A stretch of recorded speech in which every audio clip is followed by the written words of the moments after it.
Welcome to Manhwa Recaps, spoilers ahead, watch out, and take care. Thank you Angelus Black for the recommendation. The manhwa starts off with someone explaining that 3 days have passed, since the phenomenon which brought him into the novel he wrote happened. We learn it's akin to possession, and it's something that would happen in the world of webtoons, and he didn't think he would experience that very possession himself. He's surprised to still be in his current body, and no matter how hard he rubs his eyes, he cannot get rid of a character information status screen. We learn his name is Larson Maiden, and he's really possessed a character in the novel, and it had to be a star-crossed supporting character. His brothers would kill him in 9 years. On the first day, we see him wake up yelling, and the maid begins to apologize profusely, and gets on her knees, saying she's committed a crime worthy of death. He wonders who she is, and says she doesn't look Korean or Western, and asks her where he is. She apologizes again, saying she didn't know he had to wake up, while bashing her head into the floor. This shocks him, and he asks if she's okay, and she is scared, and screams "Don't hit me." And we learn she passed out from him standing up. On the second day he learns his name isn't Cha Sungmin anymore, and that he met a boy named Hampton, who records his daily log, and when Larson asks him about it he apologizes and says he'll finish quickly.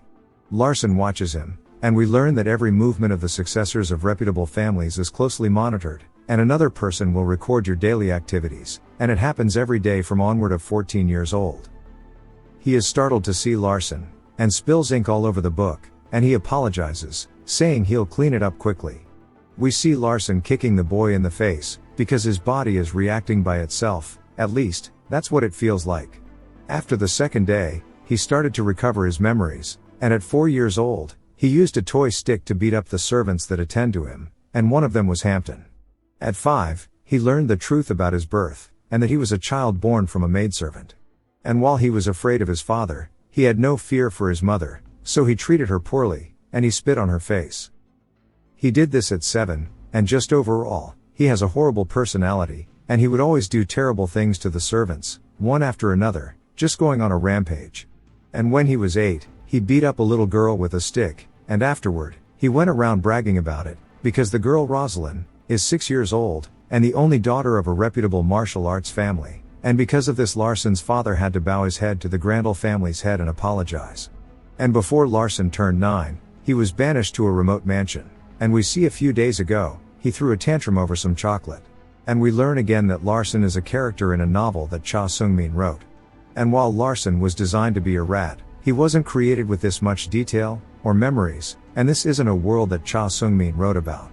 It's a world he didn't, which means these are all things that occurred by themselves in this world. The third day we see him acknowledging the possession, and that it isn't a dream, but a reality, and that the Larson from his novel had no details about how he looked or his abilities, because he only appeared occasionally, and since it wasn't set on when he would appear he has a talent for martial arts, and it's a trait he wrote down, but never used. So from the reader's perspective, he never had talent, and he died at the age of 17. Larson decides to make surviving his top priority, and since he's 9, there are still 8 years to go until he's executed, so he can dream of a future for the next 8 years, but the problem is what comes after that. The true protagonist of the novel Kassen Shade is bound to fight against the Maiden family, because long ago, the Maiden's family had killed the first son of the swordsman family on accident, and it was a complicated scenario that is kept hidden for quite a while, but due to it being found out the two families went to war, and since the novel is named after the Shade family, they obviously won the war, and the Maiden family was pretty much destroyed. He wonders what to do, and when he should do it, and even though it was a poorly created world, he is still the creator, so all of the plot armor meetings that Kassen had were made by him, so he knows the future. He resolved himself to take advantage of these things, to live a better life than he had previously.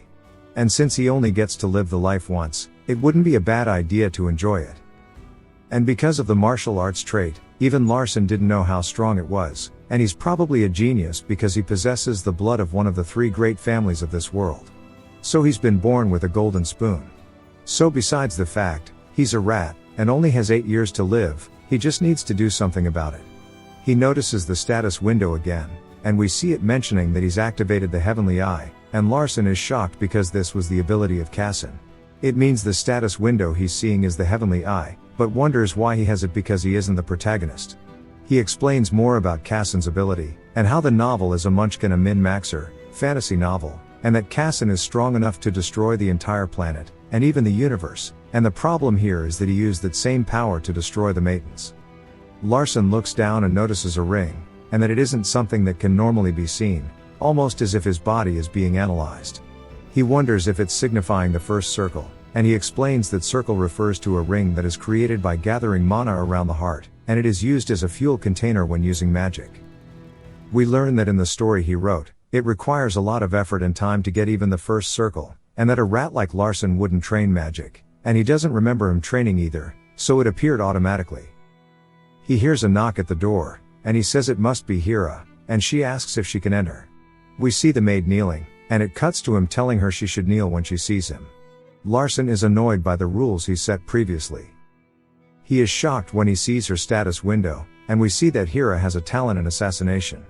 He wonders why she has a talent in that, and he doesn't remember putting it in her character.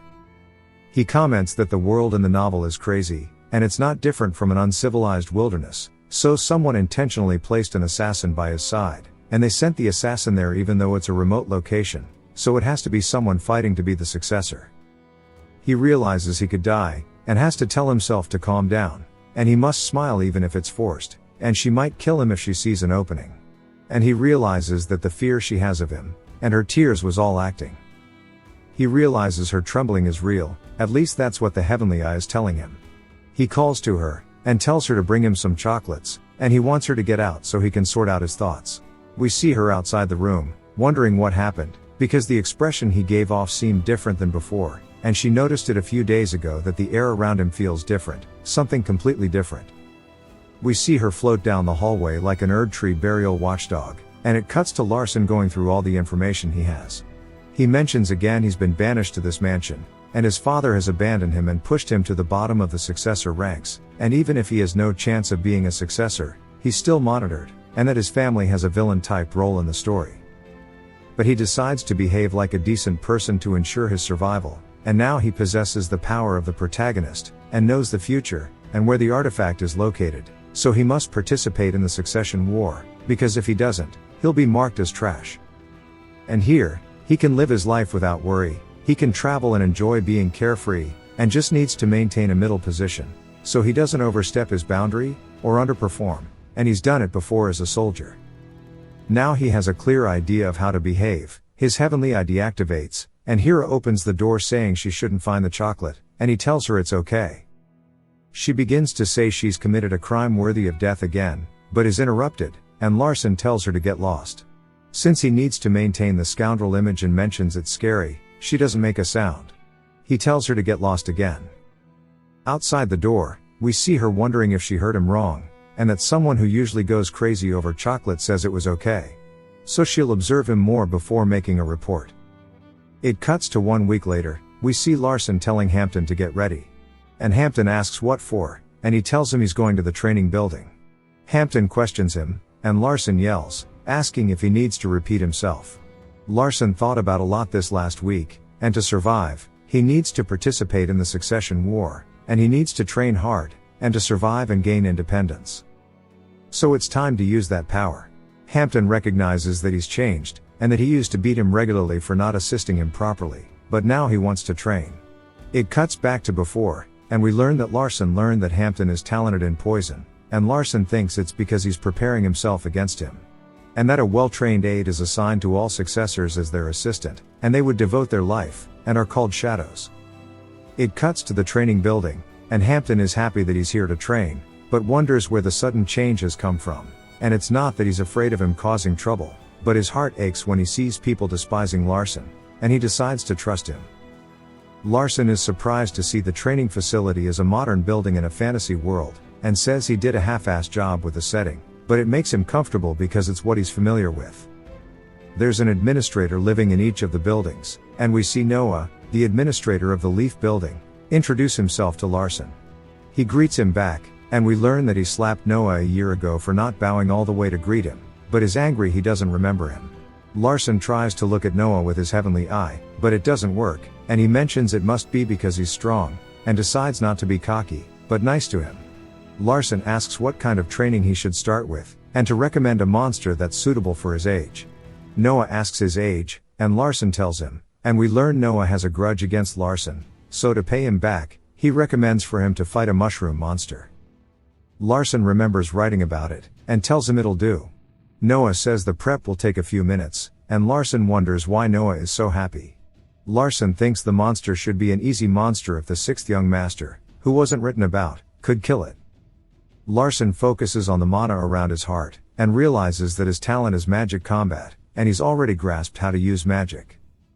Noah tells him it's ready, and we see Larson inside a simulated mushroom forest. Noah closes the door to the room and wishes him luck. Larson sees the monster, and we see a tiny mushroom thing bouncing.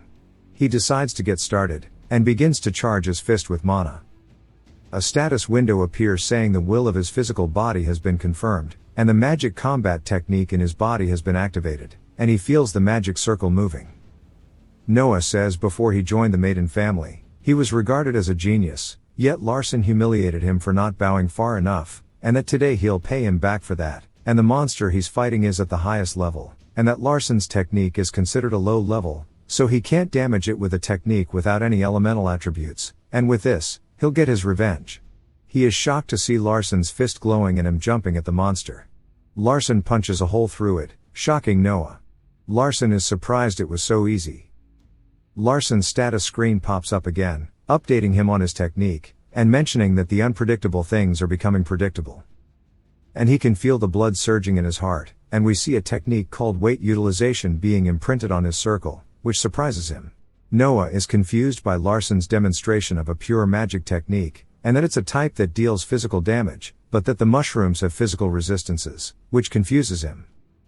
Noah says it doesn't look like the mushroom monster is good enough, and Larson agrees. Noah says he is thinking of increasing the difficulty, and Larson says he almost ran out of mana, and asks how much it'll increase by. Noah tells him it isn't a lot, but he'll need to kill it quickly before the monster spreads. Noah puts aside his grudge, and decides to get information for his report, and if he thinks it'll be dangerous, he'll stop the training. Larson comments he didn't write about the mushrooms in detail, and we see the monster appear, and besides the color, he wonders what the difference is.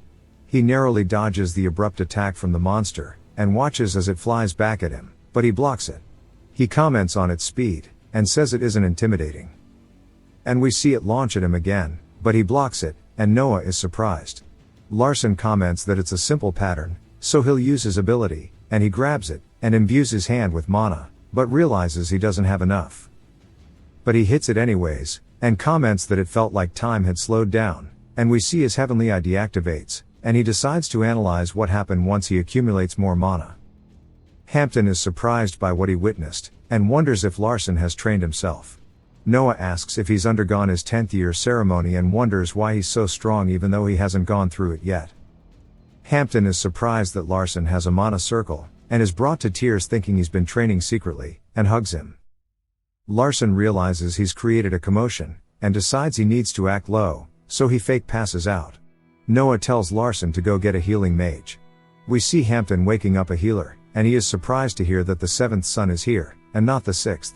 It cuts to the healer looking at Larson, commenting that if he's injured from a side effect of his technique, it'll be hard to heal him, and decides to pretend to heal him, then pass him to a higher ranked mage. The man casts a healing spell, and as expected, there wasn't a reaction, because it wouldn't work in the first place, and decides to half-ass it. But we see Larson open his eyes, and the mage is shocked and wonders if his healing ability has improved. Larson thanks him, and everyone is shocked to hear him say it. It cuts to Hira out of breath, and she's brought chocolates for Larson, and apologizes that there's only 2, and he tells her it's okay to just leave those and go. While thinking that he doesn't want to torture her anymore. He tells her he's tired from training so leave. She leaves, and it cuts to Hampton telling her that Larson went to train, and she is shocked.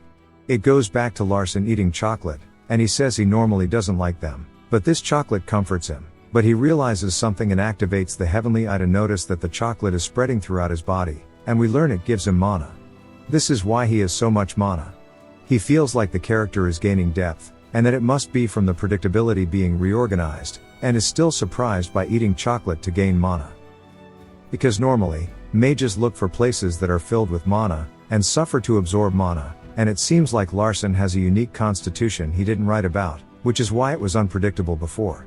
and the side effect of free mana appears to be weight gain, and he wonders what the flow slowly talent he gained previously is. Hira knocks on the door, and we see Larsen's other brother arrives, and he is extremely rude to Larsen. We learn that Larsen was scared of his brother Carlin, and Larsen greets him. Carlin asks what he's doing, which confuses Larsen, then he tells him he should be crawling like a bug into Neil. But Larsen's flow slowly, talent activates, and he can see the swing in slow motion, and he decides to find out how strong the talent is. He deflects the swing, knocking the weapon out of Carlin's hands, and this angers him. He wonders what Larsen is doing, and yells at him, telling him he'll kill him. He activates some mana, and we see water form around his fist as he tells Larsen to die. Larsen notices some water on the sides of his face and his abdomen, and realizes it'll be troublesome if their formation finishes, so Larsen breaks them and quickly gets behind him, and then appears back in front of him to deliver a blow to the stomach. His brother begins to cough up blood, and he yells for Hampton to get a healing mage. And he wonders if it's because he attacked him before his magic manifested. Hampton runs into the room, asking about the situation, and Larsen tells him to get a mage again, and he runs off. Larsen recognizes he overdid it, but learned the most effective way to deal with a mage from it. The next day we see Hira and Hampton talking, and she's shocked that Larsen beat Carlin, and Hampton goes to tell her he's actually a shadow, and she tells him she knows, and that everyone other than Larsen actually knows. He tells her she's too silent to be a normal maidservant, and she says the same thing about everyone knowing. And he asks if she still thinks he's a scoundrel, and she tells him to keep talking. He explains that he thinks that Larsen is serious because of the ceremony approaching, and it cuts to Larsen outside of the library, and he is shocked by the size, and is more surprised that Larsen's never visited it before. He sees a countless number of books, and he says he wonders how many books there are. A voice tells him about 200,000, and he wonders where the voice is coming from. He sees a rainbow aura and a woman appear from it. He asks who she is, and she says she's the librarian Evian. It cuts back to Hira and Hampton's conversation, and she asks if what he thinks makes any sense.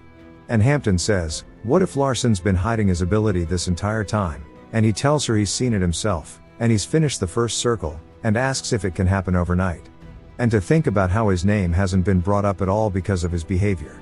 And imagine how convenient it is only Hira is monitoring him, and that's why he's intentionally kept a low profile. She says it doesn't make sense, and isn't his talent just limited to combat techniques? Hampton says so, and he's sure of everything he's said so far, because he is his shadow, and that he's shown him there's a future, and that they are bound to be abandoned here if he dies anyways. So instead of allowing that to happen, they should work together. Hira says if he goes to the library, she'll consider it, and maiden members competing for the succession war need to study at the library and devise a strategy. It then cuts back to Evian introducing herself, and Larsen cannot remember who she is, and uses Heavenly Eye to see her real name is actually Larvian, which he recognizes. She says it's an honor to meet him, and we learn while she didn't fight against Casson directly, she's one of the highest ranking mages, and she slaughtered a lord and his knights, turning them into icicles, even freezing their entire castle. And what she does in the future is basically a disaster, and he's surprised that she's here even though she's a wanted person. And he wonders why the librarian had to be her, and why she's just staring at him. She tells him to sit down, and she'll give him tea, and offers him black tea. He says he likes it, even though he doesn't, and she disappears. And he's glad this is his first time here, because there's no telling what the original Larsen would have done. She asks what he's there for, and he tells her a book on mana cultivation. She asks what kind, and he tells her the most basic of books. She thinks it's redundant, and he pretty much tells her rather be safe than sorry, and the phrase confuses her. She finds a book for him, and we see her use magic to give it to him, and he tells her she can leave now. She leaves, and we see him reading the book on mana, and we learn that mana describes all types of energy that are distributed into nature, and to be a mage, you must form a ring first, and you would need to know the equations for that, and he explains some quantum physics type shit, and is lost because this is meant to be the most basic book. And that the information is just too weird, but he realizes if he can't do it and he activates his Heavenly Eye to see the completion is at 5%, and that his ability is monstrous for analyzing words, he doesn't understand. And another problem is that Casson also has the ability, and he uses it much better than Larsen does. We see the percentage go up, and he wonders if he'll completely understand it at 100%, and now he just needs to resolve his mana problem, and decides to stop there for the day. It cuts back to the mansion, and Hampton informs him that Lady Soso is here, and Larson sees her and wonders why his mother appeared at a time like this. He mentions that in his past life, he always missed his mom, because he couldn't see her, and he watched her die in the hospital. And he suffered a lot from this emotionally. But he's surprised to see that she looks so similar to his mother, and he notices she has an illness known as the blue dot. We see him having tea with his mother, and remembering what the past Larson did to her. He calls out to her and says he doesn't know where to start. We see Hira watching, wondering if he really was putting on an act previously or not, and then we see Larson apologizing to his mother. She is shocked, and he tells her he doesn't know if she'll believe him, but he's come to his senses, and her voice cracks while saying, "Is that so?" Larson's mother only listened to him apologizing, and gave simple answers, and her voice made it clear why she only gave short answers. She tells him she'll be back later, and that she has work to do. Larson knows she doesn't actually have work to do, because she's not a maidservant anymore.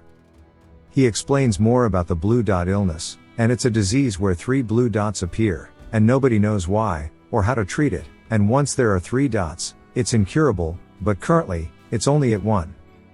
We see his mother crying behind the door, and she wonders why she keeps crying because it's a good day. Her own son has finally called her mother. Larson calls out to her, asking if it's alright with her, if she could spend an hour every day with him. He tells her they will drink tea together, and she agrees. He explains that the tea has the potential to cure the blue dot disease, and she's still his mother, and she's never given up on him, and he wishes for her to stay healthy. It cuts to night, and we see his mother wondering if this is all a dream, that he's changed into a different person. She calls out to someone asking if they are listening, and tells them about what happened today, and we see a candle flicker. The next day we see Larson telling Hira that he's going to tell her something important, and she wonders if he found out who she is, and wonders if he's going to ask her to assassinate someone. He tells her he wants more chocolate, but only the special kind. She wonders why she was expecting anything, and he says he has one more thing to tell her. And she thinks it's the important thing, but he just asks for more sweets, which disappoints her. An hour later, we see Larson looking at a mountain of diabetes, and he begins to succumb to the urges of the sweet tooth and devours the chocolate. He comments on the different prices, and how they give different amounts of mana based on the quality. And that it's also possible to gain mana from the other bakery he told Hira about. And that's because they share a common ingredient. He calls out to Hampton, and tells him to get him the baker, and 30 minutes later, we see the man standing before him. He wonders why he's been called for, and is scared because of the rumors surrounding Larson, and afraid he might kill him. He hopes everything is alright, and Larson asks what he put into the sweets, and to tell him every ingredient. The baker begins to apologize, and Larson tells him he hasn't made a mistake. He just wants the recipe. The baker tells him the recipe, and he recognizes the ingredient between the both of them, which is the 1,000-year herb, and he realizes that's how he can gain more mana. It cuts to the training hall, and Noah is informed by the healer that Larson beat up Carlin, and Noah thinks he's a lunatic. Noah wonders when he got so powerful, and the mage asks if he thinks Larson did it because of the upcoming ceremony, and that Larson beat the hell out of his brother, and wasn't aware he had that much skill. Noah tells him even if he grows fast due to his combat technique, there's a limit, and not only will he be unable to surpass the Grandels, but he'll have issues incorporating elemental spells, and everyone has turned their back on that kind of study. It cuts back to Larson eating the 1,000-year herb, and he mentions how he can eat these and not gain calories, unlike the chocolate, which gave him pudge, but now he can burn the fat with his core. And by increasing his mana and using Heavenly Eye, he can grow quickly. 3 days later, we see he's finally processed the magical book he was reading, and he gets a notification that a secret page from the Great Sage has appeared. He sees that the Great Sage left his mana cultivation technique, and he wonders who that is, but to learn more, he needs to go to the library, but he's scared of Evian, and prefers to keep his distance, but he has no choice. We see Hira on the ceiling above him, observing him. It cuts to the library, and as he wonders where Evian is, she jump scares him, and he hands her back the book he borrowed. She quickly throws the book storing it back, and she asks if he's looking for something else. And he asks about the Great Sage Alberto's book. She tells him it's in the library. And he asks her to give it to him, and she says the book is impossible to understand, and he tells her he just wants to look at it for fun. She begins sniffing him, and he compares the feeling to a predator smelling their prey. And she tells him he smells good, and he pulls out the chocolate bar asking if it's what she smelt, and asks if she wants some. She says no while quickly grabbing the chocolate and says if he's going to force her, then she might as well take it. He's surprised by how she's acting, and wonders why she's acting this way. As he's leaving, he wonders how she'll react to a compliment, so he tells her if she wants more chocolate to come to the mansion, and he'll let Hira know about her. He wonders if she'll come, and thinks to himself he hopes she doesn't. We see him staring at the book, and the status screen displays that he's 42% of the way to understanding the book, but it's not as exciting as he thought it would be, and wishes the book wasn't filled with weird claims made by the great sage. It then cuts to outside, and we see Hira and Hampton watching Larson running, and commenting on his recent changes. Hira says it's not a normal workout, and when Hampton asks what it is, we see Evian appear behind them, explaining that he's melting mana by working out. They are shocked by her sudden appearance, and Hampton asks if he should tell Larson she's there, and she says he doesn't have to, and he wonders why she's there, and he understands she's a high-ranking magician, and that the librarians are meant to remain neutral to the succession war. Evian says the rumors are different compared to real life. Hira tells Evian she was meant to give her chocolate if she stopped by. And she never thought she would like chocolate. Hira thinks that Evian must be furious to be receiving it as a gift, and Evian quickly takes it, and goes back to observing. Hira wonders why Larson gave her chocolate, and wonders what happened between the two. It then cuts to 3 days later, and he's finished analyzing the book and how it's absorbing the contents. He's glad it's over, but is overcome by a feeling that brings him to his knees. He feels as if his heart is going to explode. He realizes if he doesn't properly read the flow, his heart will explode, and that he needs to read it with the heavenly eye, and is shocked to learn that you could die just from misinterpreting a book, and he begins to focus. We see later on in the day he's finally engraved the teaching from the book, and due to the influence of it, he's now able to see the backstory he couldn't previously see. He begins to see the backstory of the world, and now he'll be able to learn more about the unpredictability, and the strange feeling from Evian, and it's revealed she loves chocolate. He recalls a moment when he was watching a friend's son, and he scribbled into his backstory notebook, but now he understands why Evian's behavior was strange. He hears a voice saying it's useless for someone like him to concentrate, and he is alarmed to see he's surrounded by fire, but he realizes it isn't hot and sees a figure. She calls out, asking if he has a death wish, and we're introduced to his sister Persia, and we learn she has 3 attributes, and he wonders why she's here.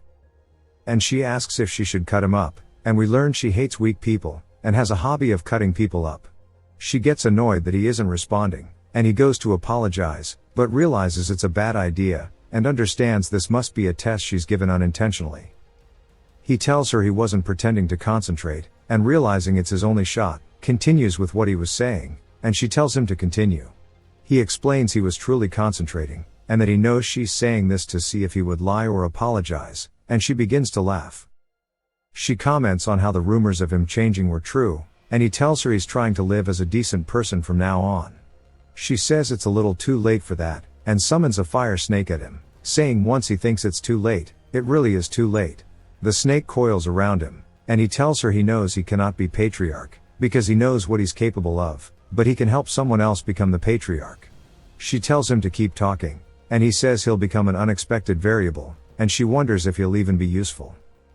He tells her that will depend on the person who decides to use him, and she asks who he wants to support, and he tells her he doesn't know who will become the family head, but he knows his sister Ivelia is often talks about, and he tells Persia he knows she's scared of her.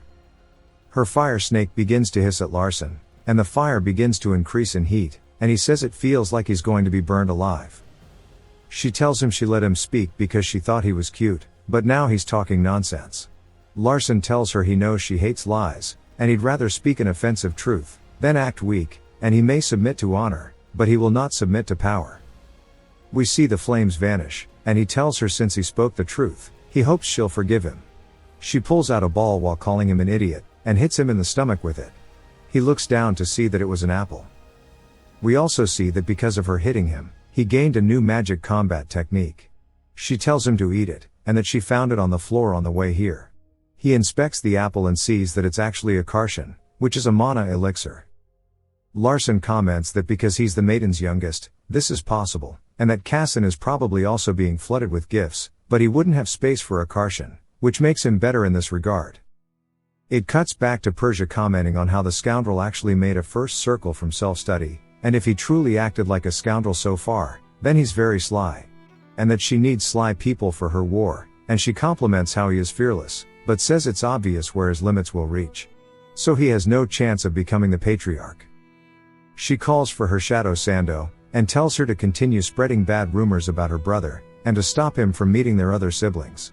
While she wonders if he ate the Karshan, she tells Sando to watch over him so he doesn't die from eating it, and it would be troublesome if people found out that she killed him, and if he doesn't eat it, then it'll become interesting. And if he's dumb enough not to eat what she's offered him, then it'll be okay for her to cut off his limbs. We see Larson analyzing the Karshan, and it warns him he'll die if he overconsumes it, and he needs the help of a mage, preferably one that can use water, ice, and wind.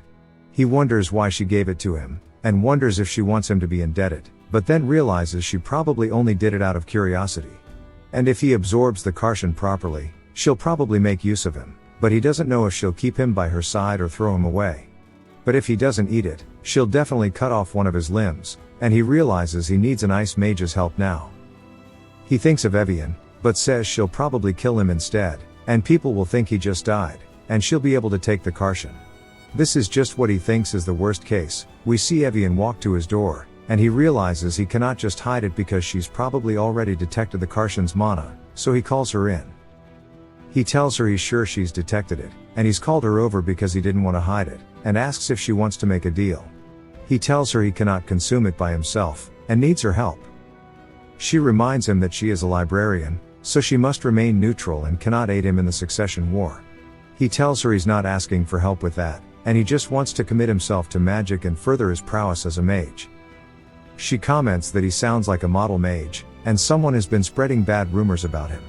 He tells her he has no intention of joining the succession war, and she replies by saying the maiden family children would spend their whole lives trying to become patriarch.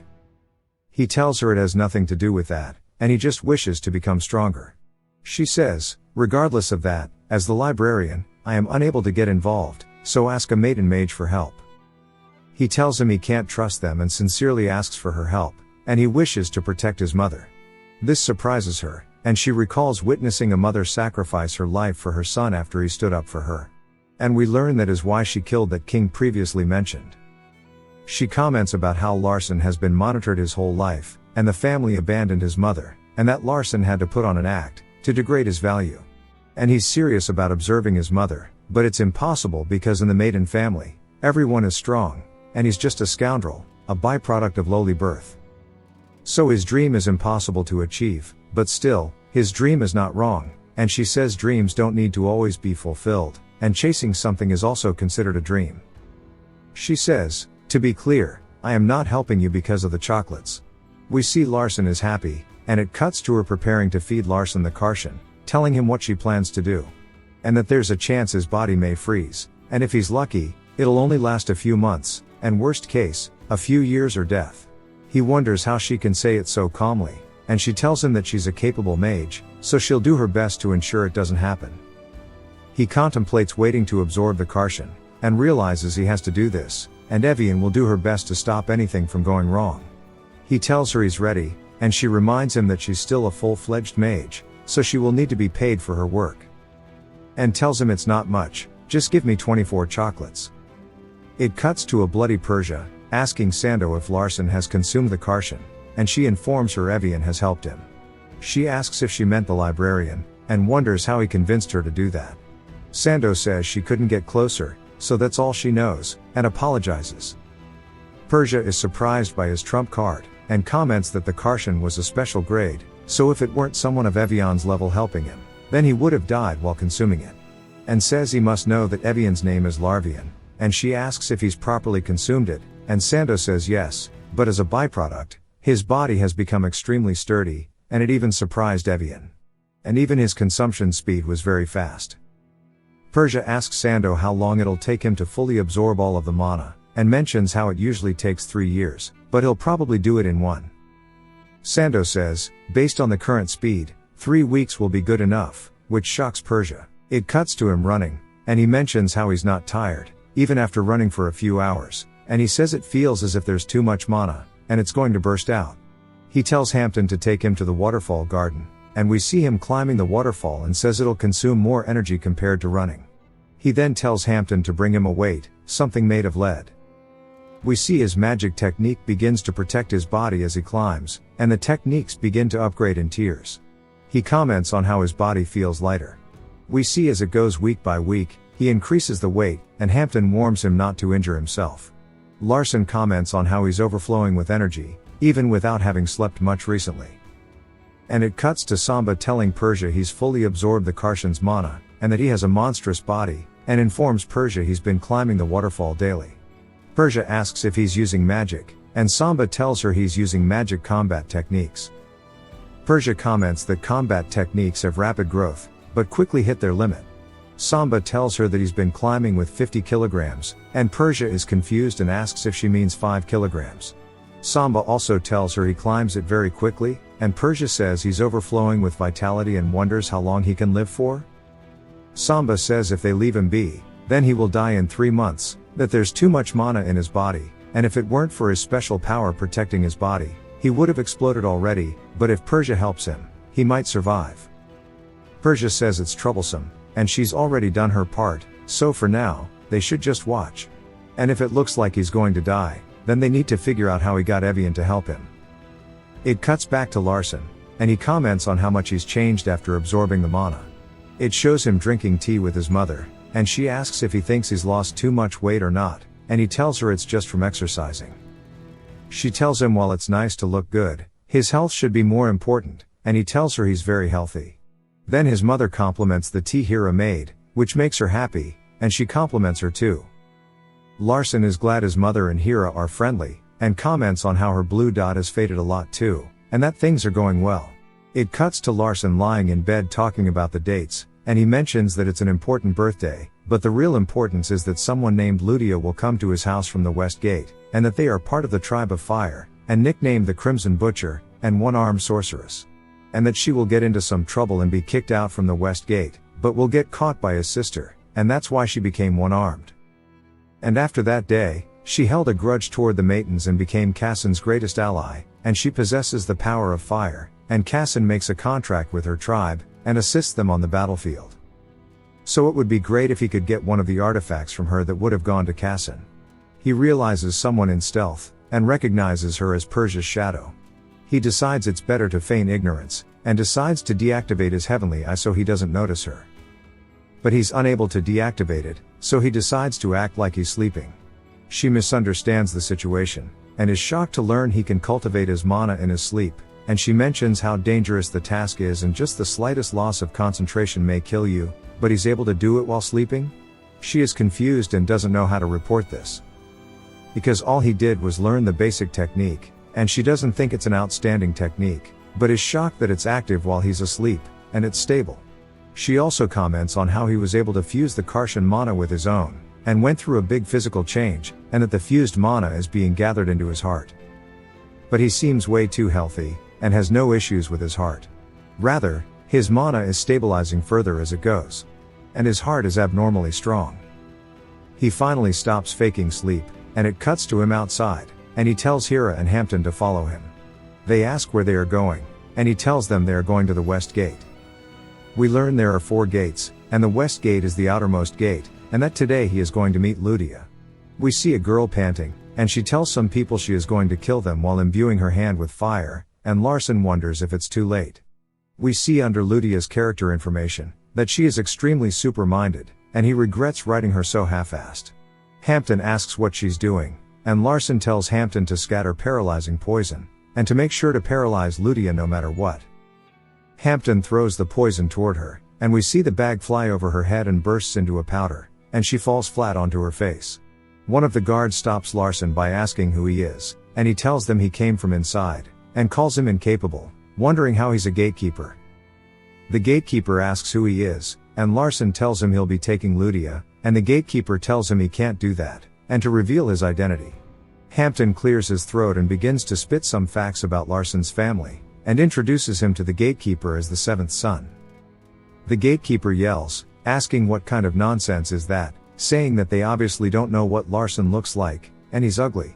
Larson asks for his name, saying he'll remember it, and asks if he really thinks anyone would try to impersonate Larson, and everyone knows that Larson is a scoundrel, and an ugly pig.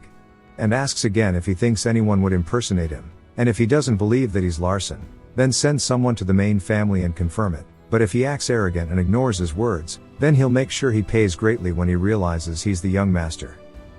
The gatekeeper gets on his knees and bows to Larson, apologizing, and he asks why Larson is trying to take the girl away. Larson didn't come up with an excuse, and decides to wing it and says she's attractive, and the gatekeeper says he understands, while Hira looks confused. It cuts to Ludia tied up, and everyone is looking over her. Larson gains a notice saying that because the predictability has been affected, a new variable has occurred. Larson wonders what it is, and we see Ludia wakes up and begins barking at them.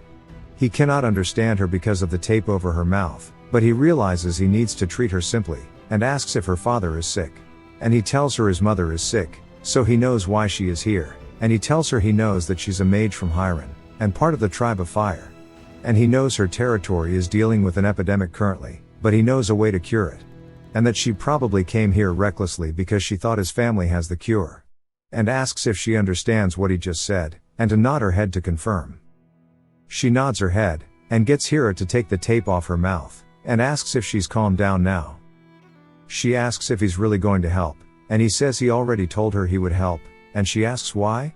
He tells her it isn't important, and she says nobles won't help for free, at least that's what her father said. Larson asks why she came if she thought that was the case, and she said she has something valuable to offer.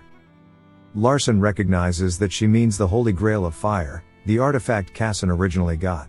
He tells her he'll cure her father, but it will take a lot of money. She says she doesn't have any, and he tells her to just pay him back later, and he'll only know how much after treating him first. She says she'll do whatever she can to pay him back, and he asks about the valuable item she mentioned, and she says she'll give him that too. With the negotiations complete, he tells Hampton to scatter 1,000-year herb around her territory, and to boil the herb with the silver sea water there, and it'll cure the epidemic. Hampton says he's never heard of this type of medicine before, and asks him to explain it, and Larson tells him not to doubt his light. Hampton begins to admire him and says he'll do it. Hira tells Larson she wants to ask him something, and he asks if she wants to know about how he knows about the medicine, and she says yes, and that she's unable to understand it. He simply tells her he's a maiden, and she hesitates for a second, then thanks him for the lesson.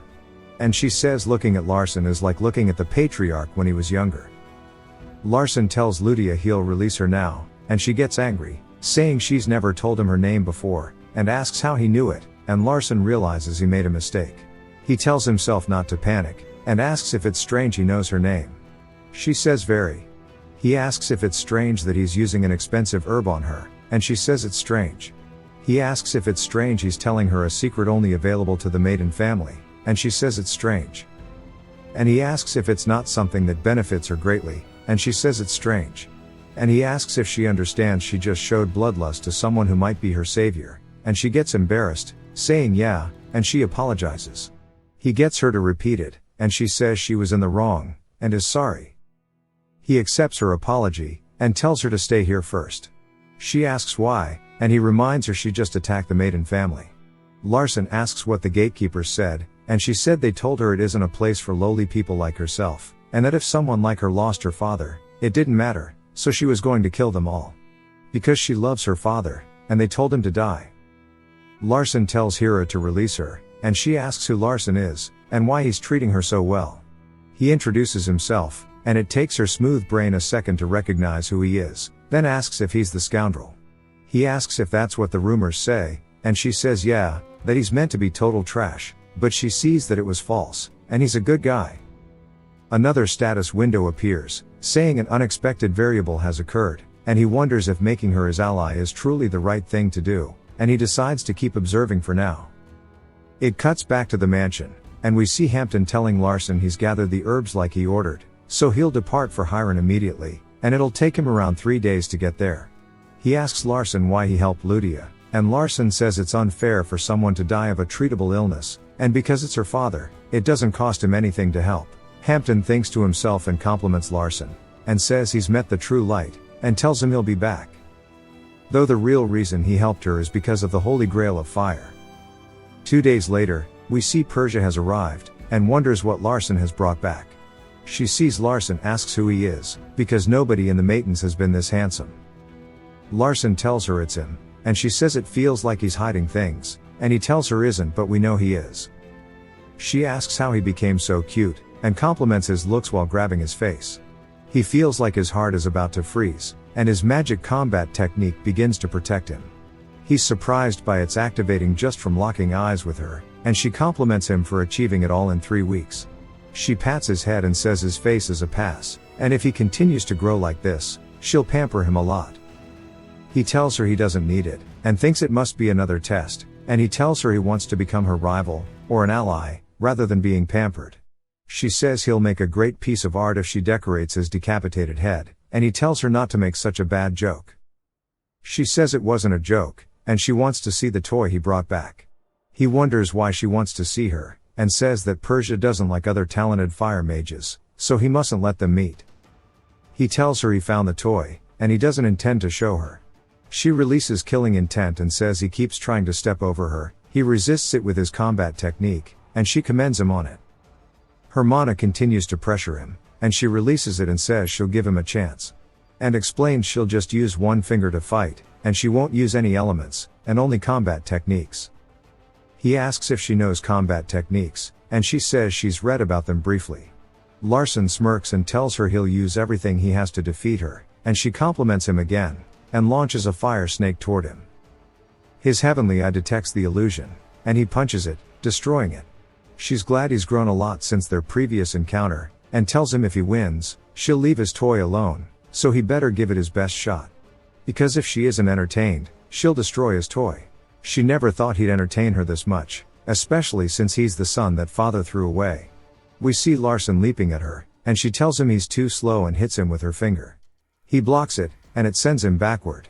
He lands on his feet, and he realizes if it continues like this, it'll be disadvantageous for him, and the difference between them is too large for him to dodge and attack her. His iron will protects his body, and he's surprised by his mana being in shambles just from one finger. His cultivation calms his mana down, and he realizes this is his only chance, and he'll be aiming for her right leg. He grabs onto her leg and swipes her other foot, causing her to fall, and he channels mana into his fist, and slams it down into her face. He is surprised to see all of the bones in his hand is crushed, and that she's used defensive magic. She asks if he charged in like that because she let her guard down, and he tells her yes, and it was his only chance. She tells him his combat technique is unsightly, and that's why she dislikes them. He tells her it wasn't classy, but she still lost, while holding onto his shattered fist. She uses her magic to lift him up and throws him into the wall, making him cough up blood. She tells him he won the bet, and she'll ignore his toy, but he keeps piquing her interest. She comments on how tough his body is, and to test it, she puts some strength into her last attack, but it turns out he's still weak. She says she'll see him again, and vanishes into flames. She finds it interesting that he absorbed her mana, and that's why she went overboard. But she also added some healing mana, so if he uses it well, he can learn from it. Sando says it seems like she adores Larson, and Persia tells her he's interesting. Sando mentions how she gave him a gift, and Persia says while she did give him one, if he fails to use it properly, his body will fall apart. It cuts back to Larson continuing to cough up blood, and we see his status window says he's fulfilled a special requirement, and his self-recovery technique has been enlightened. And he realizes anytime he meets Persia, he receives a great opportunity. His body begins to heal, and we see another message mentioning body restructuring will now start, which confuses him. Then he starts to become overwhelmed with intense pain, and says it feels like his bones are being pulverized. We see some nasty-ass goo leaking from his ear, and other parts of his body, and he begins to scream in pain as his fingers begin to move uncontrollably. His techniques begin to engrave themselves into his body, and we see Haria and Ludia run into the room. Haria sees the room is covered in black powder, and wonders if it's poison, then says it's too weak, and wonders if it's fog made from waste. Another status window saying reconstruction requires a large amount of mana appears, and Larson wonders where his mana is disappearing to. Another window appears, saying he has insufficient mana, and if it continues to be insufficient, then the process will stop, and he'll have a terrible side effect. Larson sees fire, and then sees Ludia spewing flames toward him, saying she'll help him, and he begins to absorb her mana, as it's great for purification. He thanks her and begins to walk out of her fire, and we see the body reconstruction has been completed. They call out to Larson, and another window appears, saying his heavenly body has been activated. And we see he's gained some significant muscle from the reconstruction. Larson mentions how the heavenly body is the physique that Casson was born with, and that it's part of the requirements for an attribute known as Sword Emperor, which is what Casson had since the start. And he wonders why he keeps getting things that are meant to be for Casson. He tells Hera to bring him clothes, and he realizes he must hide his attribute. We see Ludia talking to Hera about her father already being cured, and after he wrote a letter saying how everyone in the village has gotten better, and thanks to Larson, the epidemic is disappearing. Ludia wipes a tear out of her eyes while reading the letter, and tells Larson she'll repay his kindness. She tells him she'll be her contractor, and we learn the contract of fire is what Casson made with Ludia later in the story, and the tribe members can only make the promise once. And it entails them devoting their lives to the contractee. Larson realizes if he makes the contract with her, then the original story will change a lot, and that the future Ludia from his story will disappear. But he doesn't care, because he needs to get out of Casson's grip by the time he reaches 17. He tells her if that's what she wants, and she makes the oath in front of Larson, and as he's watching the Oath of Fire, he notices the status window mentioning some of the settings are being revealed, and he gains authority of berserk restraint, and he explains that in the novel Ludia would go berserk often because her brain is smooth, and now he can control her rampages. He sees that if he stops her, then she will die, and he tells her doesn't want to do it, and she says it's a good thing though. He asks how, and she cannot answer, and he tells her that she'll need to sacrifice her life to him, but she thinks that is a good thing. He asks why, and she says it's cool, and he explains if she rampages and he stops her, then she will die. And she tells him that's fine, and it would be her honor. He tells her he doesn't want that, and she tells him to stop worrying, because she won't die. He tells her that she's only 9, so she's too young to become anyone's contractor, and she says it doesn't matter what her age is. He says maybe to her it doesn't, and he tells her he thinks it's too much of a responsibility, and that they are too young to understand the contract of fire. She tells him he'll wait, and calls him a good person. At least, that's what her father said. And explains that he told her if anyone rejects the contract, they are a good person, and they are someone she can trust, so don't let someone like that go. It cuts to her saying how good the chocolate is, and he tells her it's time for the valuable thing she mentioned previously.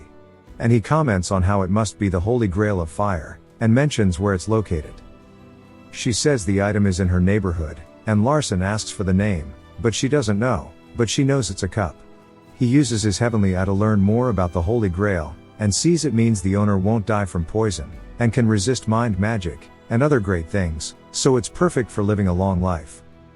He tells her it's time to go, and Harriet asks if he needs an escort, and Larson remembers that every maiden needs an escort, and he wonders what excuse he needs to give, for his family to provide him with an escort to Ludia's hometown. And he realizes he can't lie, and that the escorts will be supporting one of his siblings, and he contemplates on what to do. When he makes up his mind, it cuts to a mage named Jaffel, and he's on bad terms with Larson, and he wonders why Larson wants him to be his escort. It cuts to a flashback from 3 years ago, where Larson is telling Jaffel that he's just a dog, and should listen to his owner.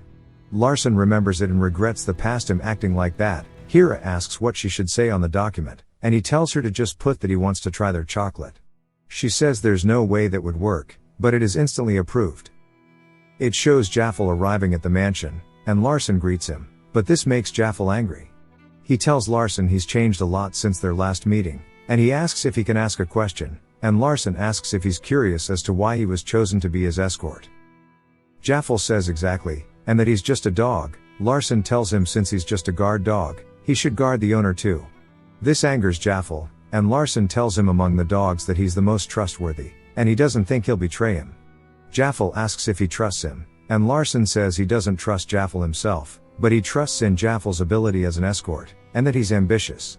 And he explains that Jaffel is extremely trustworthy, and explains that he swaps from being loyal from his fourth brother, to his second sister.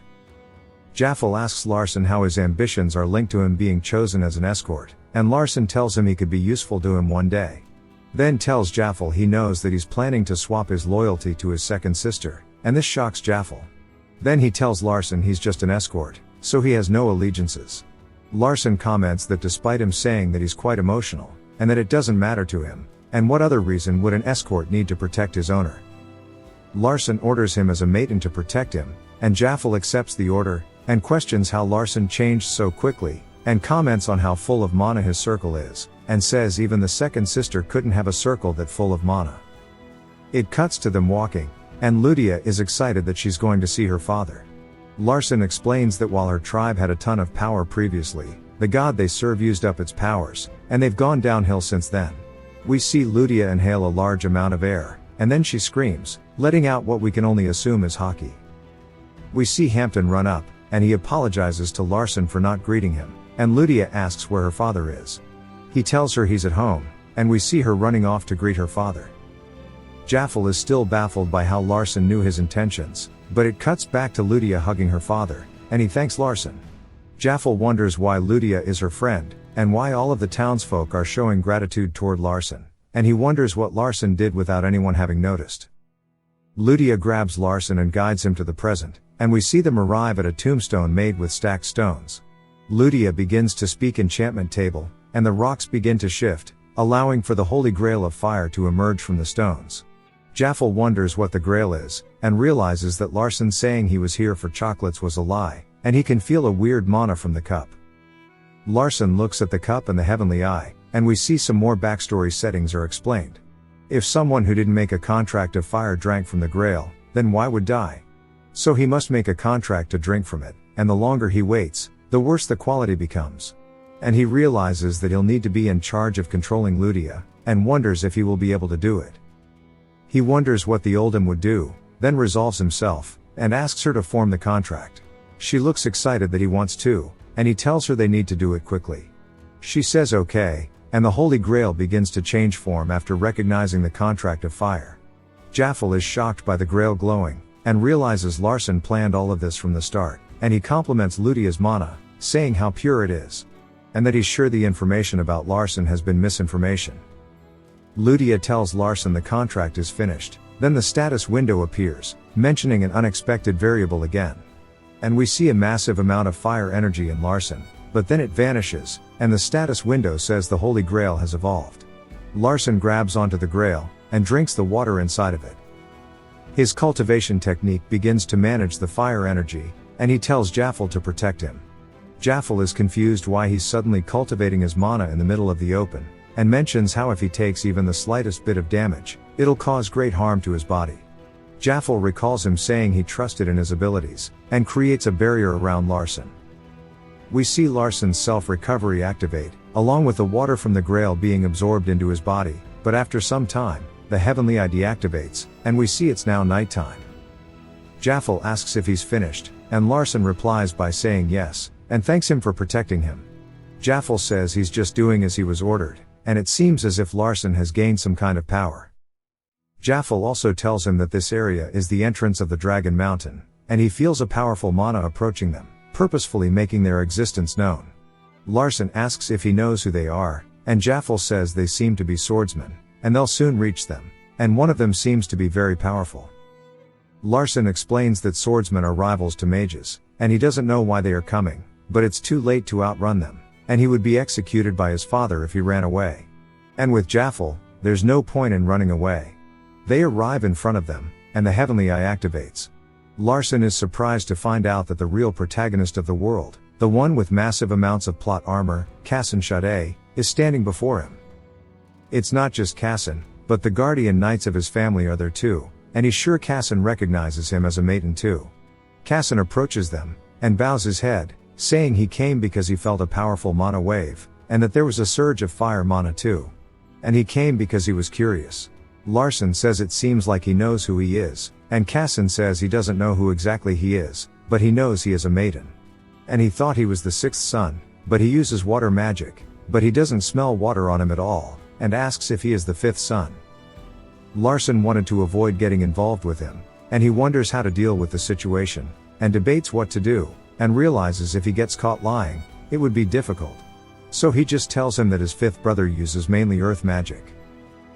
Cassin asks if he's the seventh son then, and Larson laughs and says he's much different from the rumors, right? Cassin agrees, and we see his guards are flabbergasted. Larson tells Cassin to speak casually since they are the same age, and he gives some backstory about Cassin, on how he's always had an abundance of things, but he never had friends his age. Ludia grabs Larson's arm and asks if Cassin is his friend, and she introduces herself, and says that he's handsome. Kassan blushes and tells her his name, and she compliments his name too. Kassan quickly changes the subject, and asks Larson what the mana wave he felt just now was. After an explanation, Kassan says it seems as if he gained a good opportunity, and Larson says that he did. Kassan asks what kind of power the mana held, and Larson says it protects from external influences. Kassan quickly understands it's like poison and stuff, and says it's a good power. Jaffel realizes if the Shades attack them, they would be helpless, but is surprised they are just standing there. We see Ludia and Kassan talking, and Larson calls out to him, and says he's never seen someone from the Shade family before, on top of that, someone the same age as him. They shake hands, and Kassan says it's the same for him. Larson tells him he's heard that in the swordsman family, they have to cross swords before they can be friends, but doesn't know what it's called. And Kassan tells him it's a duel, and Larson asks if he wants to try one, and that he heard it's mandatory to become friends. Kassan says it's not a requirement, but confirms if he's asking for a duel? And Larson says exactly, and realizes it's a good opportunity to see how big the gap between them is. Jaffel is confused by the duel request, because there are guardian knights on Kassan's side, and that he cannot step in. And because Larson is a maiden, he cannot step in to stop him, and especially because of the Shade family, because it could represent him looking down on the bloodline. Kassan asks Larson if he's learned swordsmanship, and he says no, and he's only learned magic combat techniques. Kassan comments on how nobody is learning those, and Larson says it's all he's good at. Kassan asks why he requests the duel, and he's heard that the maidens don't like his family. Larson mentions how Kassan has no friends, and everyone is shocked, but Larson says he doesn't either, so they are in the same situation. And he guesses it's because of the families they were born into. And he tells Kassan that it's harder for him to find friends, because his family doesn't allow them, and they are only allowed friends under the guise of business. And he doesn't believe in that as a friend. Thus, he has none. But he thinks that his family will allow Kassan, and that's why he requested the duel, and he mentions how Kassan's family really cares for trust, and if there isn't a solid foundation of trust, then it can lead to someone being hurt. Kassan agrees, and Larson tells him he can think of his techniques as martial arts, and Kassan tells him he'll only use his family's basic swordsmanship, and because Larson is unarmed, he'll grant him the first 3 hits. Larson asks who would win if they dueled, and Kassan is hesitant to answer, and Larson tells him it would, of course, be him. But asks why he requested a duel if he already knew the outcome, and Kassan says because he wants to be friends, and they talk about if it matters who wins or not, and Larson tells him if he only wanted to win, he wouldn't have requested a duel, but he wants to be friends, and that friends should be equal to each other, and to treat him casually.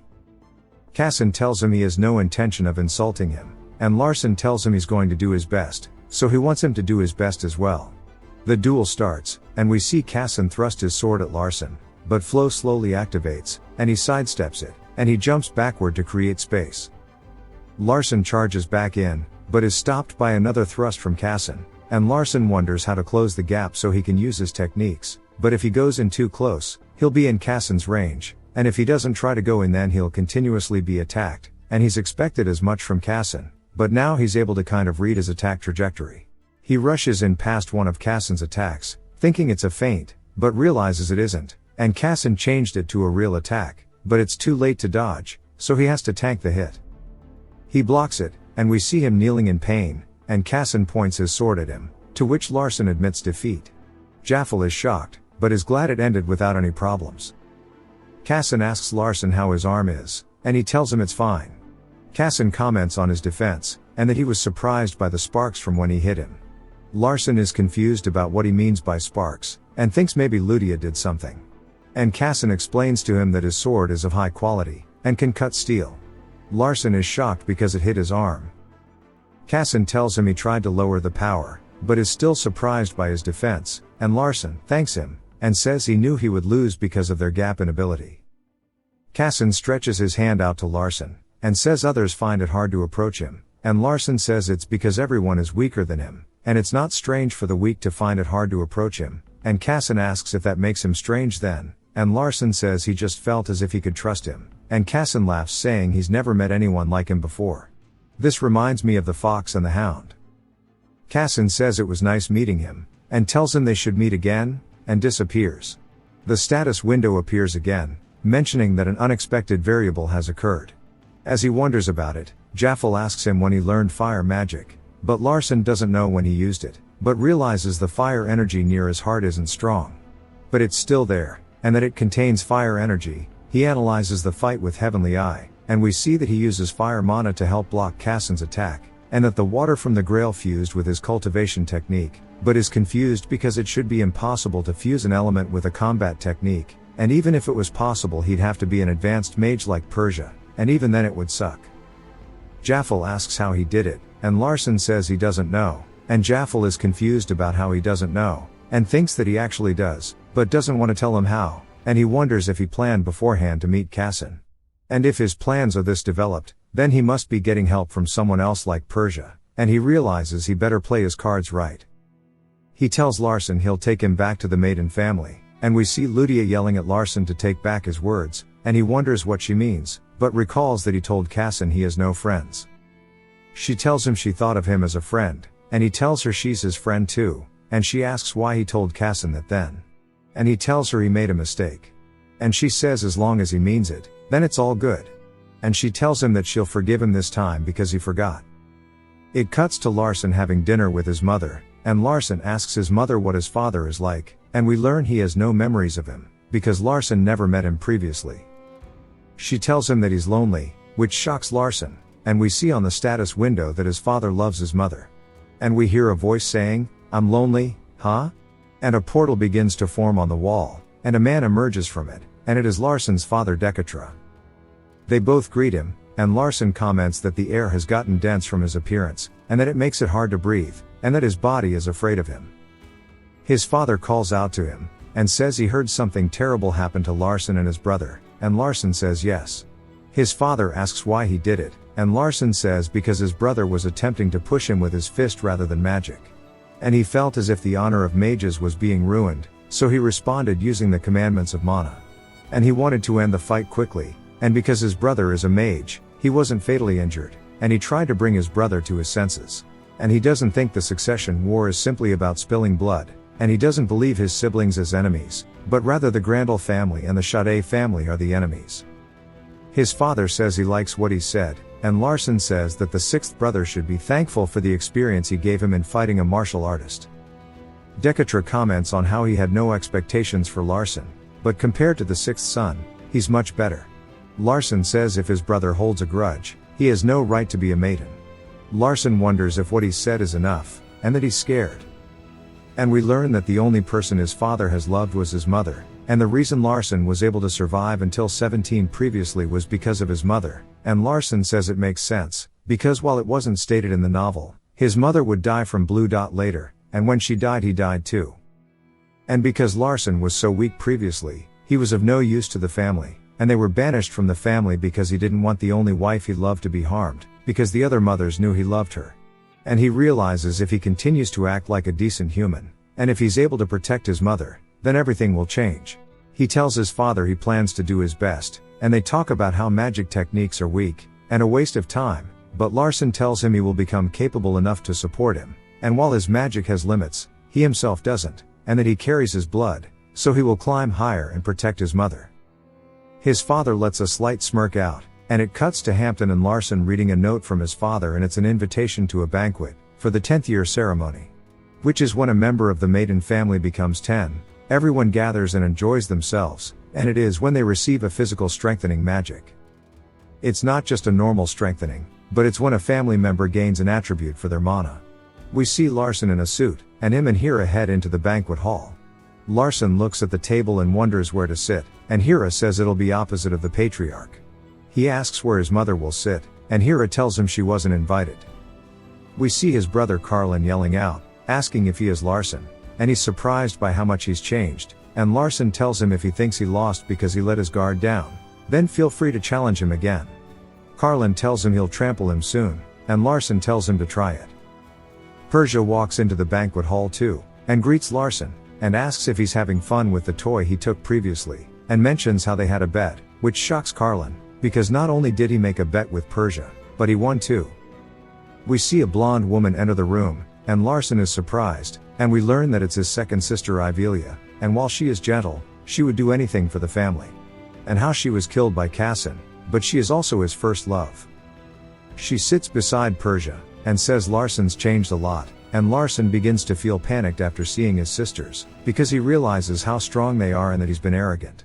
It shows other family members enter the room, even his father, and Decatra congratulates Larsen, and others do too.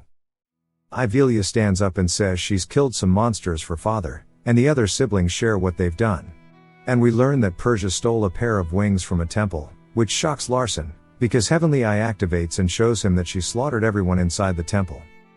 A knock arrives at the door, and we see Decatra's right-hand man Senkin enters carrying a bunch of scrolls, and he sits them down in front of Larsen. And Decatra tells him to make his choice. Larsen looks at them, and his Heavenly Eye activates to show us the energy from the scrolls all fusing together to make a new scroll, and he grabs it, which surprises everyone because he's picked the transcendent attribute, and he tells them he will choose this one. Saw June would be proud of our boy. Decatra asks Ivelia if she told Larsen about the scroll, and she says no. Then the rest of the siblings say they also didn't. And he's asking if he's meant to believe that a 10-year-old did it all by himself, something even Ivelia couldn't do. And she says he has a better eye than she did at 10. Persia is surprised, and they conclude that it's due to him being talented in magic combat techniques, since none of them learned it. He tells Larsen to bring him the scroll, and as he's walking over, Larsen briefly explains the elements again, and how the scroll he picked is all of them combined. Decatra compliments him on picking the scroll, and tells him Ivelia will help him with the scroll, which confused Larsen, but Decatra says if he does it, then there's a high chance Larsen would die. And because her mana is softer than his, there's a higher chance he'll survive. Larsen tells Ivelia he'll leave it to her, and she explains that it's a dangerous thing, so his chances are only 50%. Larsen asks if she thinks he should pick a different scroll, and she says she wishes for him to be strong. And he tells her he'll stick with this one, and she tells him to take his clothes off, and he begins to pull a magic mic. Persia is surprised by how much muscular development he has, and wonders what secrets he has.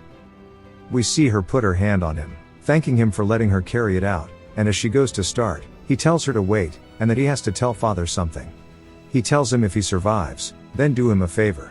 Everyone is shocked by his request, and Larsen says it's tradition for the patriarch to carry out the operation, and because Decatra isn't doing it, he owes him this. Decatra asks what the favor is, and Larsen asks if he'll allow his mother to visit this place. The other wives get angry, saying a lowly being doesn't belong here. Larsen says that he's still Decatra's son, so calling his mother inferior is indirectly calling Decatra inferior. Decatra asks Larsen why he wants his mother here, and he replies that his mother wants to see him, which surprises Decatra, and he says if he survives, he'll allow it, so try staying alive. Ivelia starts the operation, and begins with a chant, and Larsen's body begins to heat up, as if he was being branded. And he hears a voice saying it'll help him, and he's surprised because he can no longer feel his limbs, and compares the feeling to being anesthetized. He's surprised by a ball of fire in front of him, and he looks closer to see it's the Holy Grail of fire. Larsen wonders where he is, and why the Grail is here, and it tells him that it is actually not the Holy Grail of fire, but the Holy Grail of transcendence. Larsen cannot analyze it with his heavenly eye, and it tells him that the Fire Clan is misunderstanding, and he had fire mana poured into him by Kirtle, but he knows Larsen won't know who that is. And Larsen recognizes the name from legends, and thinks about the sage Alberto. The Grail tells Larsen he wants to help him, and Larsen asks how. The Grail explains that his body is special, and that he has a heavenly body, which makes it strong, but not strong enough to take the mana it's trying to take in currently. Because his circle is already saturated, and the Grail asks if he knows what will happen if that power enters his body, and Larsen realizes he would die. The Grail says he doesn't want him to die, because it would be boring, and he'd have to sleep for another century. And it tells Larsen it'll consume the mana for him, and Larsen realizes if he doesn't consume it, his body will explode, so he has to believe in the Grail's words. The Heavenly Eye says the Grail has been desperately searching for his true owner, and Larsen explains that when the Grail was Kassin's, it never acted like this. The Grail tells him he has the qualifications to be his owner, because Larsen's existence is full of holes, and that's a requirement to take him in. Larsen asks what he means, and Grail, new nickname, tells him he'll see later, so he'll just get to the point. And asks Larsen to be his owner. And says he's melted into his heart currently, so he'll eat the mana, which will allow him to be reborn as the Holy Grail of Transcendence. Grail tells him that his scary sister will take care of it, so he's gonna take a break while resting inside Larson's heart, and he'll come back when it's necessary. And that he'll have to use him a lot in the future. The Heavenly Eye explains that Grail will act as another mana circle. Larson likes this, and when he goes to accept Grail's help, his body begins to fade out. And he realizes he will die if it continues, and he doesn't want to die, so he accepts ownership of Grail, and we see the cup spew an enormous flame, and then Larson wakes up to Ivelia saying the operation is complete. Larson is surprised he's alive, and wonders if it was a dream, but feels the changes in his heart. And Larson hears Ivelia tell their father that the operation was a failure, and the scroll has been extinguished, and she says she isn't good enough. Decatra walks off while saying it's just Larson's fate, and Larson realizes it wasn't extinguished, but that Grail consumed it. Larson calls out to his father and reminds him of their deal. We see everyone leaving, and Larson puts his clothes back on, and is glad with how things have turned out. He calls out to Hera, telling her it's time to go, but is surprised that she is exuding bloodlust. And she says there's something she would like to ask. Even the Heavenly Eye cannot read her status window, but Larson can tell that there is a security magic in place, and realizes the only person who could set it up would be his father.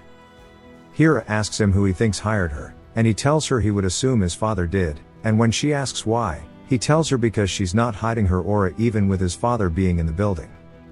She calls him amusing, asking if he can feel her aura, and he tells her yes, and that it's scary. She calls him weak, and he tells her he's only 10. And she asks if his reasoning behind the aura is enough for him to make the assumption on who hired her, and Larson explains more about how she's letting out aura, and even with all of the mages in the building, nobody is coming, so there must be something that is preventing her aura from being detected. And that the only person who can cast security magic like that would be his father. And that she must have taken orders to reveal her aura to Larson. And she says that he's right, and she was told she can do whatever she likes if he couldn't analyze the situation.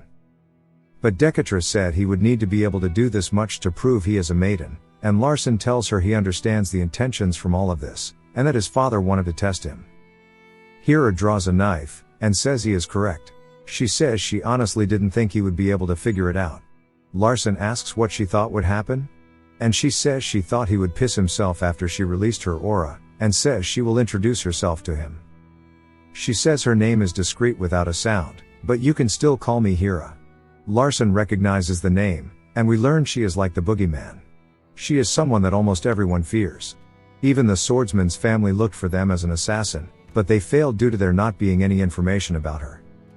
Larson is surprised that she's so young, and tells her he's heard of her before because she was being looked for. And she tells him she's surprised he knows because it was 15 years ago. After learning how long ago it was, he asks her if her current appearance is fake, and she says she isn't answering that. He asks how she's going to test him, and she tells him if he manages to deflect her attack once, it will be his victory.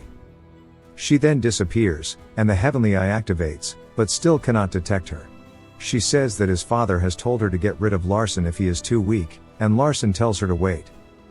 He asks her what she'll do for him if he wins. And she says she didn't think he'd ask, but asks what he would like if he wins. And he tells her he wants her to protect him, because he's weak, so protect him until he's strong enough. She agrees, then disappears again. He was confident, but he can't sense anything, and even though she threatened him, she won't be able to kill him, so she won't attack above his neck or his heart. So he will have to deflect her attack by letting himself get hit, and she'll have her guard down. She'll aim for his arms or legs, and the moment she attacks, he will detect her. He mentions his flow slowly ability, and explains how it doesn't only make time slower, but also lets him see mana in slow motion, and that the quality has changed. We see a purple mana ring from around his chest, and we learn that Grail let out mana which upgraded his skills, and now he is able to see Hera's attack, and he looks at her attack, and realizes it's his leg, and while he can dodge, he won't be able to deflect if he does that, so he takes the hit on his knee and rears his fist back and punches at Hera equal rights equal lefts, and she blocks it. He asks if that counts, and she says yes and she'll keep her promise to protect him from now on. And she disappears again. Larson is happy to have passed the test. It cuts to Hera saying she'll begin her report, and we see her talking to a candle mentioning what Larson has done, and she compliments his decision making, and says he's unique because her dagger was coated in poison, but he grabbed it barehanded, and despite the poison entering his blood he is fine, so his mana must have purified it, and she will find out if it was luck or not, and she disappears. It cuts back to Larson walking down the street, and Grail pops up asking if he did well, which spooks Larson, but Grail tells him that nobody else can see him. And that he should be praising him, because Hira's dagger had Melia on it. And Larson is shocked to hear that her dagger had poison on it, and he warns Larson that if he receives a big shock, the poison will come back up and melt his body. Larson calls for Hampton, and asks if he knows what Melia is, and Hampton says yes, and he offers to get some for him, and Larson just asks for the antidote instead. After he sends Hampton off, Hira appears beside him, and she explains that she's been appointed as a shadow for him, so a new maid will replace her. He also comments on how her attitude changed, and she says there's no longer a point in acting, and he compliments her on her acting skills. Then he asks her about the dagger, and says it made him angry because if she wasn't going to kill him, then why put poison on it? Hira asks why he pretended not to know, and he explains that it's because he wanted to show her he was fine without the antidote, and now she won't underestimate him. She tells him what the poison was, and he tells her he knows and tells her where it's from, which surprises her that he knew, and she tells him while she's agreed to protect him, there is a time limit, and that he must become strong enough to free her from her duty. He then asks her if she can get him some 1,000-year herb powder, and then he feels his throat is itchy, and he tells her to get him water. He reaches into a bag of 1,000-year herb powder and begins to consume it with water, and Hira notices that his mana is changing, and we see Grail beginning to puke. Larson feels his heart expanding, and Hira wonders what to do because if she moves him, he will die, but she doesn't know what to do because she isn't a mage, and she decides to absorb his mana and die for him. We see the mana continuously expands, and he wonders why he keeps getting near-death experiences. After a bit, his ribs begin to crack, and a status window appears mentioning how managing the reaction is just a requirement, and mentions how if he doesn't have a special body from a swordsman family, he'll die, but there is an exception for those with the heavenly body, and he realizes he can withstand it. Grail tells him he feels better, and to trust him, and we see the mana begins to condense into his heart, and Grail says that his cultivation technique is helping him. Hira watches as Larson's mana goes back to normal, and then she sees fire erupt from Larson, but notices that he is now a second circle. She is surprised because she's never heard of anyone reaching it at 10 years old, and Larson asks if she just plans to stare at him. She apologizes and congratulates him, and she asks if he calmed the mana expansion by himself, to which he replies yeah and says how great he is, and she says it's to be expected of a maiden, and they awkwardly stare at each other. Larson is happy that all of the requirements were met by coincidence, and he asks Hira if she wants to do something, but doesn't say what. It then cuts to Noah sleeping, and Larson waking him up, and he asks why Larson is there so late, but notices the second circle. He asks Larson what he wants, and Larson says he's planning to have a duel with Hira, and we see them inside of the training room. Larson asks if she can duel with his skill level in mind, and asks her not to kill him, and to attack slower, and she tells him an enemy wouldn't be that kind, to which he replies she isn't an enemy, but his shadow. And she agrees. Larson explains that now he's a second circle, the amount of mana he can hold has changed, and he can move the mana however he wants now, and spreads it all over his body. We see his combat magic technique upgrade, and the fight starts. Hira vanishes, and he realizes it's the same pattern as last time, and while he still can't see her, his heavenly eye can detect her movements. And his flow slowly should be stronger now too. We see Hira charging at him, and he realizes she's going for his leg again. He dodges the swing, and she is surprised he could see her, and he dashes in with mana imbued into his fist, and punches straight toward her face. We see her vanish, and a blade is held to his throat, and he compliments her strength. As he goes to declare his loss, she says it first and mentions how she broke her promise to moderate her skills, and says he's improved quite a bit, and she didn't think there'd be this much of a difference. He asks if she's complimenting him, and she tells him not, and that he's still weak. He makes a joke asking if she can compliment him, and she says empty praises are poison. It cuts to Noah watching all of this, and he is shocked that a mage shouldn't be able to move like that, and that Era's movements are barely detectable with detection magic, and that Larson's power is much greater than it was previously. And the scariest part is Hira's last attack, and he realizes it's best to act as if he didn't see anything. Larson apologizes, and waves goodbye, and Noah is surprised he apologized, and then we see a blade to his throat.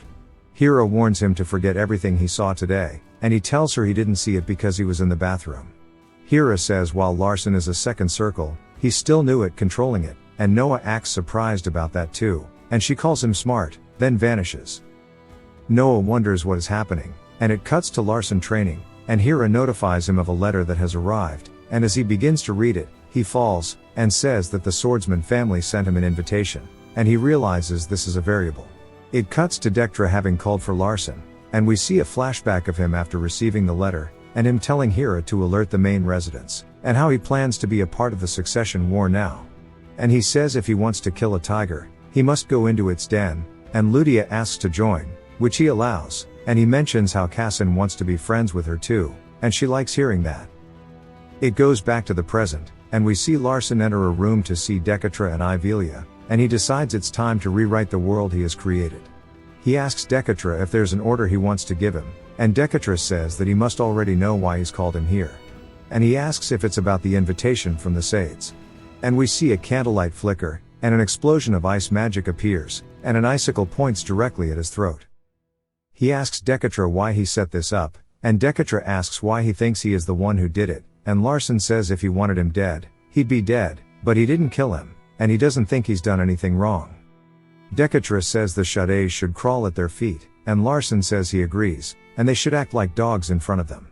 Larson tells his father about his duel with Cassin, and Dekatra asks how he knew Cassin would be there, and he tells him that it was a coincidence.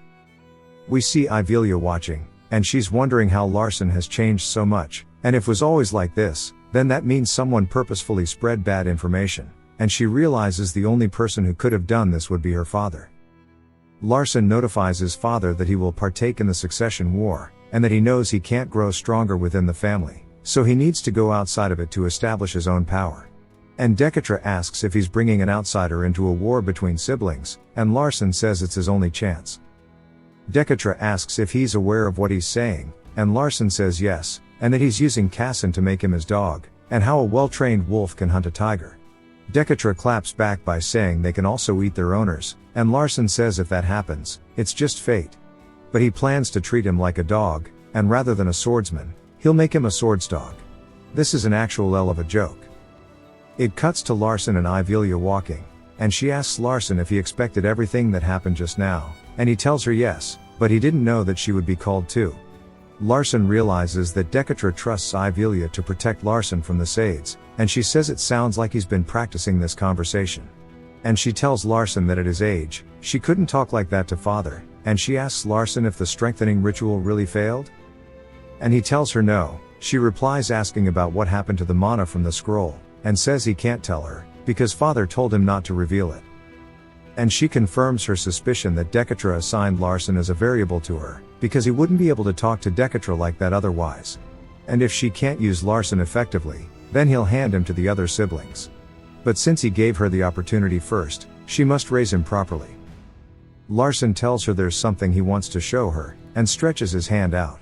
She watches as transcendent mana forms from his hand, and turns into a ball, which surprises her. He asks if she can see it, and she says yes, and she can feel the base of the mana is fire. She tells him not to try so hard and how she already sees his potential, because it's hard to hold a physical form of mana, and she doesn't want him to strain himself, because he's already a second circle at such a young age. And she wants to see him live longer.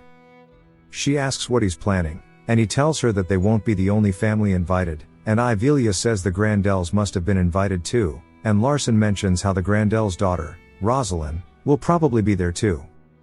He mentions how they are going to use a gateway they set up, and he will wait for them there. She asks why, and he tells her because he's been rude to the Grandels, and he recalls beating Rosalind with a stick, and that is why he was exiled. He tells her he's going to apologize to Rosalind, because he was in the wrong. Ivelia says nobody in the Maiden will bow their heads, and he tells her when a mage's honor is pure, they won't, but when their honor has been lost, it is different. And that he hit Rosalind, and acted unlike a mage, so it is right to apologize. He wonders how he beat up Rosalind in the past, because before he possessed the body, it was trash. The Heavenly Eye activates and explains that Rosalind is extremely kind, and thinks violence is savage. And now he realizes why in the future, she is so aggressive, and has a different personality. Because she was upset at Larson, and she realized how difficult it is to be powerless, and she changed because of him. And because of her talent in martial arts, the family welcomed her change. Ivelia tells Larson whatever he does, she will support him. It cuts to the gateway, and we see Larson and everyone walking up the stairs, and Lydia is excited to try all the food at Cassin's, whereas Hampton is worried about going behind enemy lines, and he thinks that Larson has great plans, and is excited to be a shadow. Hera does not care. We see them pass through the gateways, seeing multiple different environments, and we learn they've gone through 22 gateways to arrive where they need to be. And the Grave of Swords is one of the biggest gateways near the Sade family, and while it sounds bad, the city is very active. Ivelia asks Larson if he's okay, and reminds him the Grandels will be there in an hour. And he tells her he'll train his breathing techniques while they wait, and Ivelia wonders what Larson will show her next. We see Decatra talking to Senkin, and he tells him that the strengthening operation was a success, and it took place in his heart, and that he thinks that Larson has the Holy Grail of Transcendence. Which was the chalice that Kirtle used, but before Kirtle died, he realized the Grail wasn't actually the Grail of Transcendence. Senkin says he's never heard of this before, and Decatra says it's something only the Maitons know, because Kirtle was close to the first Patriarch, and apparently, the Holy Grail disappeared when he died, and after looking into it, he's sure Larson has it. And he tells Senkin that the first Patriarch used to call the Holy Grail a supporting circle, and Kirtle called it a charger. And Senkin asks if he's sure that Larson has it, and Decatra tells him it's the only way to explain the current situation. Senkin is confused, and Decatra tells him that Larson is a second circle and is able to use attribute mana. And even though both of them were called geniuses when they are kids, he asks if Senkin could have been a second circle at 10 years old. Senkin says maybe, but he wouldn't have made it to 17 years old. Decatra says that Larson has no problems currently, and wonders why he didn't see this talent previously, and tells him there's something he is hiding. He orders Senkin to watch Larson and make sure he doesn't die, at least until Decatra dies. It cuts back to the Grandels arriving, and Larson comments on how their power is different from the Shades, and he greets Rosalind. Rosalind asks him who he is, and he smirks at her, which makes her recall the beating she received. She leaps toward him, and lands in front of him, asking why he is here. He tells her he wants to apologize, and she laughs at him, and says apologize in a mocking tone. Her uncle laughs, and says he should greet his elders first, and Larson greets him, and we are introduced to Magner. He is the second most powerful person in the Grandel family, and his martial arts skills are better than the current patriarchs. Magner says he was planning to scold Larson when he saw him, and Larson says that's not the way the Grandels do things. Magner is surprised Larson isn't scared of him, and Larson tells them he was in the wrong, and that he will apologize the Grandel way. Rosalind says if he wants to be forgiven, she will kill him. And she punches at his face, but Larson doesn't even flinch. Magner is impressed, and Rosalind says she thought he would look scared, and tells him to try blocking her next attack. His techniques activate, and we see her hit him in the stomach. He lets out a grunt, and she kicks him away, knocking him onto the floor. Magner is shocked by Larson's magic combat technique, and how he reacted properly and took the hit. Rosalind asks why he's just sitting there, and Larson says sorry, and admits he was in the wrong before, and apologizes. She asks what kind of nonsense he's saying, and he tells her she was just too pretty. This confuses her, and he explains he wanted attention from her, so he bullied her. She lets out a laugh and kicks him in the knee, and tells him it's too boring if he doesn't fight back, and if he fights too, she'll feel better. He tells her okay, but not here. Magner agrees with him, and tells them this isn't the place, and we see citizens watching, and Larson comments that everyone will talk about their fight, and tells her people will be hurt if they fight here. This surprises Rosalind, and Magner is impressed. She mentions how Larson was going to apologize, and he tells her he will, but somewhere better, and Magner tells her they need to go to the Sade residence. Magner talks to Larson through sound transmission and compliments him, and tells him to be friendly now if he doesn't want rumors to spread. Heavenly Eye notifies how Magner will begin to analyze him, and Larson sees this, and another window shows that Decatra has doubts about lacking probability, and because of the variable affecting the plot, there is doubt around the probability.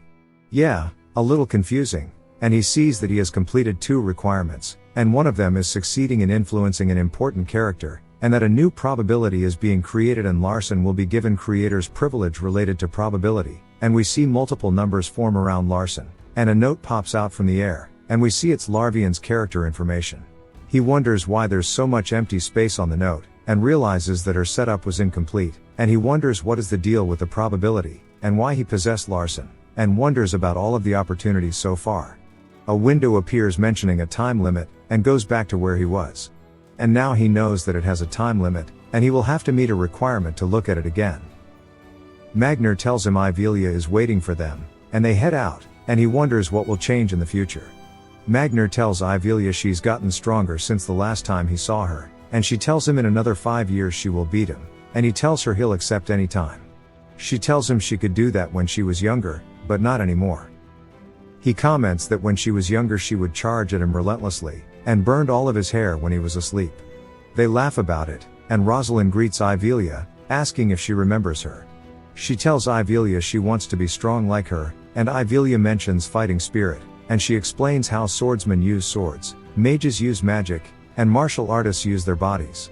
And while their body has limits, they can use fighting spirit to do impossible tasks. Rosalind tells her she'll train her fighting spirit to become strong like her, and then it cuts to them having finished eating. And Ivelia says she needs to talk to Larson, and Magner agrees to meet her later.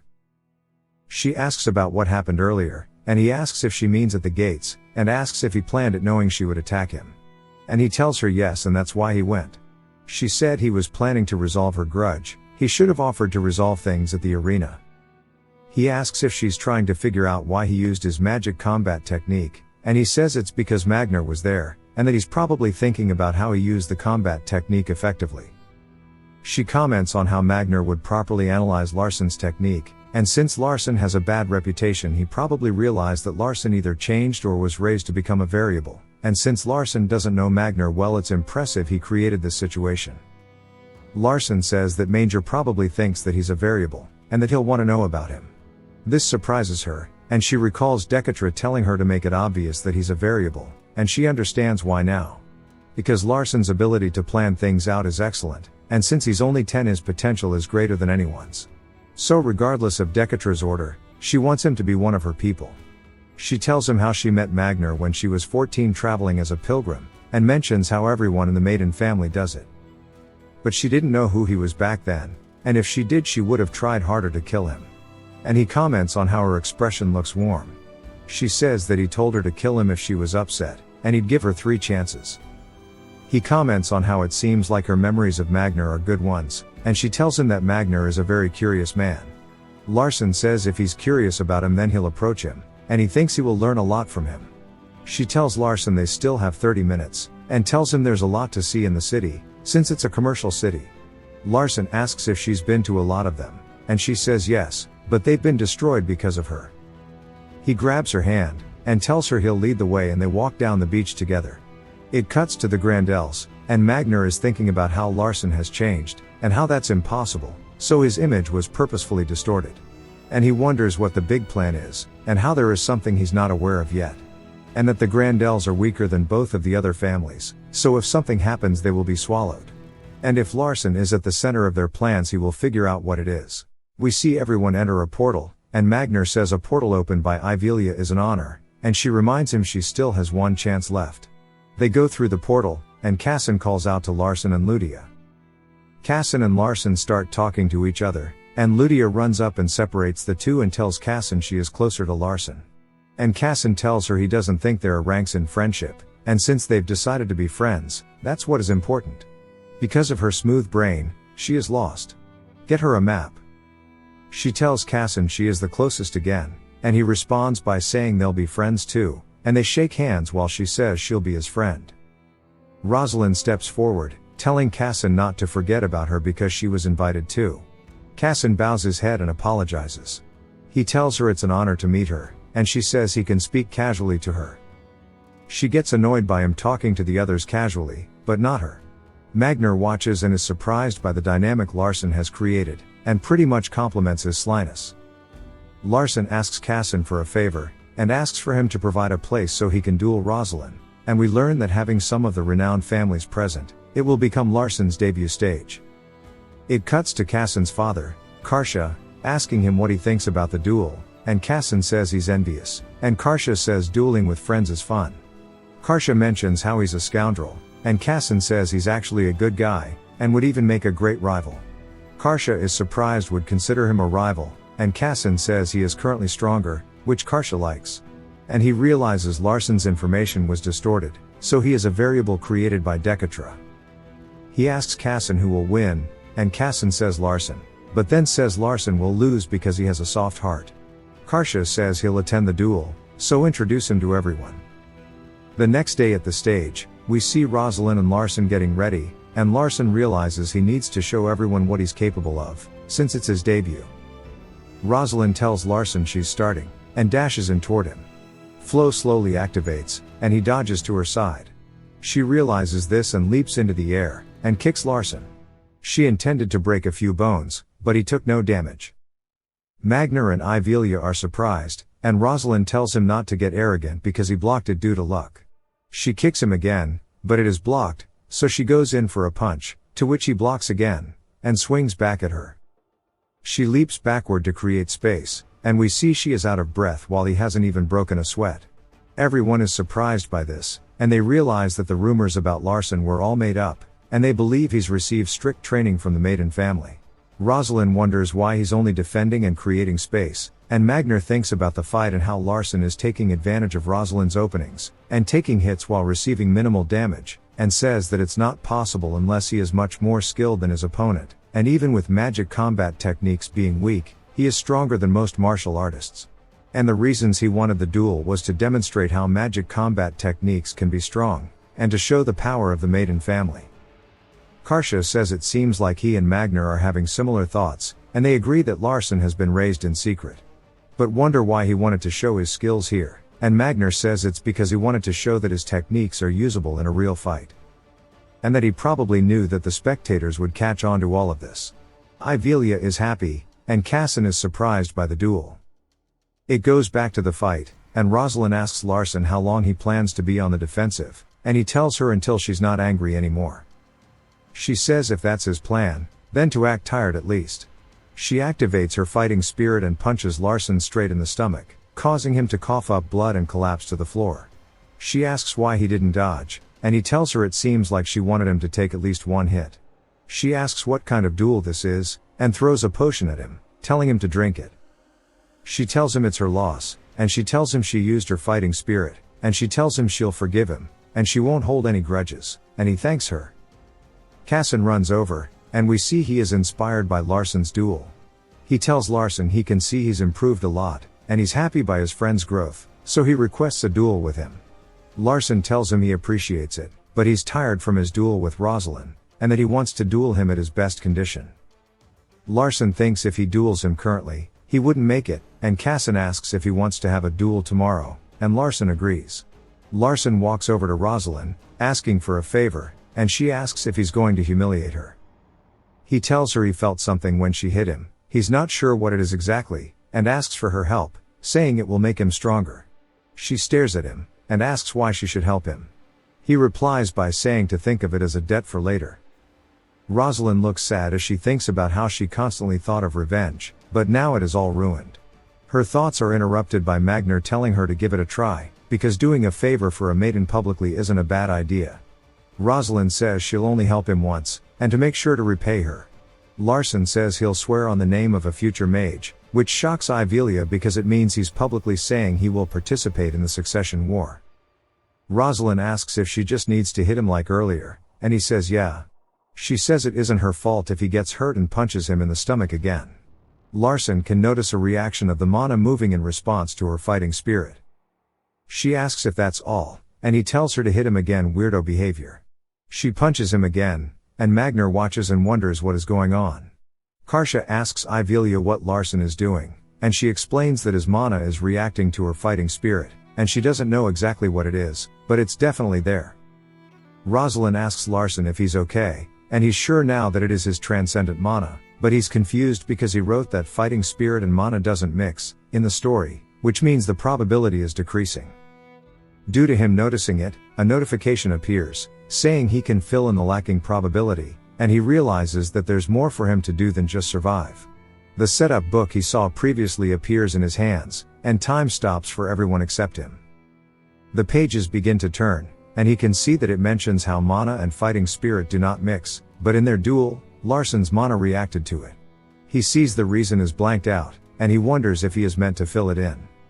But he realizes if he isn't careful, he can mess with the previous setups, and he can't just write randomly, so he has to think of a reasonable explanation that won't interfere with other setups. He puts the reason as Larson Maiden does not abide by the rules of this world. He thought about other options like Grail, or his transcendent mana, or heavenly body, but thought it to be better to focus on Larson Maiden, rather than an external factor. And if he sets himself as a character that doesn't abide by the rules, then he will be free from the world's probability, and won't mess with other settings in the world, so Larson will be an irregular. Time begins to resume, but a notification appears saying that he is able to add another line. This surprises him, but then it cuts to Ludia sleeping, and hearing a knock at the door. She opens it, and Magner asks her where Larson is. Ludia gets protective, and Magner asks if he looks like a bad person or something. Larson walks out, and Magner instantly notices that Larson's body is unique, because it's been training for magic combat, rather than as a martial artist, or a mage. Smooth Brain makes a joke about his abs, another L joke. Larson asks Hira for clothes, and she appears, which surprises Magner, that someone as fast as Hira is being used as a maid. Magner and Larson sit at a table, and Larson asks if he came to see him out of curiosity. Magner says yes, and Larson says he's curious about martial arts too. Magner says Larson seems confident that he'll talk to him about martial arts. Larson tells him that he's sure that there's enough curiosity for it to happen. Magner asks Larson if he's thought about the consequences of learning martial arts from him. Larson tells him that is why the Shades invited him, because Decatra can't see what is going on, which makes it a safe place. Magner tells Larson he'll look at his body first, and is surprised by his back, but proceeds with giving him fighting spirit, and he tells Larson to accept the energy. And to trust him, Larson agrees. Magner compliments Larson's cleverness, and we get a flashback of Larson adding another line, and he wonders what he would give the main character, and he decides to give himself the ability to grow from fighting spirit without any side effects. It cuts back to the present, and we see him absorbing the fighting spirit, and Magner is pleasantly surprised that there's a mage who can accept his fighting spirit. Magner asks who has been teaching him, and Larson says he's self-taught.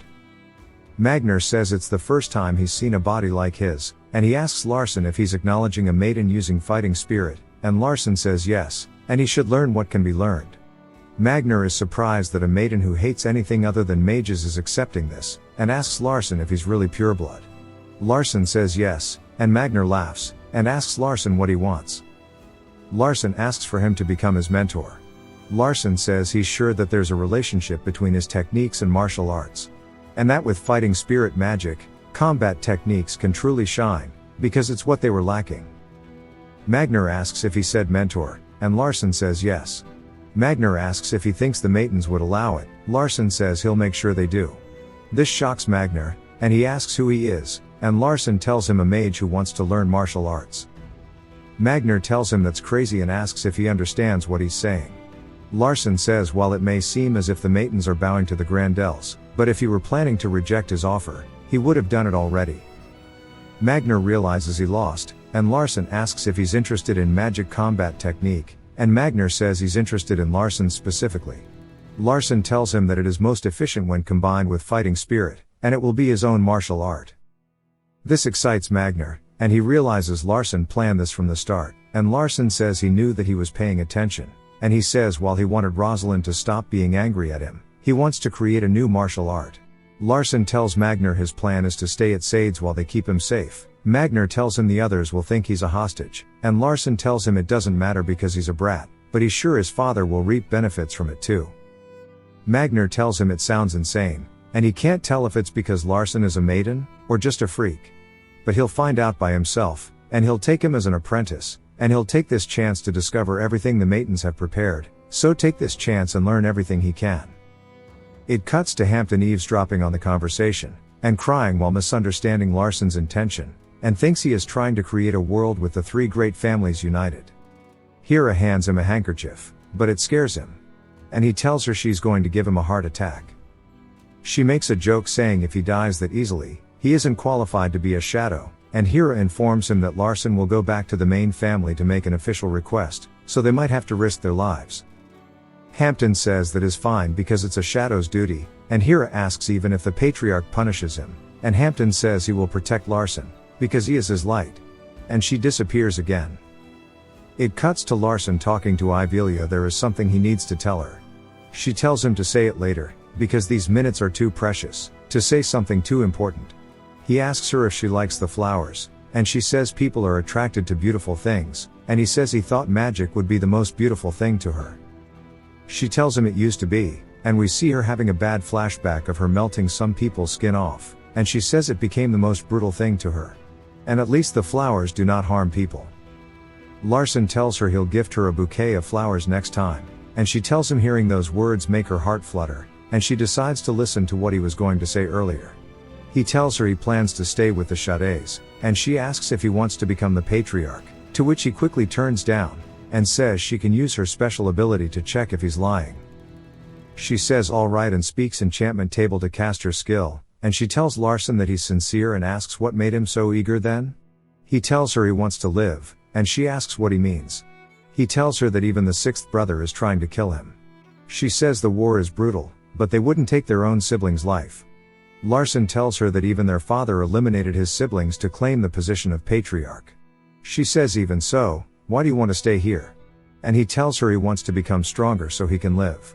She asks if there's another reason, and he tells her he wants to protect his mother and himself.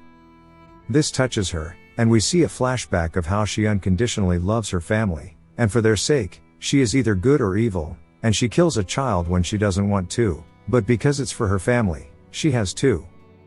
While she loved the family, she hated the succession war, and decided to try her best to become the patriarch so she could stop the war, but for that, she needed a magic stronger than anything to obtain peace. And that she was a sorcerer who longs for it. He recalls her saying she killed a Balrog, and he mentions how she decided to kill a monster rather than humans. And he realizes the weight of being the author. To him, everything he wrote was just a book, but for them, it was reality. And while it isn't hard to write about someone being killed because it's just words, the truth is heavier than that. He calls out to her, and says if he wants to become strong enough to protect her, would she consider that pride? She is surprised and says protect me? Then laughs, and says it's the first time she's heard that, and she says speaking with him is always a pleasure. Then he asks her for help with father, saying he'll convince him. It cuts to a pavilion, and we see Larson and Rosalind sitting side by side. He comments on the classical music, and Ludia calls out to him, pointing to the cake, and is fascinated by it. Everyone tells Cassin happy birthday, he thanks everyone, and Ludia hands him a gift saying her father said it was a lucky pebble. Larson thinks it looks like a stone he saw on the side of the road earlier. Rosalind hands him a gift saying it is a sincere gift from her and her family. He thanks her, and she's happy he's speaking informally to her. Larson tells Cassin he hasn't prepared a gift for him, and Cassin says okay. Smooth Brain watches while eating cake, and Larson tells him he would like to stay here and continue sparring, even though it isn't a gift. Cassin is surprised, and Larson tells him he'll get his father's permission, and Cassin says it's an unexpected gift, and that it's always a good time with friends. Larson tells Cassin to tell his father, and that he'll get Decatros permission. It cuts to them back at the warp gate, and Larson talks about how he had two objectives, one was Cassin by his side, and the other was to use Magner to his advantage. Cassin tells Larson to return quickly, and Larson says he will. Rosalind goes to say something, and Larson tells her he hopes they can greet each other with smiles the next time they see each other. She wanted to say it first, but doesn't say anything and walks off while Larson talks to Ivelia. She asks if he understands what he's doing, and that nobody can stop their father's anger. And he tells her he's confident. It cuts to the main estate, and we see Larson standing in front of a door, and he can feel a piercing cold. He walks into the room, and Decatros says no need to greet him, and he understands Larson wants to stay with the Shades. Larson says this is correct, and Decatros asks if he's aware of how this will look to outsiders. And he tells Larson if he can't make him understand his intentions, then he will take it as an insult. A dagger forms in his hand, and we see it as instant death for a mage third circle and below. He asks his father if he remembers the dog house of swordsmanship still an L joke. Decatros says yes, and Larson tells him he's met a boy named Cassin, and that he's vulnerable to relationships and emotions. Decatros says so? Larson continues by saying he's confident in his ability to turn Cassin into a dog. Decatros asks if that's the only reason for wanting to stay, and Larson starts explaining how to everyone else in the world magic combat techniques are useless, but he has seen the potential in them. Decatra tells him to continue, and Larson tells his father about his second circle, and how he has something special in his body. Decatra asks if it's the Holy Grail, and Larson explains that Grail is the reason behind his unique qualities, and that his body has reacted to the fighting spirit of the Grandels, and it's already slowly building up inside his body. And since he's already received an invite from the Shades, they already have a relationship, and since the descendants of the renowned families are interacting with each other, does that really seem like defeat? And that the Shades do not resort to battles of public opinions, and if they started a rumor saying they bent the maidens to their will, then he'll take full responsibility and unalive himself. Decatra says it seems like he's confident, and asks what's next. Larson kneels down, and says since they've offered their hand first in unity, he's sure that his father can figure out how the world will view them. And that absolute force and power are the most effective methods for ruling. But a warm embrace and humble stature are what make a true ruler. Decatra says if he uttered those words without having changed, he would have killed him, and tells him he will observe him to see whether or not he will possess the abilities he spoke of. Larson thanks him, and says he's sure to meet his expectations. But tells him that he's only 10 right now. Decatra asks if he's complaining, and Larson says he needs his mother's care, so please send her to the Shades with him. Decatra laughs, and compliments him for being able to move people.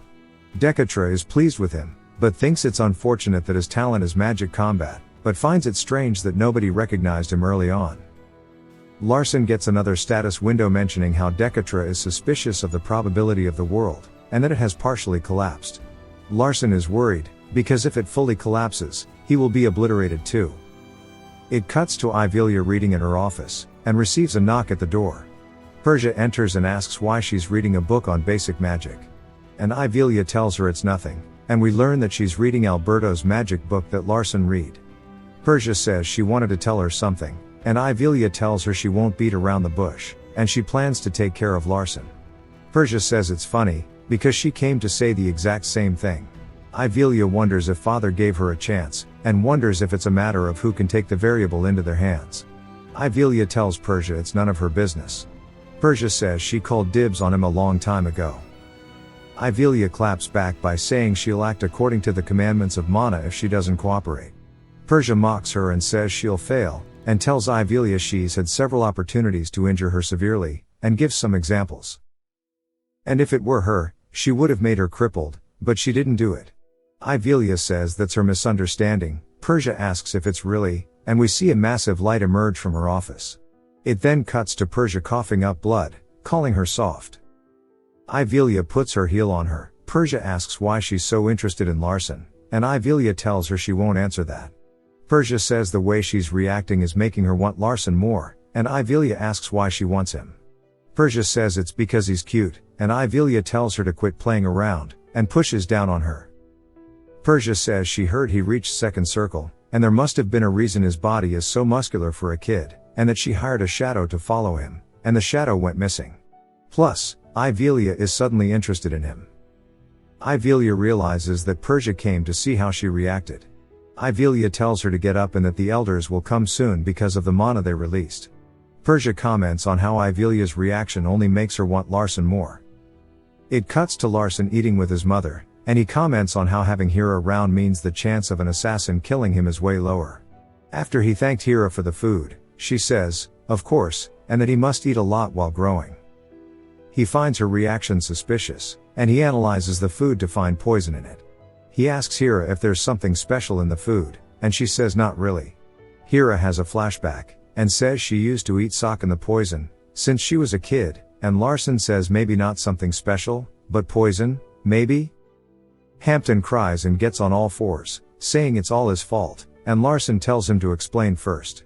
We don't see the explanation, but it cuts to Hera asking how he knew. And he tells her it's intuition, and she does the anime protag glasses shove, saying he must have smelt the socken. And she tells him she'll continue as his shadow to make him stronger. And she tells Soso that she personally made her food, so she doesn't need to worry about the food. Soso thanks her.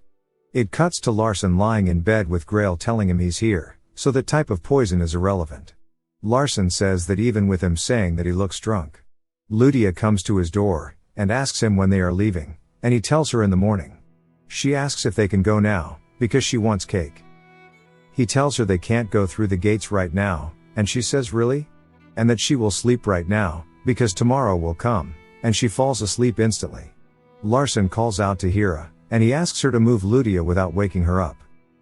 We see Ludia perform the exorcist, and Larson watches in awe. It cuts to morning, and we see Hampton apologizing to everyone that they need to go by carriage, and we learn that aristocrats drive cars because of his half-assed world setting, and he wonders if this is his first step to independence, and they head off to the Sade residence. They arrive, and while everyone is getting off the carriage, Casson calls out to Larson, and tells him he knew he would be back soon. And Larson tells him he's here to keep his promise, and it's time to duel. Larson is glad things are going as expected, and he tells Casson that it won't be easy this time, and he decides to show his power off. Larson mentions how he's changed a lot since first meeting Casson, and now he's a second circle and much more proficient with his techniques. And now he has all of these other buffs, so it's time to see how he does against an opponent like Casson. He realizes he can't beat him, because that's how he set up his character. No one can win against him, and he's a genius among geniuses, and he just makes other geniuses seem normal, but despite being so talented, he tries harder than others, and he combined hard work and talent to become the best. Larson realizes he must have also improved as well. Casson starts with a thrust, and we see Larson dodge the attack, and Flow slowly activates. The two begin to charge at each other. Larson notices his movement, and realizes what his next attack is. And he realizes if he dodges, Casson closes the gap, and that he's fast enough to make Flow slowly useless. Casson uses sword ki, and while it might have been an accident, it's good for Larson. Casson realizes it too, and Larson realizes that Casson has let his guard down, so he uses it to his advantage and rushes in. Casson backsteps to dodge, and Larson decides to push in further. Casson thinks he has the advantage and is going to try to make use of it by attacking Larson. He sees Larson imbuing his fist, and readying a punch. Casson puts his sword up to block, and Larson hits it directly, creating a shockwave of mana to explode from their clash. Magner and Karsha are surprised. And Casson realizes that if he lets his guard down, he will lose. He asks Larson how he grew so quickly, and that he's like a completely different person. Larson says it's too early to be surprised yet. Magner comments that if it were Rosalind instead of Larson, the duel would have ended on Casson's first attack. Casson slashes his sword again, and Larson narrowly dodges it. Magner wonders what it would have been like for Larson to be born as a Grendel, but regrets having the thought. Karsha says if Casson were fighting with killing intent, then it wouldn't last long, but it's surprising that Larson can predict his movement. And he chose to charge forward into Casson's sword ki, and use that chance as an opening. And he wonders what message Dekatra is trying to convey through Larson. It cuts to both of them being gassed out, sitting back to back. Casson comments on how fast Larson's growth is, and Larson tells him he's still lost. Casson says it doesn't matter, and he's very happy that his friend got stronger. Larson realizes no matter how fast he grows, due to Casson's setting of being peerless, he will always grow faster than Larson. He tells Casson not to be too happy, because they may be enemies one day. Casson asks what he means, and Larson tells him that it's because he's a maiden, and Casson is a Sade. Casson says it doesn't matter, because they are friends.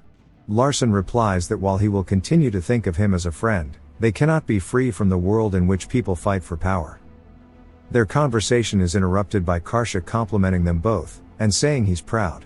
Larson tells him he wishes to become stronger, but not just stronger in general, but stronger than Casson. Casson watches, and Karsha tells him that is why he will make a great rival, but asks how he intends to do that. Casson tells him he is planning to learn from Magner. Now Magner is in a rough situation, but he realizes due to the public setting they are in, people might misunderstand what it means for Larson to be Magner's disciple. Magner asks if he has his family's permission. Larson tells him he does, and that he plans to work in harmony so the two families can share their knowledge. Karsha is surprised because Dekatra would normally never allow this. Magner tells Larson there's a test he must take. A window appears saying that the test is to hunt either a red tiger, or a white tiger, and adults cannot help. He tells Magner he will hunt a white tiger, and he asks if Casson can tag along since he isn't an adult. Magner tells him he never gave him an option on the tiger, and he will be hunting a red tiger. Larson quickly agrees, and Magner realizes he wanted to hunt a red one from the start, and that Larson played him. He calls him smart, and he realizes he may have bit off more than he can chew. It cuts to the gang talking about how the trip will be like camping, and we learn they are going to a city called Garen, and that it's near where the red tigers are. Lydia asks if she can tag along to play, and Larson says they aren't going to play. She says she likes camping, though, and he tells her he'll ask Magner. They arrive at Garen, and Lydia falls to her knees, complaining about hunger, and Larson tells her they can go eat nearby and to get up. They are surprised by the lack of life in the city, and when they go to ask a citizen about it, he is scared, and he tells them to evacuate because bandits are going to appear. Lydia tells Larson she's hungry again, and he knocks on a door, but nobody answers. And he wonders what kind of bandits would cause the city to act like this. They immediately feel bloodlust, and a red tiger greets them. We see Clifford, and we see someone riding atop it. Larson uses Heavenly Eye and we learn the man is named Caden, and that he's part of a giant bandit group, and eventually becomes their leader. Caden asks who they are, and Casson asks if he's the leader of the bandits. Caden points to himself, asking if he's asking him, and begins laughing. Casson asks why he's laughing, and Caden says he isn't a bandit. He just enjoys hunting humans. Larson realizes if they fight him, they will die, and he tells Caden he doesn't know who gave him permission to hunt here. Caden replies he doesn't need permission. And Larson tells him the city should have high-ranking swordsmen here, so how is he able to run around freely? And Larson comments on how it's one of two options, either it is a secret deal, or the awful probability he created. Casson tells him they are coming, and we learn that Larson was right, and the probability is screwed. Time begins to slow down, and he's given the creator's privilege again. He writes down something in the blanks, but it isn't shown. Time unfreezes, and Clifford roars while leaping at them. They all dodge it, and Larson says it's faster than he thought, and he's glad they aren't hurt. He tells them that it's obviously a red tiger, and if they are hit by it, they will die. But as Larson goes to explain about Clifford, he is interrupted by Lydia casting a fireball toward it. And he says if she gets rid of it, then they can eat. And hurls her fireball toward Clifford. Caden sits there calmly, and Clifford just eats it. Caden offers them to join the bandit group, and Casson says he has no intentions of joining bandits. And he will kill anyone who terrorizes the citizens. Caden asks if he's really ready to die here. Larson yells out, saying no matter how he thinks about it, this is odd, because he isn't asking who they are even though he's attacking them, though he already did. Larson smirks, and it flashbacks to the setting he wrote, and we learn that he wrote the reason Caden is hunting is that he is creating a test. Because from the start, a test had been planned, and even Rosalind went through this. Larson tells him he already knows who they are, and that the reason he's acting like this is that he has faith in something. And while Larson talks about what he has faith in, we see a portal form, and Ivelia emerges from it. Larson and Casson watch, and Casson stares at her in awe.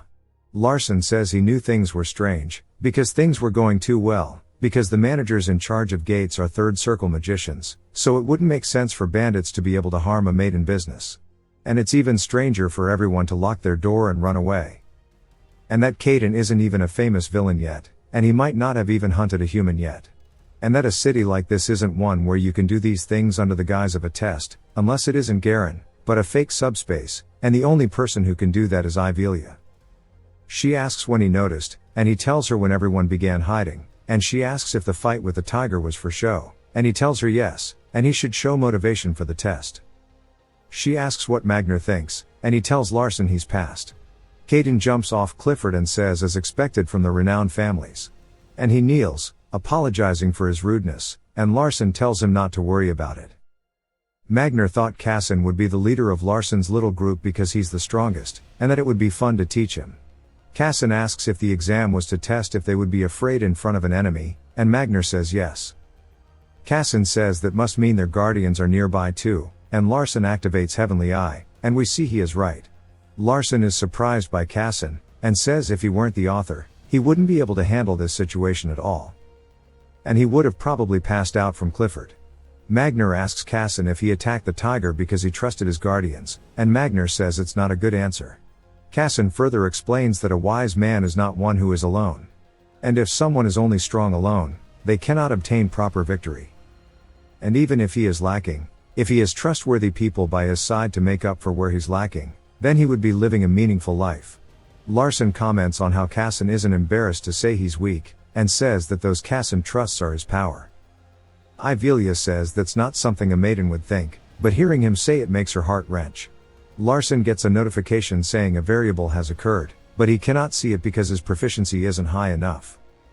Magner tells Kassan he is right, but it's not the answer he likes to hear, and he asks Larson if he also knew about the Guardians.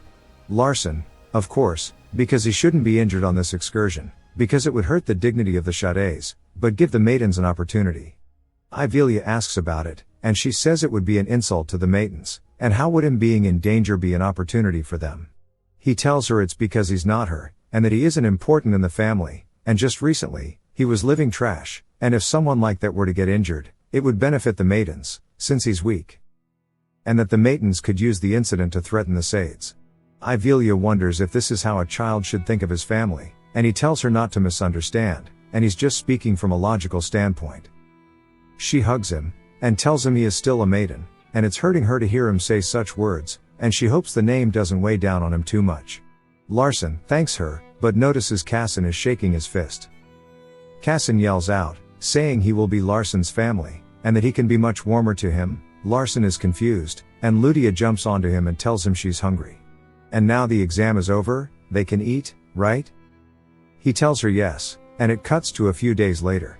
We see Larson telling Magner he wants to go to the Tehran mountain range, because he's heard the views are amazing. And he wants to visit the real place, and not the one they saw in the subspace the other day. Magner asks if he wants to go on vacation, and Larson says no, and he found something in Ivelia's space, and it was something she created for him. Obviously, this is a lie. Magner asks why, and Larson tells him he could feel a strange mana in it, and it was her way of telling him she arranged something there. He asks how he didn't know about this, and Larson says maidens have their own ways of communicating. Magner buddy, this is not what it was. He asks if it's okay for him to know something so important, and Larson says he's his teacher. And that there are two reasons she communicated this way. One is to keep it a secret from Kassan. And the other is to see if he would discover the message, so she killed two birds with one stone. Magner asks what's waiting for Larson, and he replies he'll know when he sees it, but he knows the approximate location. Larson actually knows where it is, and that it's an item originally meant for Kassan, and is a chest plate, plus having Magner go would benefit him. Larson tells him where it is, and Magner is shocked. Larson asks what's wrong, and he tells him it's nothing. He just has a good memory of that place. It shows them exiting a portal, and Larson asks if they can take a break. Magner says no, and says time is money, friend. Larson tells him he's aware of the 3 days to get there, and Magner says it's only 1 day. Larson says it's only possible for him. Magner replies by saying he'll leave him behind if he doesn't keep up, and he should be able to keep up with the geezer. It cuts to Larson gasping, thinking that Magner is insane, because he'll die at this rate before even reaching the area. Larson falls to his knees, and begins to vomit. Magner asks why he's so weak, but says he got further than he thought he would. And that Rosalind wouldn't have made it this far.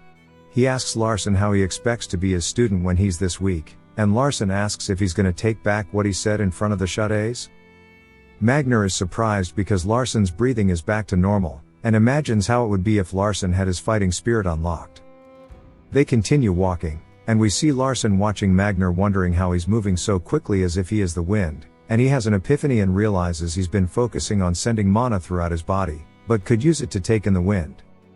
He tries it, and is surprised that it's possible, and he unlocks a new skill that utilizes attributes, and while he can't be a proper elemental mage like Ludia, he can still use it because of transcendent mana.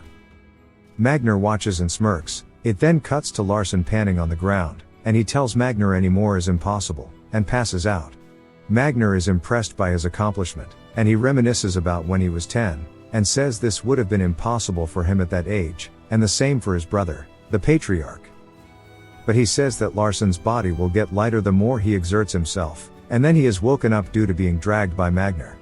Magner tells him he took him to Mount Dragon's Head while he was asleep. Larson decides to pretend to look around while he finds a well, and comments on how the town is abandoned. Magner says it was probably a farm town, and Larson asks about the memory he mentioned before. Larson tells him since nobody is here, he'll look around for a bit. Heavenly Eye activates, and we learn that it was a bandit village Magner subjugated. and that he killed more than 10 bandits, and this isn't public knowledge. This is also where he met Mai, a young woman the bandits kidnapped, and he fell in love with her, and killed the bandits to save her. But she was poisoned and ended up dying before he took her out of the mountains.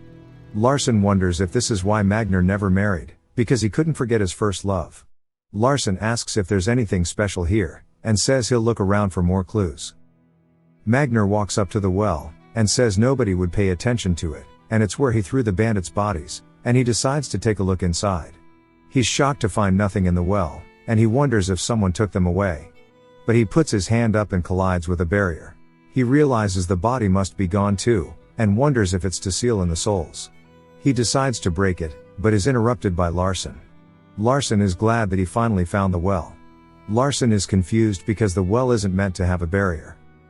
He asks Magner if he knows about barriers. Magner asks why, and Larson says he surely knows about the barrier already. Magner asks how a martial artist would know about barriers, and Larson says it's strange someone would put one up on a random well. And that employing a barrier takes a lot of time and money, and this one is more than 10 years old. Magner asks what he's trying to say. Larson says he thinks it was made naturally. Magner thinks that's crazy, but recalls what happened at the well with the bandits and Mai, and realizes she was able to freely walk around it. Larson says the only condition an object needs to set up a barrier is a special setting. Magner asks if that's what mages call it, and Larson says yes, and there's a secret he can only tell him. And then he tells him that his eyes can read supernatural settings. And because of that, he can sense the name Mai from the well. Magner is shocked, and Larson tells him this well is what his sister wants him to see, and it's called the Bloodied Well. Magner realizes that Larson's eyes are really special, and Larson says it's weird he doesn't sense any blood. Magner asks how much he knows, and Larson says that's all he can see, and then a cloud of purple smoke erupts from the well. A figure begins to form from the smoke, and we see the figure is Mai. She tells him it's been a long time. Larson realizes she isn't human, and that she's a yokai, and the smoke is a pheromone to seduce people. She asks if Magner came to find her because he couldn't forget about her. She asks how it is to meet his first love again, and while he's old, she's still beautiful. He tells her he's glad, and that he was thinking about how burdened he was when she died, but now he can let that burden go. She tells him it's been a while, so why don't they have a passionate moment together? While he was a kid back then, now he's more like a real man. So now she's more tempted to seduce him. Magner calls out to Larson, and we see him grab her by the throat, telling him to watch closely, and that this is the first lesson he has for him. He tells her that she's a yokai, and there are two ways to hunt them. First is to kill it physically, and the second is to use some type of energy to kill it. And what he will be showing him now is a basic technique in the Grandels, and it's one of their 4 basic volitions, called breakage. We see him emit a large amount of fighting spirit, and then punches a hole through Mai. She asks what he's done, and Larson realizes he didn't just hit her, but broke the space she was standing in. Mai asks if Magner is really trying to kill her, asking him how he could do this to her. Magner tells Larson to watch closely, as this is the first method. Larson tells him he understands and dashes toward her with his fist imbued with energy. He hits her, and she asks how he could do such a thing to someone so beautiful. Larson comments on how doing that made his chest tight due to mana, but once should be fine. Mai says it must be a competition, since only one of them can have her. And begins laughing while she slowly disappears. Larson stomps on her as she's leaving and asks Magner why he didn't kill her instantly. And Magner asks what he means, and Larson says he bet he didn't do it because he loves her. He bonks Larson, and Magner thinks that he's sharp, and comments on how the technique he used to defeat Mai was something a mage wouldn't be able to do, because they would lose their arm from all of the concentrated mana, and he doesn't know how his body withstood it. He tells Magner he'll teach him something else. Next, Larson asks if he can guess what it is, and Magner says yes. Larson asks if it's about hiding his eyes. Magner asks why, and Larson says that his siblings will be envious. Magner wonders why Larson trusts him so much, and how such a unique person came from the maiden family. Before going into the well, we learn that it is an artificial dungeon, and Larson tells Magner he thinks it's a naturally forming one, and then jumps into the hole. Magner stares for a second, then quickly jumps in after him. Magner is surprised by how deep it is, and realizes that the bandit thing was a manipulated memory, and wonders how such a powerful yokai wasn't discovered, because Ivelia wouldn't have left it alone. Larson sees a window about the character settings destroyer, doubting the probability. He realizes it's Magnar, and another message says the probability is being degraded. This shocks Larson, and he receives the creator's privilege again, and the blank he needs to fill in this time is why nobody found the well after 30 years. And now Larson needs to write something that isn't too far from how Casson originally discovered it, and he writes that only those with the heavenly eye can sense the well. Now the probability has been filled in. He waits for the second line, but nothing appears, and he wonders if it wasn't a perfect answer, and if this happens multiple times, the world may break. They land at the bottom of the well, and we learn it is the nest of a 1,000-year dragon.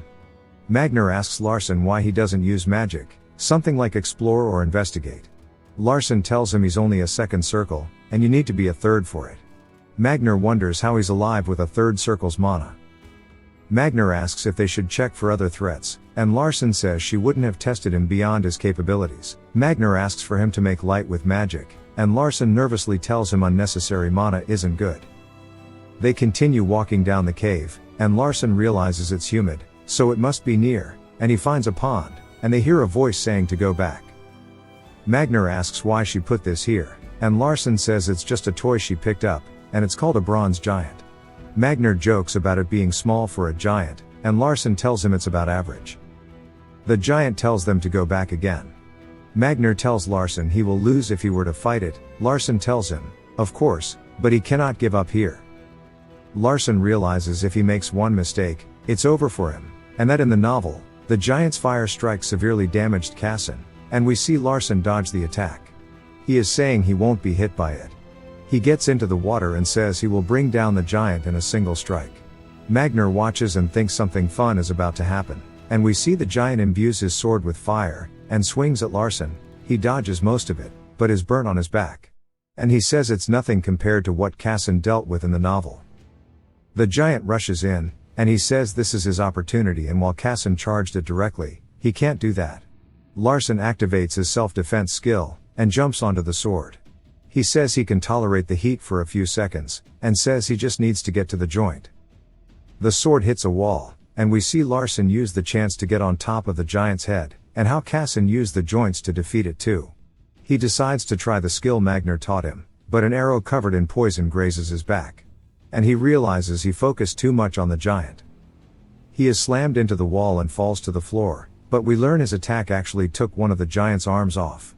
As he was dodging the giant, he concentrated his mana on his fist, and deflected the sword, which is what sent him flying. He asks Magnar for help, saying he's used all of his mana, and Magnar says fine since he gave him a good show, and that he will give him one too. The giant swings at Magnar, but Magnar tells the giant to fall apart, and we see a giant explosion. Larson says this must be what the world setting mentions. Supreme Being's words are laced with authority, and he wonders if he can truly survive here. It cuts to outside and we see Hera and Hampton running through a forest, and he asks her if they can rest. She barks at him for being weak, and he tells her she's just strong. She tells Hampton to wait, and we see her in front of the well. She has a flashback to Larson telling her where they will be, and that the well will be the entrance to the dungeon, and to find him. It goes back to Larson and he's telling Magnar he should have helped him earlier, and he tells Magnar if there's a guardian there must be a treasure. He tells Magnar he'll lead the way, but asks if he also noticed the giant was covered in a weird oil. Magnar is glad he noticed, and we learn the oil is to prevent degradation, and Larson says it's strange that it was rusted even after being coated in the oil. Magnar reminisces of a flashback of him and Ivelia when she was a kid and he's reminding him of her. Larson says the path must also be filled with poison since Letten is weak to it, and the giant was rusted. Magnar tells him he's right, and he warns Larson if he consumes the poison he won't be able to move his arms or legs anymore, and he can't do anything since he isn't a mage. Larson tells him he's prepared something just in case, and it cuts back to Hampton above the well looking in, and here a Spartan kicks him into it. That kick was definitely personal, and Larson tells Magnar if there is poison there is an antidote.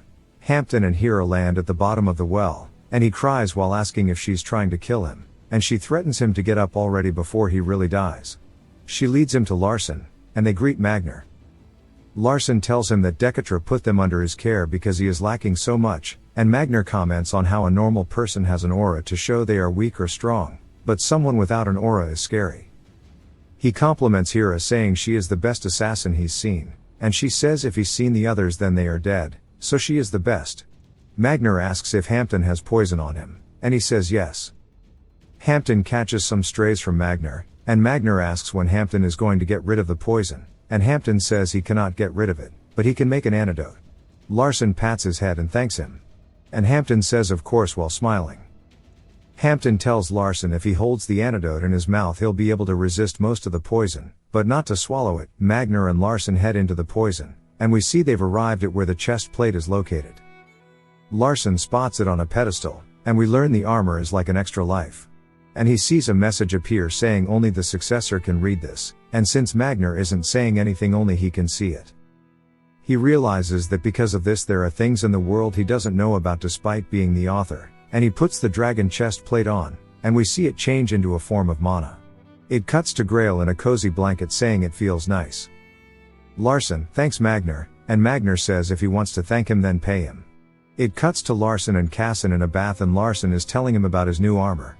Casson is excited about it, and Larson tells him to punch him, and Casson says it would be better to test with a sword. We can hear them talking, and we see Smooth Brain outside wearing a floaty tube wanting to play too. We learn the durability of the chest plate can be recovered using mana, and Larson asks Casson to stand guard while he does some breathing techniques. Casson is happy about stabbing his friend, and thinks this is what a hero's friendship is like, and we see Larson using mana to repair the chest plate, and he thanks Casson for guarding him. And Casson says no problem, and he will see him tomorrow. Larson calls out for Hera, and asks if she wants to try stabbing him for real, and she tells him if she does it for real he will die. And he tells her never mind. She tells him that he must become strong, and he tells her he will. Then we skip an entire year ahead. We see the mountains behind the Sade house, and Magner is saying that now the basic stamina training is over, and they are talking about training. Larson is surprised and calls out to his sister, and Magner says he won't be deceived this time, and Larson tells him he isn't lying this time, and Ivelia greets them. Larson tells her he missed her. We learn he wrote her a letter, and she tells him she wishes it wasn't respect, but affection, and love would have been nice. She laughs and asks if he wants to leave Ludia with her, and he tells her yes. And we see that Ludia has been fighting with monkeys over bananas. She asks if he's asking for her to raise someone who isn't a maiden, and he tells her that she's tied to him by a special contract, and she has to obey him, and he also has to obey Ivelia. She asks if he's saying he'll work under her, and he says yes, if she will let him. She asks him what he's been doing for the last year, and while he hasn't grown as a mage, he tells her he focused on making himself a better vessel for purer mana, because his techniques pressure his body greatly. And he has been creating a vessel that could withstand that pressure. She yells out to him, asking who he thinks she is, and he tells her that she's the best candidate for Patriarch, and she says that she isn't asking about his mana, but what he's done over the last year. He realizes he misjudged her, and asks if she wants to have dinner with him as a family, and she likes to hear that. And he tells her he will get her flowers too. It shows Larson in bed recalling what Ivelia said, and he asks Hera what he thinks she is planning for him, and he's excited to see what she has planned. It cuts to morning, and we see Larson asking Ivelia if she slept well. She says he seems to be in a good mood, and asks if he understands what he needs to do. He says yes, and that he needs to prove he's become stronger despite his mana not increasing, and the only test they can logically do is to hunt poison goblins in the mountains. She says he's correct, and asks if he's ready to go. He takes her hand, and asks if he can bring Hampton along too. We see them go through a portal, and we learn they are at the Byron Stone Mountains. And it is a place that he wrote about in a lot of detail, and it's one of the most dangerous places in the world. Larson asks Ivelia if she's just going to watch, and she says yes. They see a signpost that warns them of poison goblins, and do not approach, but now they know which way to go. Hampton, clearly tired, asks how long they have left, and Larson tells him they are almost there. They arrive nearby, and he tells Hampton to spread about what he's prepared. Ivelia watches as Hampton spreads stuff around, and she was just expecting to kill the rest of the goblins after Larson killed one, since he won't be able to kill a whole pack, but it seems he's prepared something more interesting than she thought. After a bit Larson tells Hampton it's enough, and asks if he can climb trees? And he says maybe. Larson says never mind and carries him atop a tree. Ivelia watches and is surprised by how light his movements looked, and we see a bunch of goblins appear. She tells Larson that mages would never use a method like this, and he tells her he doesn't want to work for her as a mage, and he plans to be someone more special. We see Larson and Hampton are still watching the goblins, and Ivelia understands now that he set this plan up, knowing about the goblins living in packs. And Larson says yes, and since they live in packs, they will get envious of seeing another tribe with meat, and start a fight. We see the goblins fighting, and Larson just has to watch for now. The goblins continue their gobicide, and Ivelia just counts their numbers as they die. We see a single goblin left, and he begins to laugh. Larson looks down at him, and it notices his presence, but it is too late. Larson instantly closes the gap and uses the technique Magner taught him, and obliterates the goblin. We learn 24 goblins died, and Ivelia wonders what father would have thought if he watched this, and she notices that Larson is wearing some heavy-ass armor. And he tells her that he knows she probably wanted to see magic, but on the way here, he marked goblin dens as they passed by, so he will show her his path of magic. We see them enter a cave, and Larson mentions if the leader were a warrior, it would have shown itself, but if it's a witch doctor, then it wouldn't have yet. They spot the witch doctor, and it is in fear due to Ivelia's presence. Larson approaches it, and imbues his fist with mana, and tells the leader farewell. It cuts to them out of the cave, and Ivelia asks Larson if he only approached the leader because she was there? And he says yes, and she says a weak mind is not a good thing, which surprises him. She happily tells him she doesn't mind that answer, and as they go to leave, she tells him since she tested him this time, she will bring him presents next time. Hampton asks Larson if they will need to walk back home, and he tells Hampton they will stay here for a few days. And he asks Hampton if he knows why they are staying, and he says no. Larson tells him it's because he left Ludia with Ivelia, and Hera will notice they are gone, so she'll come for them if they just wait. And since they removed most of the goblins, it should be safe for a while. Hampton asks if he came here to save the people living in this unprotected region. And Hampton looks sad while talking about how most humans live in regions like this, and his parents died in an area like this. And he cries while saying he's proud of Larson, and Larson goes along with it, but then wonders how his sister would feel after this, and then he has an epiphany that if it's the Ivelia he wrote about, then there must be another test remaining. He tells Hampton to run to the cave without looking up on the count of 3. Hampton the goober looks up to see a giant white tiger. The tiger lets out a roar, and Larson begins to count to 3. The tiger continues to roar, and we see Hampton begins to run toward it. But he notices Larson isn't following him, and he wonders if Larson is going to be bait, but continues doing as he was told. Larson talks to the tiger, and tells it to focus on him. The tiger leaps toward him, and he thinks about how Ivelia was probably disappointed that her test was cleared easily, and since she wants to see her limit, he'll go along with it. And how a year ago this wouldn't have been possible. He begins to use the wind attribute he learned while following Magner, and says he will pass this test easily. I'm calling Cap.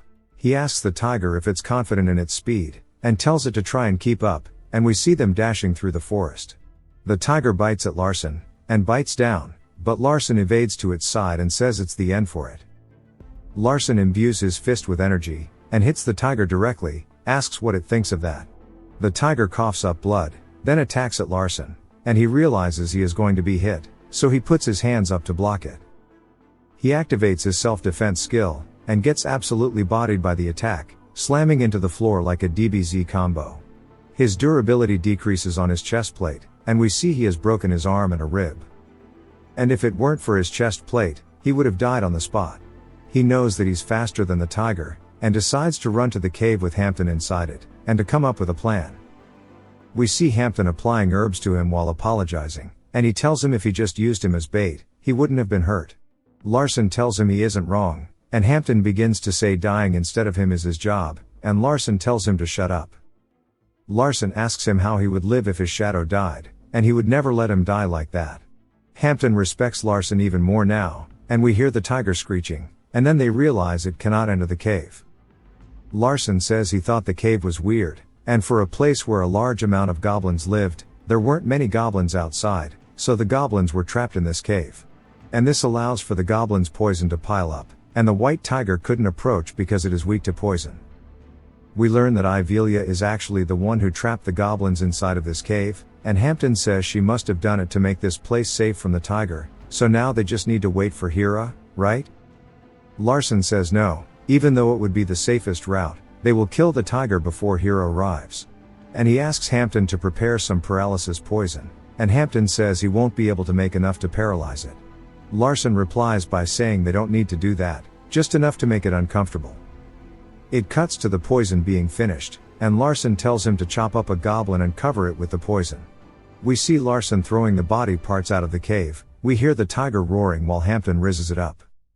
It shows them sitting down, and Larson is counting, and after 30 minutes, he stands up, and we see the giant tiger is exhausted.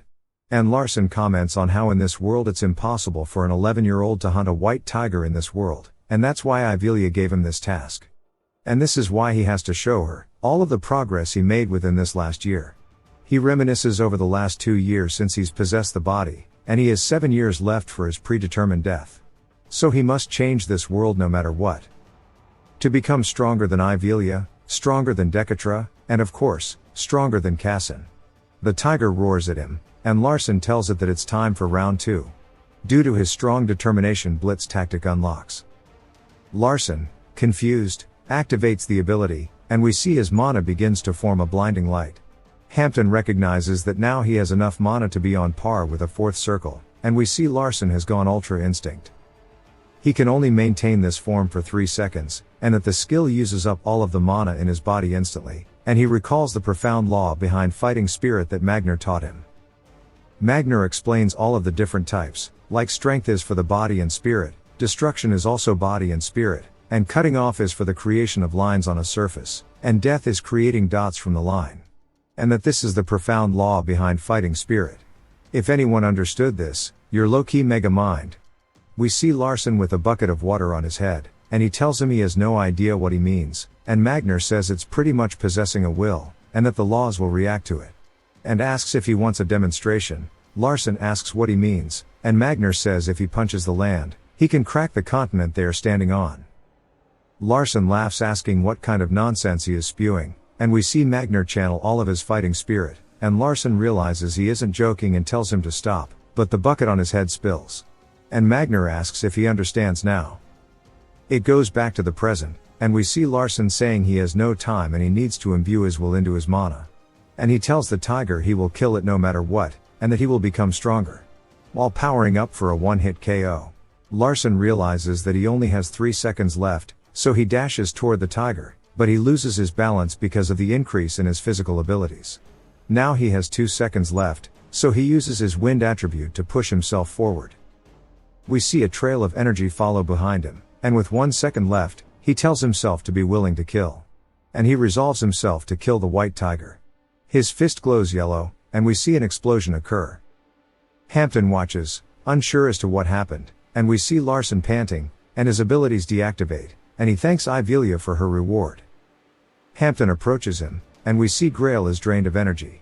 Larson is unable to move his body, or even reply to Hampton. They suddenly hear another white tiger growling at them, but Larson says it's as he thought, and we see Hera standing in front of them.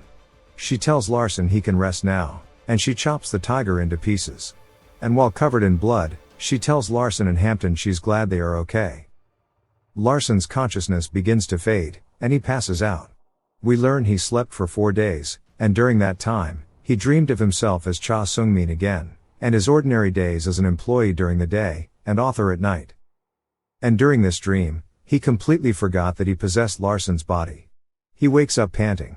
Hera greets him, and he asks how long he was out for, and she tells him 3 days.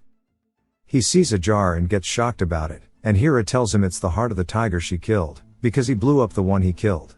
He asks why it's here, and she says it's because it's suitable for mana recovery. He thanks her, and says it seems as if Ivelia knew she would be coming.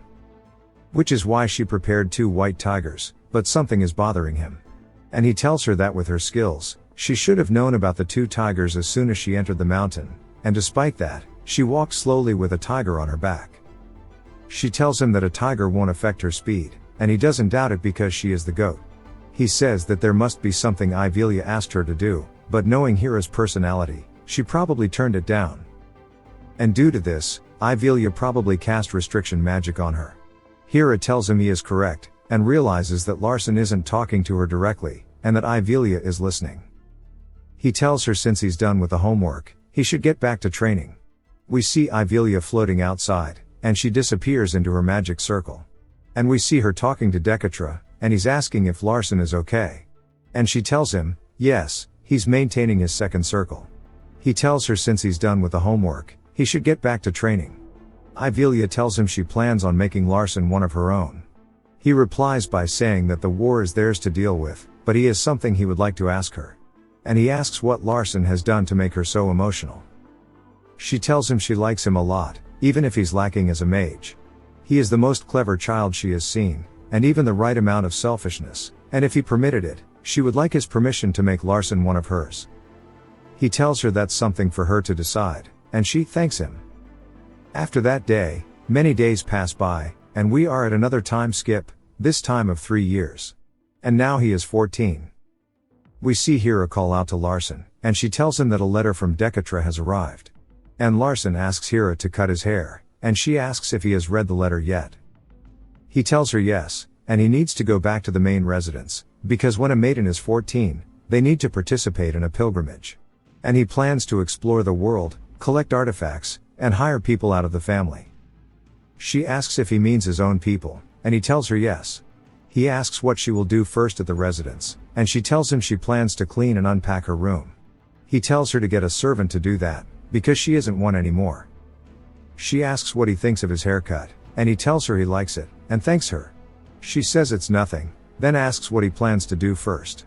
And he tells her he's thought about it for a while, and he's decided to, and that is the end of season 1. Ludia is asking if Larson is coming back, but gets smacked with a hammer. Ludia says she just wants to go back to Larson. Ivelia tells her that he's only coming here to greet the patriarch. And he will be leaving immediately, so she might not see him. Ludia says no shot that'll happen. Ivelia asks what she means, and Ludia proudly says she is his best friend. Ivelia says that means nothing, and that family comes first. Ludia says she'll just become family, and that she can just get married to Larson. We hear Ivelia bonk her head, and barks at her. It jumps to Persia asking about Larson going on his pilgrimage. Then says that she wanted to cut all of his fingers off. And gets heated saying that he is lucky. Turns out she's in a temple surrounded by what we can assume are enemies. Then one of them starts to yell, saying that she stole Sylphia's wings and the ancient stone. And he will execute her in the name of Henker. One of them approach her, asking where the stone is. Sando steps up, but she just laughs at the man, taunting him. The man says she needs to get her last words out now. Persia says he has a nice arm, and he says those are some bad final words. She says it won't be his anymore. The man grabs her face then yeets her into a wall.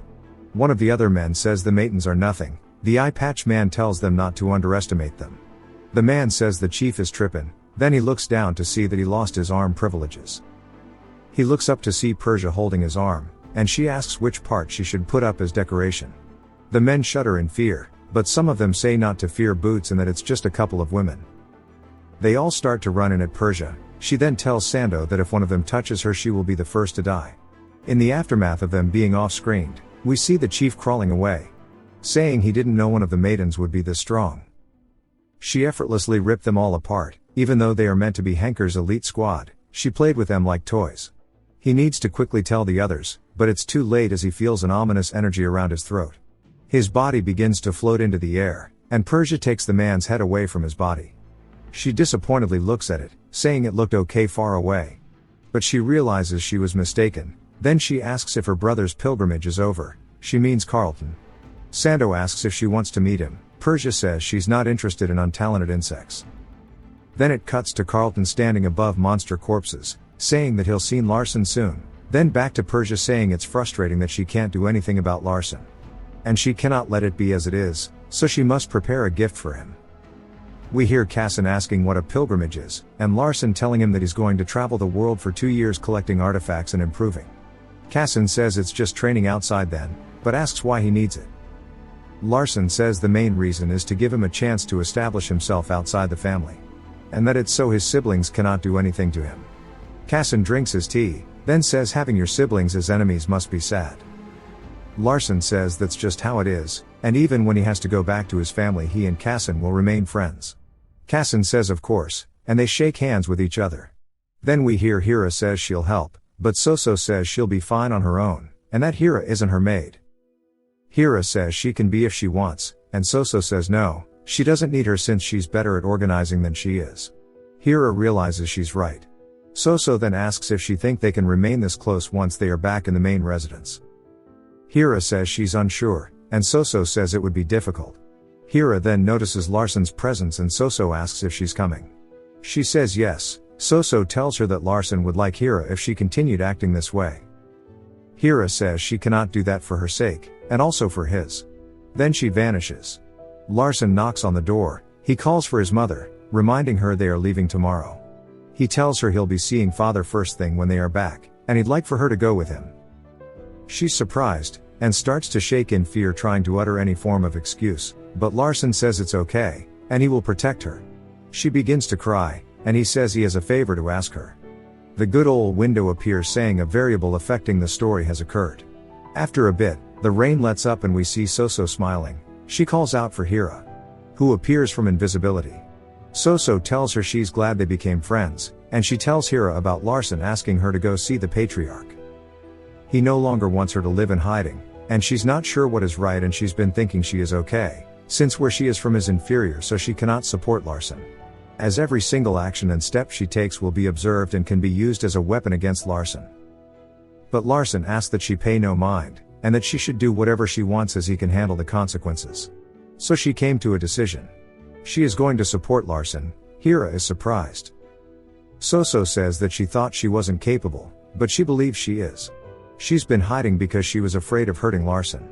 But she's sure the rest have found ways to harass him anyways, and she understands that Larsen will find his own path. So it won't be helpful to him for her to keep hiding. Hira is impressed by Soso. She has no power or any unique skills, or even from a renowned family. But she is so heavily motivated. Hira says that she knows why the patriarch loves her the most. Then she vanishes without hearing a reply. Soso looks around for her and we see that Hira is scared of having judged Soso.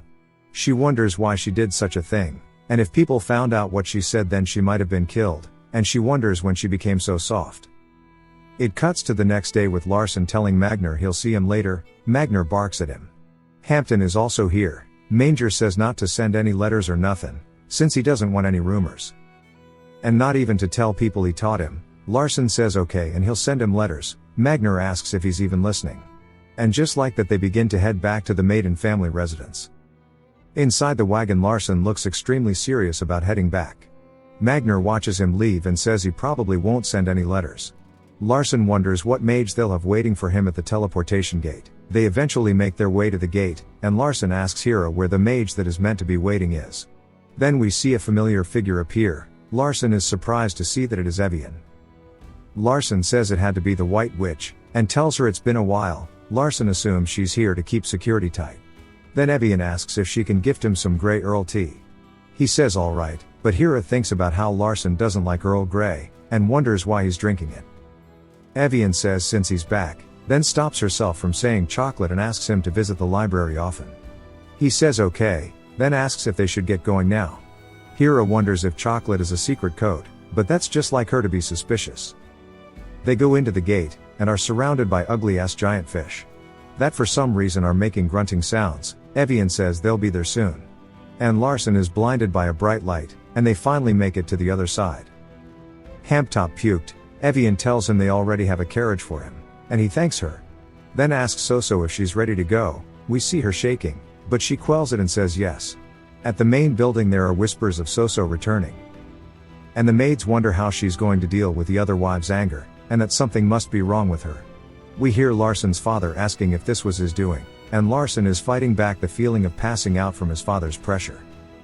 He tells his dad that it's the only way to save his mother, and for her to be safe, and he knows he wants it too. Dekatra asks why he thinks that. Larsen says it's because spouses should love each other, then asks if he doesn't love his mother. Dekatra is stunlocked while staring at Soso, then asks how her being here is safe for her. Larsen says because it's time that she no longer has to hide. He's focused on hiding her from everyone for her safety.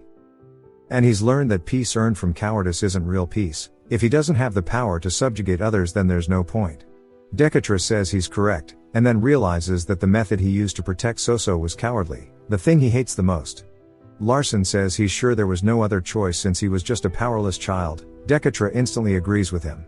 Then Soso speaks up saying she wants power. She's got neither the background nor power to protect Larson. And the only power she has is Decatra. She begins to tear up. Larson asks if this is enough, saying he is the strongest person in the world after all. It cuts to later that night, with Decatra asking Senkin what he thinks. He says he didn't think Decatra would worry about this kind of stuff. Decatra asks him for advice as a friend. Senkin replies that he once told him when they were younger that he should live in the present rather than worrying of the future. Decatra asks if he really said that. Senkin says he's lived by those words, and that's why he stayed with him until now. The younger Decatra had no fear when making decisions. He trusted and respected all of the choices made. And he will continue to do so. Decatra smiles, says he appreciates it. Senkin says before he met Lyle, he was full of ambitions and goals. But as he knows, she left the world a year ago due to an unknown disease. His life after meeting her became her. She filled his world, and there are many things he regrets now she is gone. All the times he didn't focus on the present. If he had been in the present more than the past, he'd have regretted a lot less. He tells Decatra he wants his world to be a little warmer. Back inside the Autumn Mansion, Hira is asleep in her bed, then notices someone's presence. She sits up and looks over, then we see her walking into Larson's room after having gotten dressed. She stares at him in the bed, then throws a dagger directly to where he is sleeping. It stabs something above him, causing blood to splurt. We hear Senkin telling her she's as skilled as ever. He says he infiltrated as stealthily as possible. Hira asks what brings him here. He says he is going to take Larson away. She asks on whose orders. He tells her Decatra asked for it. She sounds inquisitive. He asks her if he'd joke about this. She asks why at this hour. He says it's just orders. She says she'll go with N, and he says okay. Then he says he cannot get used to her appearance, saying she could be his daughter. She doesn't reply, and he tells her not to stab him in the back as it would hurt. Then he reminds her he had got a scar from saving her, and then they are summoned to Decatra, who says well done, then asks why Hira is here. She says to ensure his safety. Decatra says that she trusts Senkin the most though. She says yeah, but she doesn't think personal opinions should affect work. He says she's right, and he'll proceed with the magic ritual. Larson then asks if he can get up now, and we learn he's been faking asleep. He then asks his dad what he's doing to him. Decatra says their family is knowledgeable in many rituals, among them is the physical strengthening magic. Now he's going to engrave the Decatra ritual into his arm. Larson thinks about how it must be impressive to be named after him, then asks what it is. Decatra doesn't answer, and instead says any of the other kids would accept it instantly. Larson says the time and place aren't normal. Since his heavenly I cannot analyze it. He also doesn't get why it's being done so late at night. Decatra says he likes that about Larson, but his favoritism can be a poison. Larson again asks why he's doing it, and Decatra says he saw the present in him. Larson feels a strong pressure on his body, specifically his arm. He stops himself from screaming, as it feels like he's being stabbed in the arm. Decatra compliments him, then we see a red tattoo on Larson's arm. Decatra says it'll be useful to him. Larson asks how, but begins to pass out as he's told he'll find out. Decatra says he's surprised he didn't scream, since the pain was quite intense. While Larson may be weak now, he knows his future is worth it. The next day we hear Ludia calling out to him, and Larson sees that she's on top of him, like a cat. She starts saying that she's hungry. We learn that Ivelia brought her here, and she keeps calling her a witch. Ivelia loves the nickname. Then Ludia tells Larson she was forced to wake up early. He starts to think about the ritual, and realizes it's not on his arm anymore. Ivelia tells Ludia to stop annoying him, and pulls her away. Ludia grabs onto the sheets saying she's being harassed. Ivelia then asks when he'll be leaving for his pilgrimage. He says he'll be leaving in 3 days. She says she's sure her mother will be worried about her. It surprises him she called Soso his mother. And she asks why he's so surprised. He tells her he's misunderstood her is all. She says that she's unsure why he's misunderstood her. But she hopes he sees the truth. While they are having his conversation, Ludia is going Super Saiyan. And she sends out a giant fire serpent to attack Ivelia, but it just gets swatted away like a bug. Ivelia tells Larson he passed her test. She tested him as the oldest daughter in the family. Now she will reward him as his sister. He realizes she must mean the white tiger. She asks him to get up from bed. And he does. She puts a magic circle under him. And a robe spawns on him. He asks if it's her gift. She says yes. We learn it's a legendary item. It is also the robe that Ivelia used to wear, The white dragon scale robe. He knows it saved her life multiple times, and says it's the best gift he could have gotten. She tells him it's gotten a lot weaker than when she used to wear it.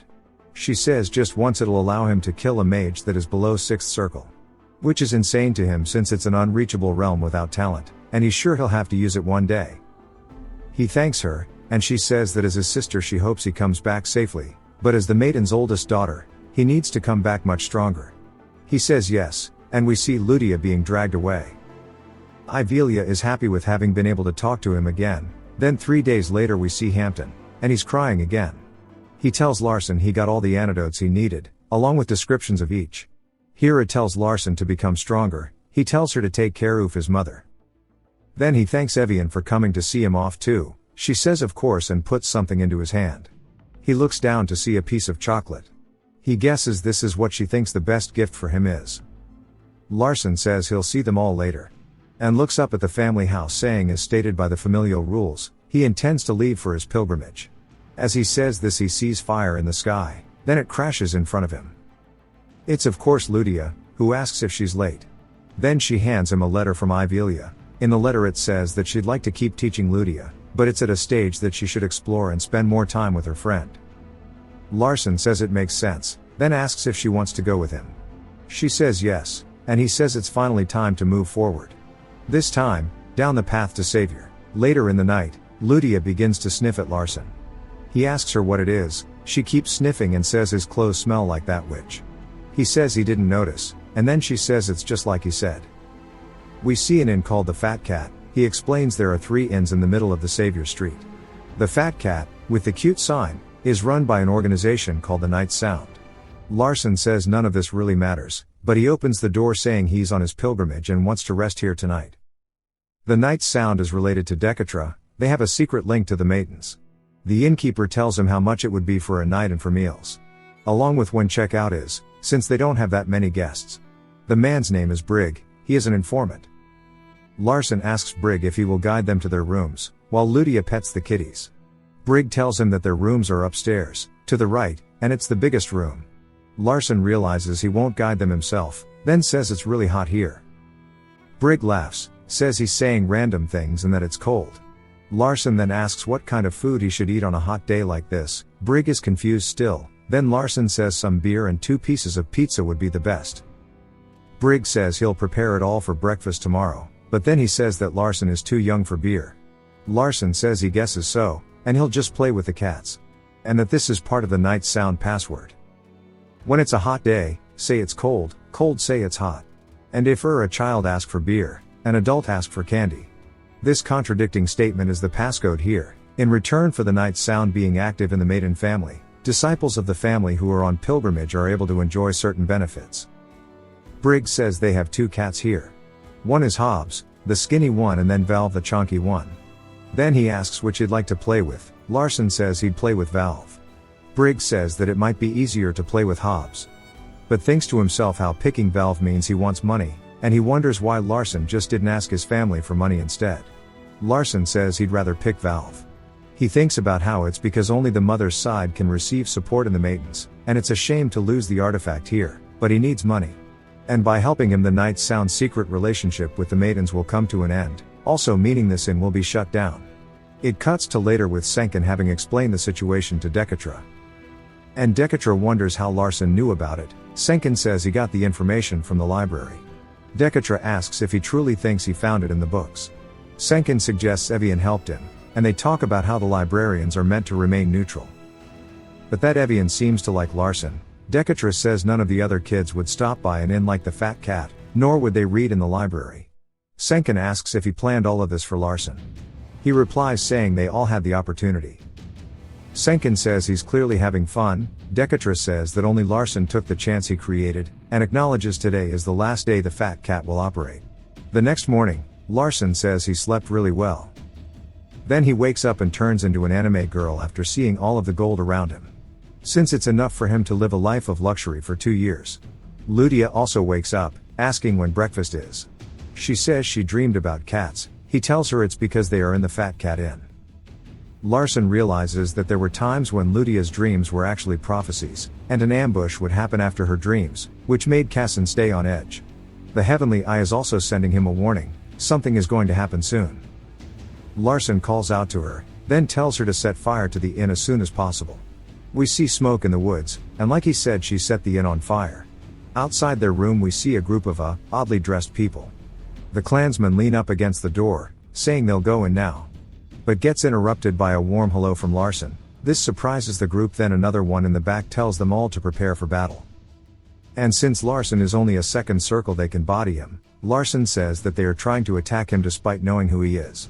And that they are strong, he'd not have survived if it weren't for the Sade's training. It's good for him that they don't know what happened at the Shades despite the fact they are an information organization. He goes into his ultra instinct mode, saying it's time to finish this.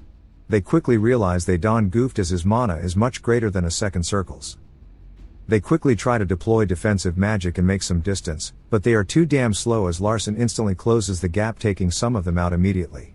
The rest take this chance to cast some offensive magic together, saying even a maiden would die to this.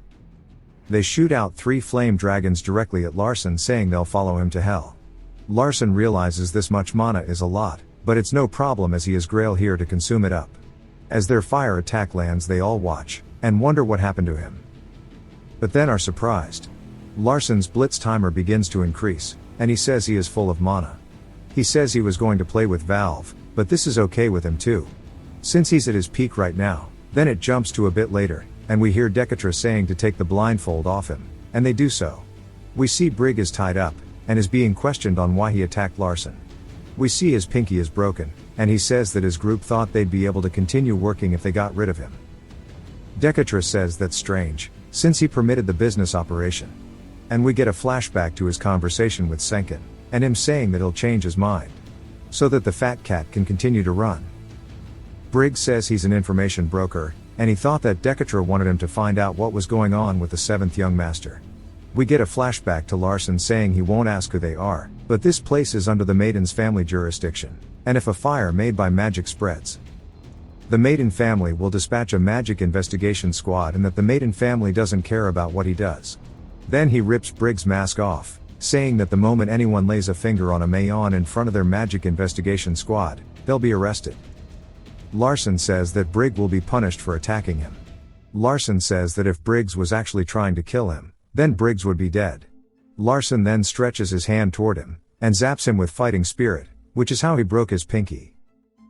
Larson tells Ludia it's time to go. Briggs starts to tear up since his mana won't replenish. Flashback ends. Decatra says it was a good present. Then asks if they were the ones who set fire to the inn.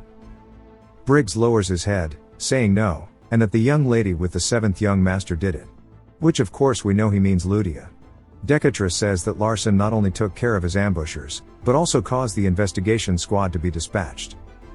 He went above and beyond, showing what he's capable of. None of his sisters have even had that much confidence. He truly lives up to the maiden name.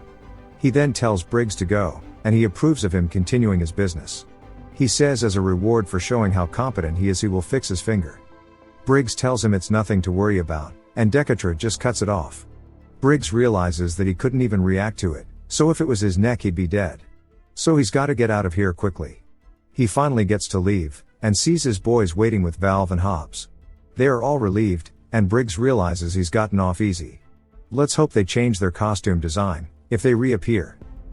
It cuts back to Larson and Ludia grilling fish, and she asks him where they are headed to.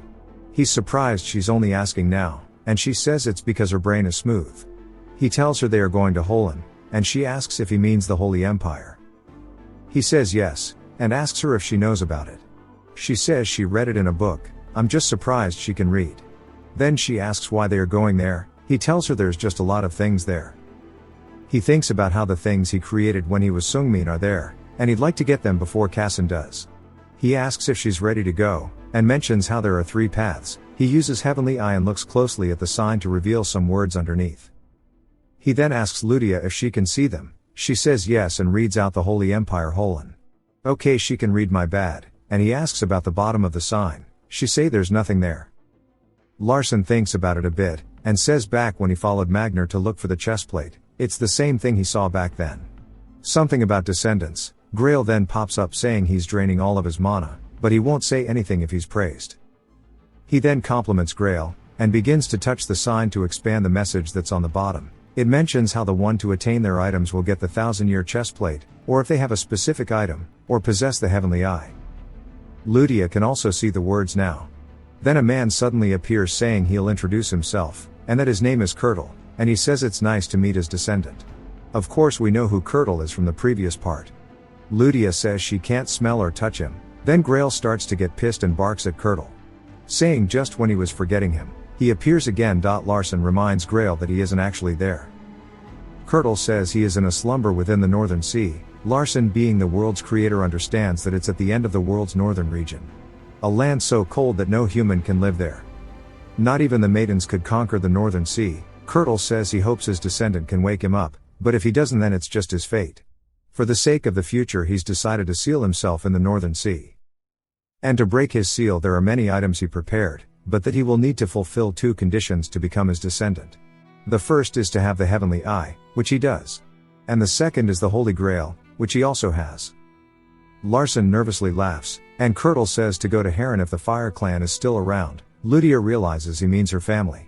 And Curdle says winning the hearts of the Fire Clan is key, and if he's unable to establish a contract of fire, he won't be able to awaken Grail.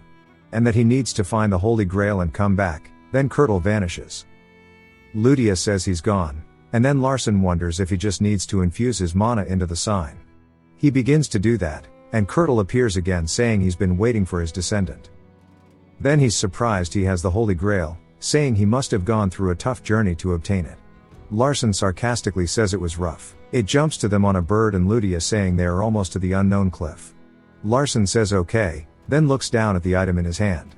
Then flashbacks to Curdle saying he's on the path of a great mage, and since he's passed the first test he will make arrangements for him, and if he grows by following the path he's laid out he will find all of the truths.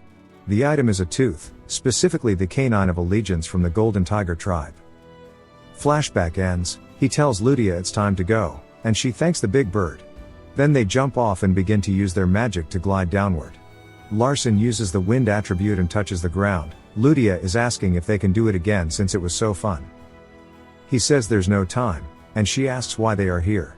He tells her they are going to find the Crow clan. Ludia starts throwing shade at them saying that her dad says they are cowards that can't do anything. She asks how he's going to find them. Then he pulls out a bag saying he'll use this. He starts to leave a trail of golden coins behind as they walk. Ludia says it's a waste of money, and he tells her it's just 1 grand each time. And since he has 300 million it's fine. The coins begin to be picked up behind them. Larson says it's good they are picking them up, but they are still on guard. We learn the Crow clan dislikes humans since a long time ago their wings were treated as a luxury item. There are still traces of that at some people's homes, so as a survival strategy their descendants had the fear of humans built into their DNA. A whole day goes by, we see Ludia laying down saying he's wasting his time. He asks if that's a problem, she says no since she likes being lazy, she'd like to do this forever. Larson tells her it'll take a bit more time, so keep lazing around. Then a bit later she says it's just as he said, we see the Crow clan kneeling in front of him asking if he has more coins. They've finally dropped their guard. Ludia is happy the birds are talking to them. Larson says he has a lot of gold, and they ask for more then begin to fight over it. They keep begging to him. So he gives them more. They stop fighting and begin to ask how they can repay this favor. He pulls out the canine of allegiance, asking if they are familiar with it. They start going crazy. Ludia asks why they are acting like this. Larson says it's because they know the owner of the canine. We learn that when he wrote the Crow clan's background he saw an article about crows repaying people for giving them stuff. So he decided to make it part of the setting, so their number 1 priority is repaying favors. The crows start to talk about how it's from the Tiger clan, and one of them ate their family. But they will repay the favor. They start chanting this, and Ludia says they are so nice. Larson just thinks it's crazy. Then one of the crows introduce himself as Tuma.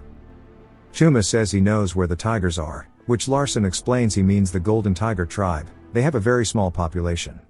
But they are so strong they do not need a large group. If they had a larger population they'd for sure rule the continent. Tuma starts to cry saying shitty tiger bad, eats us.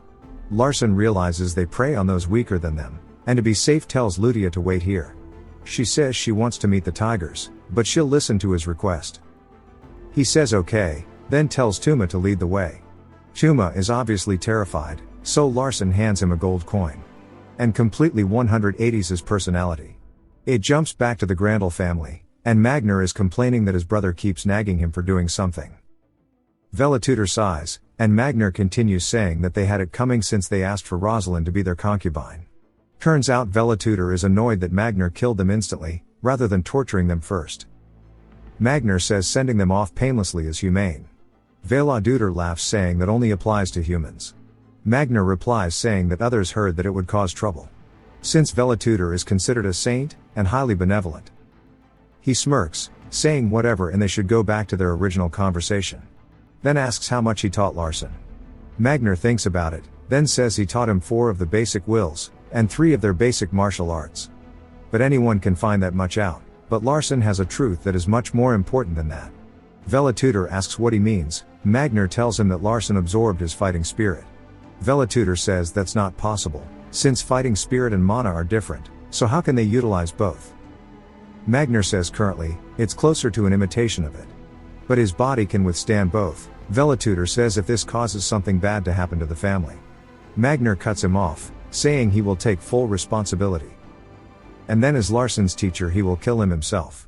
Then it cuts back to Tuma and Larson continuing to walk away from the tent. Ludia sits at the tent, and thinks about how Ivelia said she'd only be a burden to Larson, since she's weak, and Ivelia doesn't want to let any harm come to a maiden. Ludia says she knows that she's weak, she really wanted to go with Larson. But she understands that she needs to become stronger to be able to stand side by side with him. We see a fire from where she was. Larson spots it too. Tuma asks what's wrong, and he says nothing. A window appears saying Ludia is determined to become strong, and the god of fire looks kindly at Ludia. This surprises Larson, since Phoenix was a transcendental being he created. The tribe of fire that was powerful enough to dominate the entire continent. But the more power Phoenix consumed, the weaker the tribe became. And he didn't appear much in the story since he wasn't created to do anything directly. Cassin wasn't affected by Phoenix in the past, so the only option is that the heavenly eye he has is inherently different than Cassin's. Tuma then freaks out over the smell, and tells Larson he's repaid his debts and flies away. Larson thanks Tuma for bringing him here. We see a deer's corpse, and a girl sitting beside it. Larson says he can sense how strong she is. The girl looks up and sees him. He tells her he's come to meet the Golden Tiger tribe. She says she has no business with children, and she'll let him live so next time to come with an adult. He says to wait and he has a question to ask. He debates how to show her the canine of allegiance, and since she won't talk to him unless she deems him worthy. He doesn't think showing her will do anything. Larson's done something to piss her off, and she says she's changed her mind on letting him live. And her body begins to morph into that of a tiger. Larson wonders why she's getting larger. She says she's going to eat him now. Larson starts to get a little nervous due to the pressure she's emanating, but says he thought this might happen, and he puts his hands up saying there's no way it would go smoothly. He activates flow slowly, as she runs in at him. He dodges an attack saying it's nothing compared to Magner, and the girl says that's impressive, but says he cannot dodge forever. Larson says she's right, the longer it goes the worse it'll be. So to gain her acknowledgement, he needs to show her everything he's got. He activates his fighting spirit and their fists collide. She is surprised, then Larson takes the chance to create distance. She says his technique is quite strange, asking if he's from a martial arts family. Larson is just thinking about how she's too damn strong, even Cassin wouldn't have been able to eat that like it was nothing. But now he's found her weakness, he activates his wind attribute then says he's won this fight. She watches as he disappears, but we know he's just dashing directly towards her. She swings at him saying he'll die here. But of course he's too quick, so he dodges it and she feels something behind her. We see he's grabbing her tail, and she starts to sweat saying if he lets go then she'll spare his life. Larson says the tribe's weakness is their tail. She's got the same weakness as a Scion, they even cut their tails off when they are young. He squeezes her tail and she starts to cry saying that she's lost, so just let go. He does that, asking if she acknowledges him. She leaps away saying she let her guard down, but that it was indeed her fault. He asks if she'll talk, and she starts to lick her lips saying she should just kill him. Why does she need to talk? Larson says someone from her tribe with honor wouldn't do that. She wonders where such a monster came from, and how he knows so much about her tribe. She introduces herself as Meringue. With a pout on her face, she asks what he wants to talk about. He pulls out the canine of allegiance, asking what she knows about it. She instantly recognizes it, saying it's Tatanka's canine. which we learn is a relic left behind by the hero of the Golden Tiger tribe from a long time ago. And a treasure they've been searching for. Meringue says she isn't sure if it's true or not. And she's curious as to how she knew it was Tutanka's canine without having seen it. He asks her what she would have done if he just showed it out of nowhere, and she asks what kind of person he thinks she is. She says she would have eaten him and taken it. He thanks himself for fighting back, then asks why she wants it. She says it's because you can enter the Golden Tiger tribe's village with it. Larson says they are meant to be independent creatures, so it doesn't make sense. He asks why they made a village. Meringue says it's due to a hunter. She killed any Golden Tiger member she saw. Of course it's Ivelia. Meringue says that the entire Golden Tiger tribe could have been wiped out if they didn't get together. Which is why they decided to leave together. They formed a group so they could avoid Ivelia. Larson nervously sweats. Meringue continues by saying Ivelia wasn't crazy, and she was provoked first. The real problem was the woman who came after her. He asks Meringue who. She says Persia. Persia took it personal that Ivelia killed 30 and was praised a hero, so she decided to kill 100. Larson tries his best not to say anything, and Meringue says that in order to fight back against the crazy woman, the elders made a few more villages. But they were all slaughtered and now are left with a single village. Meringue flashbacks to when she was just a cub standing before Persia. And Persia smiled while asking if she knew why they were being hunted, and that it's because they are weak. So when she grows up she can find her if she has problems, although she'll still be weaker than her. Then she cut her eye, which is how she got her scar. All of the adults died in the village that day, which is why she still has her tail. Meringue looks sad, and says she doesn't hold rage, but that the adults were weak which lead to their deaths. Larson asks why she cannot enter the village without the canine. Meringue says it's because she's weak. She was born much weaker than normal golden tigers, and they disregard those who fall behind. Larson asks when Ivelia hunted the tigers, and she says 6 years ago. Then Larson asks how old Meringue is, and she says she's 5. Larson is surprised, asking why she called him a kid. She asks what he's talking about. He thinks that obviously their age is counted differently, but this is odd. He confirms that he can enter her village now. She says it isn't her village, since she doesn't live there. Then the canine of allegiance name changes, and says that he must place it on the Golden Tiger tribe's altar. He asks if he can go with her. She agrees but warns him it might not go well, as they might just beat her up and kick her out. Same with him. He says what about the canine, and she says they can just take it from him. But she'll guide him there if he wants to go. He thinks about how she's a monster that can easily block his fighting spirit, but yet the others still consider her weak and lacking. He realizes he needs to do this if he wants to reach his sister's age. He then asks where it is. She says the Dragon Mountain ranges. Then it cuts to him telling Ludia, and we learn her hometown of Heron is there. Ludia asks if she can touch Meringue's tail, and Meringue asks if she can eat her. Larson tells her absolutely not. It jumps again to night and we hear something drop outside their tent. They open it to see Meringue saying she brought meat for them to eat. They start cooking it up, and we learn Meringue hates portal gates, so they are walking there, but it's not bad as the atmosphere seems good with Meringue and Ludia getting along. After cooking it, Meringue explains that the meat of this boar is really soft. Ludia says it melts in her mouth. Larson then says he's heard the Golden Tiger tribe aren't picky eaters. She says as if, and that they are all picky. Also, the food in his pocket dimension smells weird. Meringue then says she enjoys eating humans the most. He asks why she's saying that, then asks if tiger meat tastes good. She quickly says no, and that it's too tough. She's a damn cannibal. They get to a signpost and then Ludia asks if she can catch up with them after visiting her dad. Larson tells her to wait at her village. She asks what he's going to do. He says he'll meet with the tiger tribe. She looks disappointed, then asks if it's because she's weak. He's surprised, and thinks while she is talented she is indeed too weak for the tiger tribe. He doesn't say it. Then she begins to walk off, saying that she just needs to talk to her dad if she wants to become strong. And then she says she'll become strong enough to protect him, as she's his contractor of fire. He tells her he'll try not to be late, and thinks how it's probably the best for Ludia. And he'll also become stronger from Kirtle's assignment. Meringue starts sniffing, then tells Larson that it must be close by. Grail says he hates it here, and he slept here for 1,000 years, and was sealed here. Larson says he understands that, but wonders why Meringue is digging into the ground.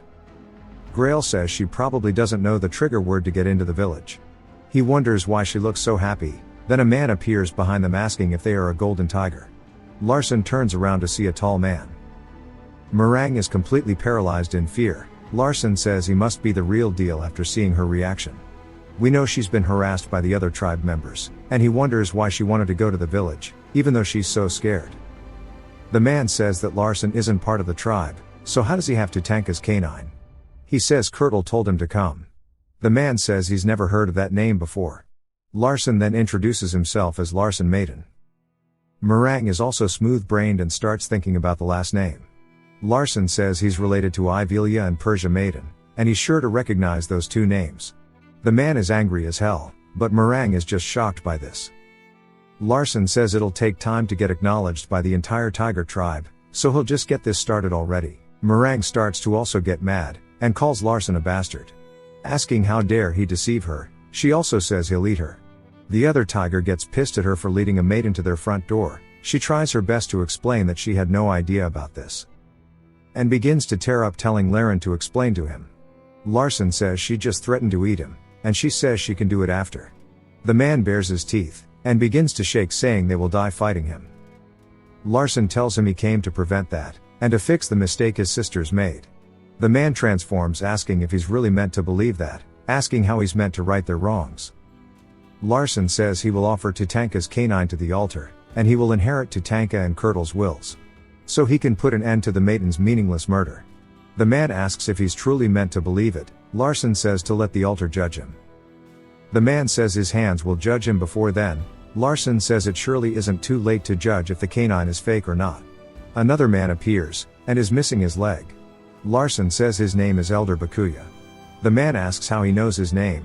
He only knows because of the heavenly eye. Larson says the great sage Kurtle told him. Bakuya says the name and says he cannot recall it. Larson says he looked into the future, and in that future the maidens caused mayhem in the world, and he's inherited his will and was born with the fate of stopping his siblings. Bakuya is excited about this, and says he isn't sure about Kurtle, but he knows of the old legends from the tiger tribe. We learn the younger generations don't care for it, but the legend of Tatanka is about him ripping out his own canine, and swearing he would protect the tribe's land and their people, and that he made an altar that would fit his canine. In the future, when his canine and altar meet again, the great hero Tatanka will appear once more. Larson is confused that Tatanka had comrades when the golden tigers hunt individually, and asks Meringue if she agrees. She's saying maybe. Larson thinks about how Tatanka and his canine are reacting, and that means there is magic involved with this. The Golden Tiger tribe doesn't know how to handle magic properly, so how could a chief of the Golden Tiger cast magic? And it's also strange that none of them found it strange in the first place. Larson tells Bakuya he's been here before long ago due to the wise sage Kurtle. Bakuya sniffs, saying he does indeed smell it on him. Larson says he's curious, then asks why Persia cannot find them since she could easily detect the barrier here. Bakuya doesn't have an actual answer and then starts to wonder why he didn't notice this before. Larson says that it's all due to the great sage Kurtle. They ask what his relationship with the Golden Tiger tribe was. Larson thinks how Tatanka wasn't someone who dominated the world, and if you replace his name with Kurtle's it all makes sense, but would they even understand what he's talking about? Larson just tells them that Kurtle is the one who hypnotized their bloodlines, and is the one who left the canine behind. Meringue asks why he hypnotized them. Larson says that's what Tatanka wanted. Bakuya extends his hand outward, complimenting how clever he is, and says he'll guide him to the village. Larson smirks, saying he's past the first level, then shakes his hand. As they begin to walk to the village, Meringue just watches until he tells her to join them. They end up making it to a waterfall, and Bakuya says something an enchantment table. Larson sees the space and time around them begin to warp and distort. He starts to feel dizzy, a lot worse than when he goes into a warp gate. But he tries to not show any weakness so they don't eat him. They finally make it and it looks like Dune. Larson looks around and some members of the tribe ask what a human is doing here. Bakuya tells them he brought Tatanka's canine. He begins to cry, saying that Tatanka is finally saving them, and wonders what he's prepared for their tribe. Meringue looks around the village and is really happy to have finally made it to the village. The other tribe members say they can smell Tatanka, and Bakuya realizes that none of them have met Tut before, so this must be the hypnosis in their bloodline. They make it to where the altar is. Bakuya tells him to head up the stairs and put the canine into the hole, and if someone unqualified tries it they will die from lightning. Larson says he's never heard of that before, but the status window shows he's got the plot armor already. And if someone who didn't meet Kurtle tried they'd have just died from a skill, Larson says the name is too long and I agree. Bakuya asks if he's scared. He says not at all and asks if he should begin. He walks up the stairs toward the altar, and says he can feel magic from it, and says there shouldn't be a problem since Kurtle gave it to him. He puts the canine onto the altar. It begins to light up with a blue hue. Larson realizes something's activated. The tribe members all start to chant Tut's name. And he appears before them in a hologram. Of course we all recognize that it's just Kurtle when he was younger. He says, "Successor, you've brought the Holy Grail." And since he's brought Grail with him, he will bestow onto him a gift. A jewel appears, and it flies past Larson, smacking Grail. Grail starts to panic, saying his handsome face is ruined now. Kurtle says he's sure Pookie is crying about the pain right now. Larson wonders why his nickname is Pookie. Grail says he isn't Pookie but the Great, and gets interrupted by Kurtle just being one step ahead. Kurtle says if his prediction is correct, then he's sure his successor is walking the path of a mage, but also not at the same time. Larson says he must mean the fighting technique. Kurtle says no matter how talented one is, there's no booty that can embrace infinite power. This problem is why he thought of Grail, and in putting an attribute not to the body, but something else. That is what Grail's real role is. Larson thinks about how in the novel when Casson had Grail it wasn't an attribute storage. And it's more useful now than it was in the story. Larson asks Grail what attribute he can use. Grail says he can use all of them due to the attribute stone he just received. Kurtle chimes in saying the first attribute should have been fire, and he's sure that he'll learn to utilize attribute magic more in the future. But it's important to understand that because of the attribute being melted into Grail, others will never find out about it, and being able to hide this will be useful. If he continues to follow in Kurtle's footsteps he'll learn many things, and if possible he should follow the footsteps of his beloved friend too. He vanishes, leaving Larson wondering who the friend is. Larson says Grail looks disappointed. He starts to yap and he calls him Pookie. Grail really likes the nickname. Then the earth begins to shake, and Larson realizes that the Outlar is actually breaking apart. And he begins to fall down. He uses the wind attribute to safely land, saying that scared him. Then he sees all of the tribe members in their tiger forms, but they are frozen in place. Bakuya sighs, and changes back saying when the altar broke. So did their constraints? Larson asks what he means. Bakuya says that the tiger tribe was strong enough to dominate the world, but when Tut disappeared God's constraint began to tighten on them. But now that constraint has been removed, the tribe begin to glow golden. The barrier also begins to disappear as time and space begin to change. Bakuya says even with the constraint gone, their tribe is incomplete. Larson asks why that is. Bakuya tells him it's due to them not having tails. But of course we know a specific tiger girl who has her tail. And the rest realize it too. Bakuya explains that there was a king in the tribe, it was symbolic. But every single king was actually a female, and that it's matriarchal. He tells Meringue that she is fit to be their ruler, and it seems like the constraint was really intense on her. She says she's full of power. Larson pieces it together the reason she was weaker than the others was due to taking the brunt of the constraint. Due to her family being slaughtered by Persia and her not having her tail cut off she was shunned. Which led to them eventually meeting, and for it all to be a coincidence is just too much. Kurtle must be in control of all of this. The tribe members all begin to greet Larson with their names, swearing absolute cooperation with him for freeing them from the god's constraint. Too many names to say, even Meringue says her name and swears cooperation. The window appears saying the tiger tribe made an oath of loyalty, so now he has them as an ally. He smiles since this is what Kurtle wanted to give him, and now with the constraint gone they are incredibly strong. The tribe held a feast and celebrations, as after it ends they will all head their separate ways, they will no longer need to live together, they can go back to living individually. They cannot beat his sisters, but they can run for sure. Larson asks Meringue why she hasn't left yet. She tells him that she was originally headed to Heron. He asks why, she absolutely just made it up. And quickly says he must be bored on his own, he tells her to just do as she wants. Then they notice that there is a giant fire from Heron. Larson recognizes the fire isn't normal, and that it's from Persia. He begins to get worried as Ludia is in Heron currently, and if she meets Persia it will be bad. He activates his wind attribute saying there's no time to waste and dashes off towards the town. Hoping nothing has happened yet. Meringue is surprised, and says it's a familiar but terrifying feeling she has as she stares at the giant fire. Larson makes it to the village, and sees it on fire. He looks around, and a citizen runs up to him saying they need help. He asks what happened, Then she says Persia, but all of the flesh on her body erupts into ash before she can say maiden. Behind the woman's corpse he sees Ludia on the floor, and Persia standing above her. Persia starts to lick the blood on her hands, saying there he is. She says she saw Ivelia's doll so she had to have fun with her. Then says she's also Larson's toy, huh? Larson ignores her comment, asking why she's here. She asks if she's not allowed, saying he can be warmer to her. Larson says the whole village smells like burning flesh, and wonders why. He recalls Ludia's excitement about going to see her clan, and Larson starts to get angry wondering why she's done this. He says if she was waiting for him she must have some business with him. She says that she wanted to see him, but he's wrong. And that she's here for meringue instead. She needs the teeth of a golden tiger. Larson asks why. Persia says it's one of her hobbies. She hasn't been detecting the tiger tribe recently, so she had some people do work for her and they said the tigers were in this area. Larson realizes she has information networks all over the world. She says since her brother was the one with the tiger, how could she not come? Since he brought her here for her, she's wondered what he might want in return. And that killing the people here and burning their village is her gift to him. Meringue gets some PTSD flashbacks from seeing the village on fire and drops to her knees in fear. She looks at Larson with teary eyes, asking why he lied to her. Larson tells Persia the people of Harran were innocent.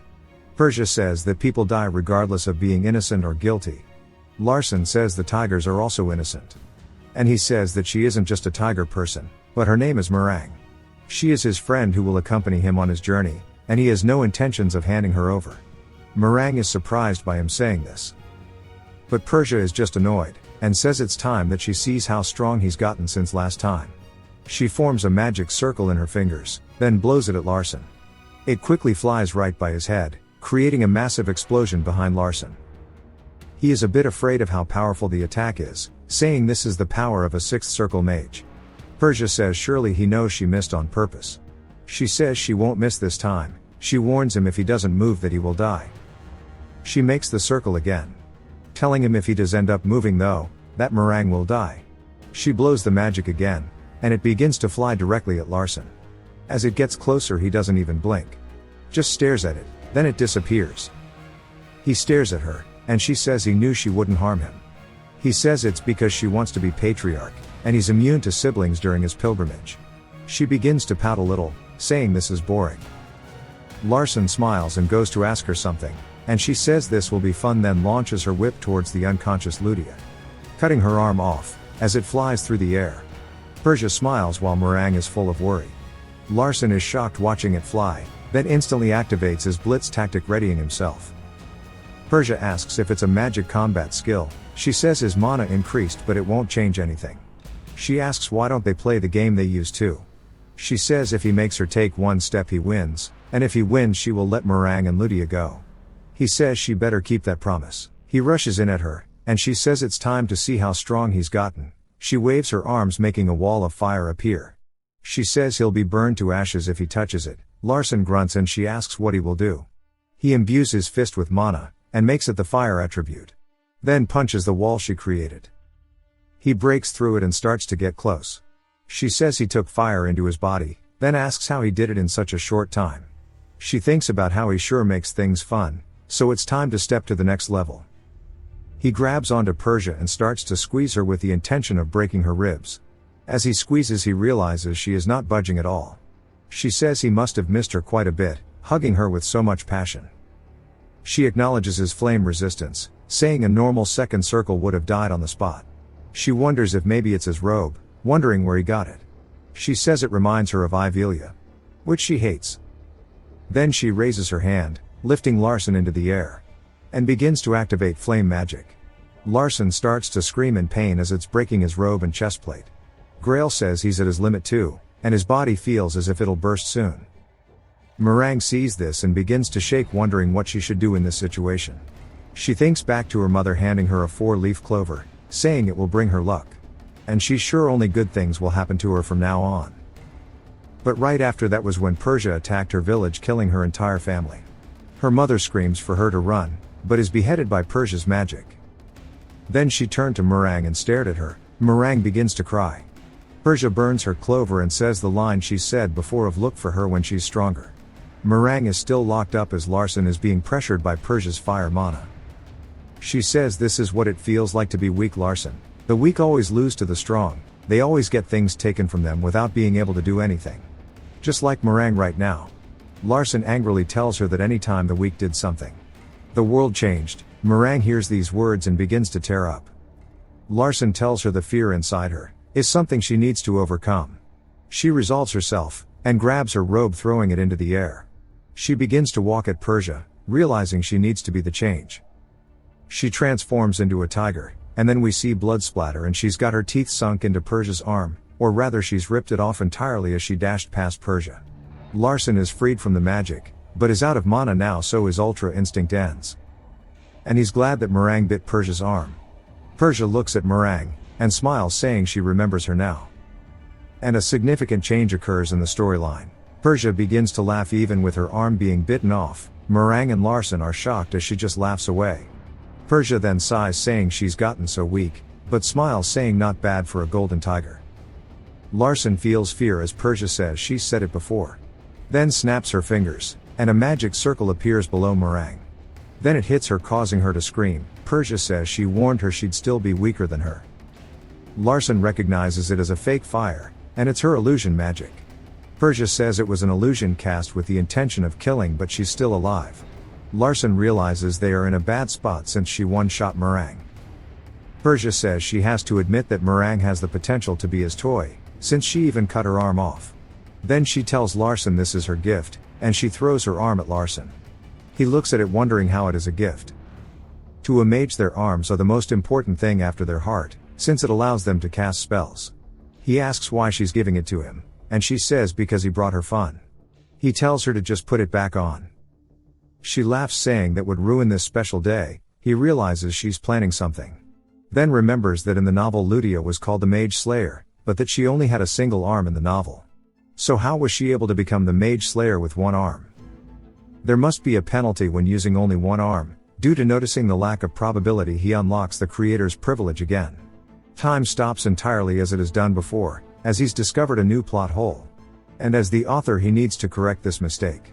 Ludia was able to achieve the title of Mage Slayer despite a single arm. He's got to put a reason, and he says that there are 2 clues. He says he cannot understand why Persia is giving him one of her arms, and she let Meringue live since she genuinely is having fun. So he needs to make all of this plausible without changing the plot. So he puts the reason as that it's one of the various conditions for a flame mage's success. He made it various just in case, since he can't make them necessary. He could have putting something about making her receive a physical advantage, but it would affect the other flame type mages too. The world begins to go back to normal, so he's fixed the plot hole. Time flows again, and Persia says she had fun today. A lot more than she thought, and that Larson looks cute when he's mad. She's always ready for his challenge. She hopes that he grows stronger and doesn't forget the rage he felt today. Then she kisses him on the cheek, and says she hopes he can officially challenge her one day. But when he does that, he will need to be prepared to die. As she won't go easy like she did this time. And she can't wait to see him again. Then she vanishes into flames. Larson stand there dazed, and we see Persia teleported back to her office. Sando welcomes her back, and asks about her arm. She says it was given to Larson. Sando says she knows it's rude, then asks why she created the illusion of the citizens burning. Persia says it's fun, though it would have been more enjoyable to kill them all. Larson would end up hating her, but she wouldn't want that to happen. Back in Heron, which is still burnt to a crisp. Ludia is on her knees, saying that her dad used to like pear flowers. Because her mother liked them, and her dad always mentioned going to see her mother. But she resents Larson a bit now, since his sister killed her dad. She knows it isn't his fault, and it was hers for being weak. It's why she couldn't protect her dad, nor her arm. And that she will become strong enough to kill Persia. No, she will kill Decatra first so she can feel what she is going through now. Larson begins to feel an ominous energy from Ludia, and we see something form behind her. Even Meringue looks over at it to see a giant eye. The status window appears saying that Ludia's demon extinction eye has been opened, and her orbital healing power has activated. Larson says that in the novel Persia took Ludia's arm before they even met, and that's what led to this eye opening and her becoming the enemy to all mages. He tried to change the story and prevent it from happening, but now it's happened anyways. And if it keeps up like it is now, he will end up dying. It jumps to their tent at night, and Meringue asks Larson if Ludia is okay. He tells her that she's just asleep. He notices she has food in a basket, and asks where she got it. She tells him from various spots. Larson wonders what that even means, but Meringue says that eating good food helps people feel better. Larson says she must like Ludia a lot. Back to when Ludia was going berserk. She says she wants to kill Persia's father, but she understands that he is also Larson's father.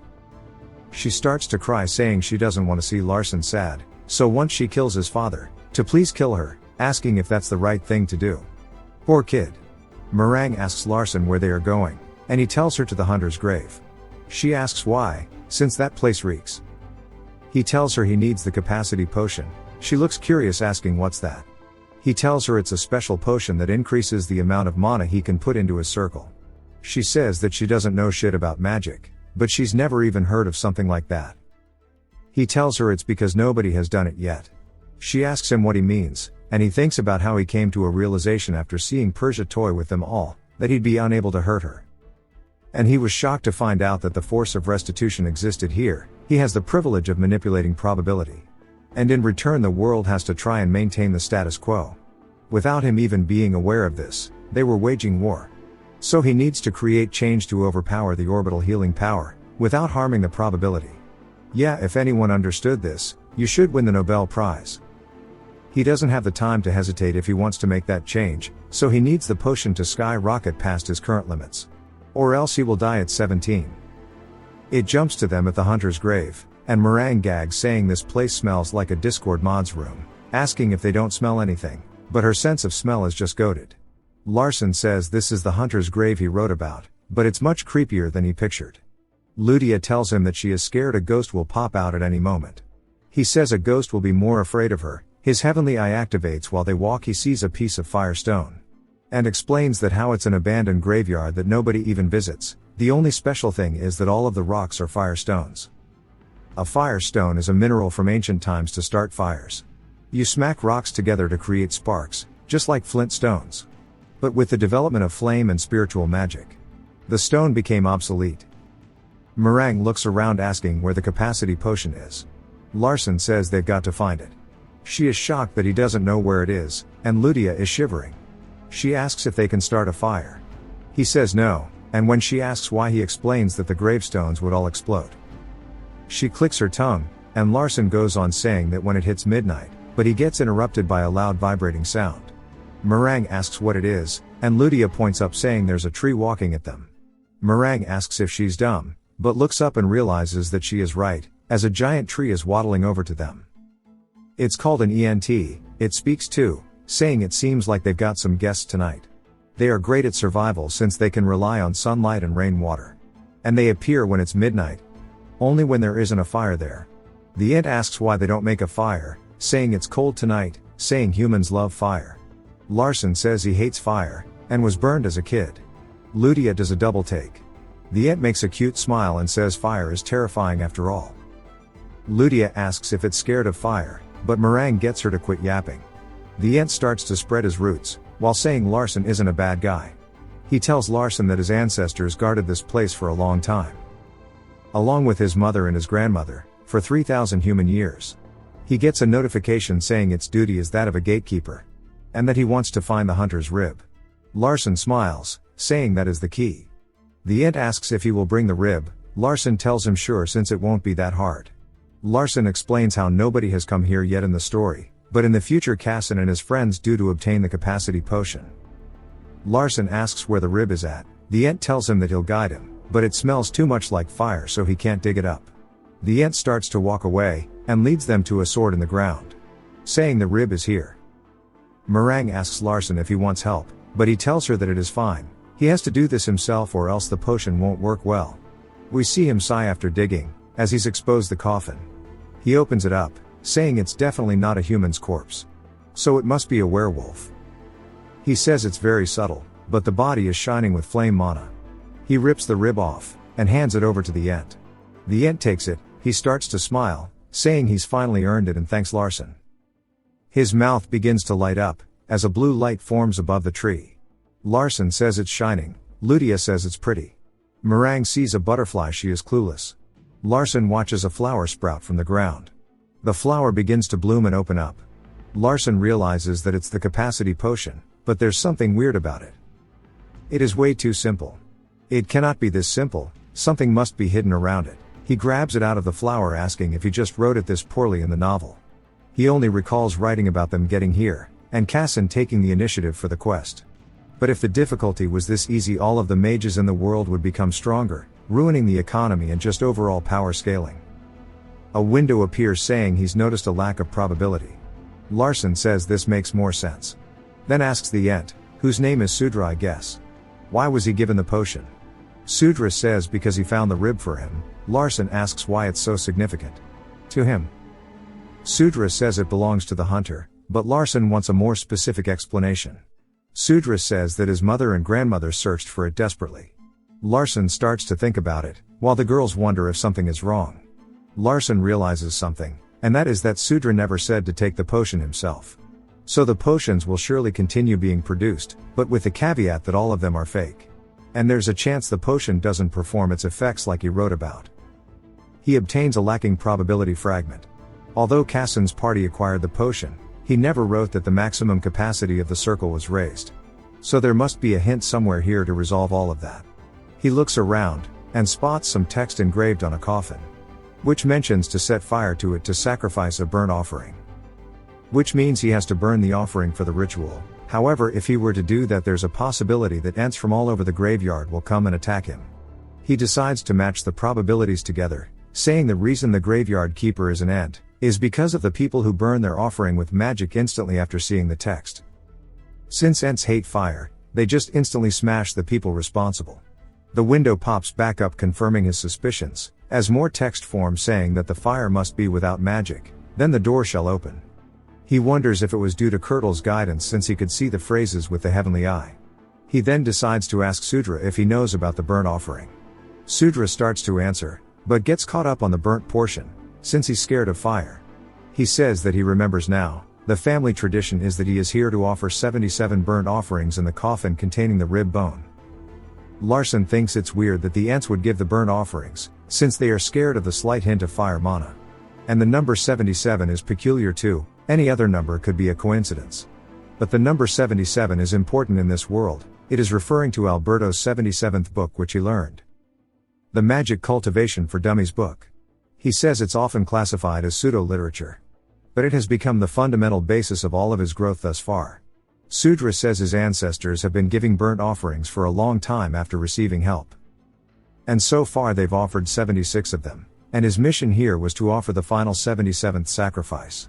He begins to tear up, saying that it was said to be hot, but also not hot at the same time. But the thought was so terrifying he must have forgotten it as a child. But this explains all of the fire stones around here. He calls out to Sudra, then asks if it's okay for him to give the offering a try.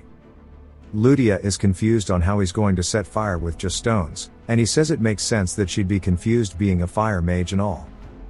He starts to gather flammable material, and explains how in this world the renowned magic family is not the only one that handles fire. The other renowned families do as well, and flame mana can be found anywhere. So there is no need for other methods of starting fires. He starts smacking the rocks and Meringue says this is stupid. He tells her to shut up. He finally starts to create a fire from the rock, and lights the materials on fire. A pillar is formed, and he says it's a success.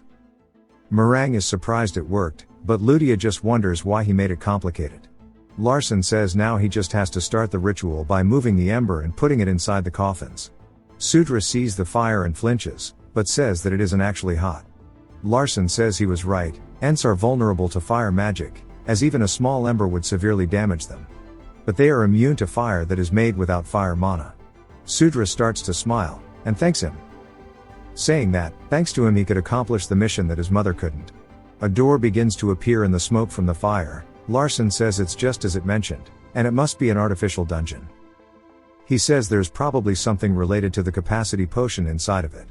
Ludia asks where the door goes. Larson tells her, and says that he's gonna go in. And it could be dangerous as there's usually guardians inside of artificial dungeons. She confidently tells him she'll be going too. He says she's changed, as she usually insists on waiting outside.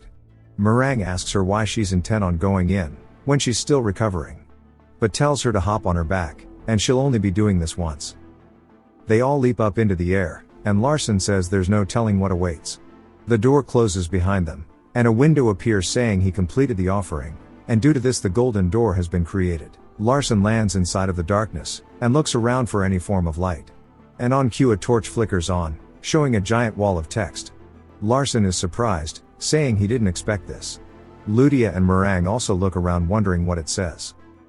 It begins to Google Translate saying if you found this place, you are qualified to be my successor. Larson says it must be Curdle's doing, and that he couldn't have come here without the heavenly eye.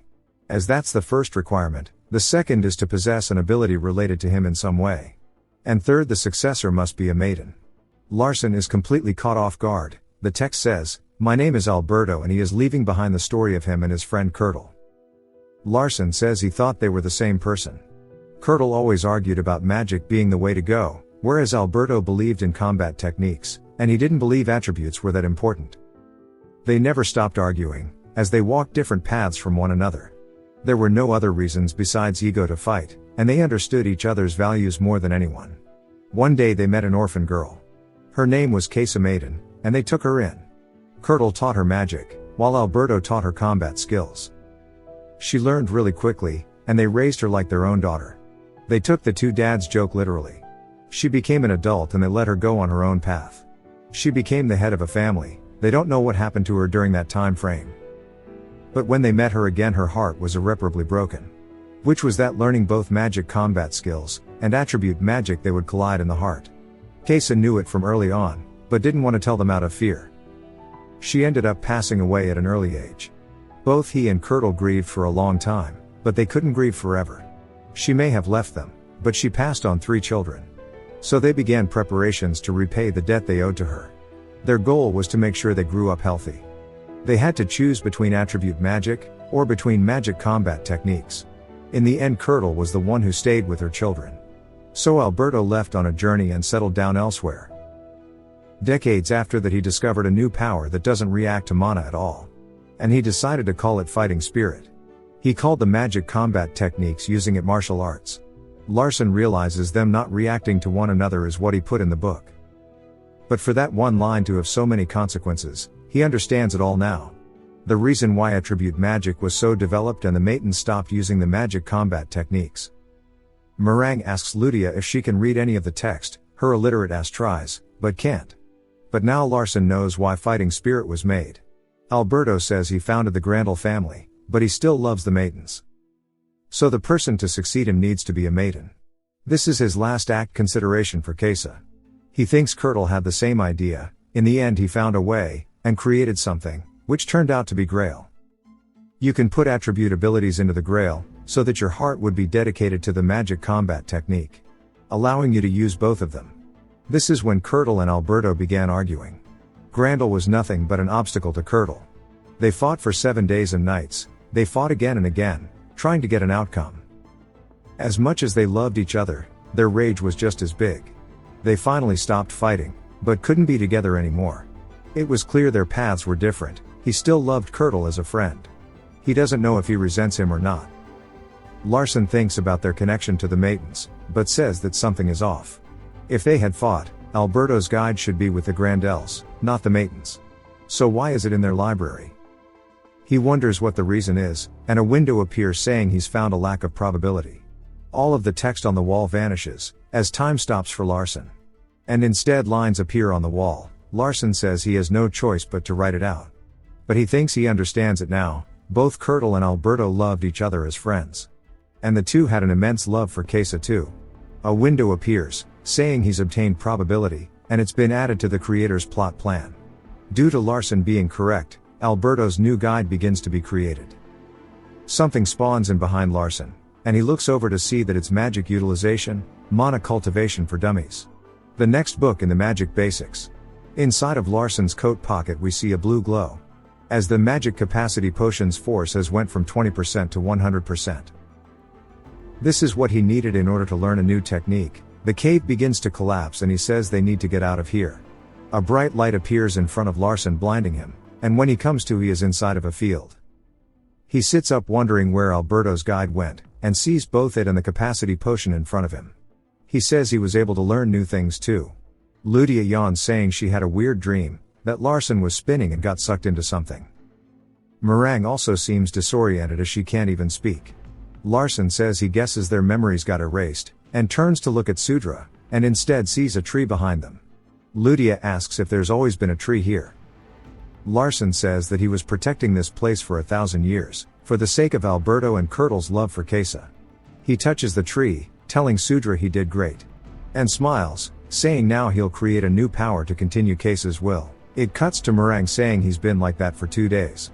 As we see Larson meditating while working on his magic cultivation, and that he has interpreted 99% of it so far.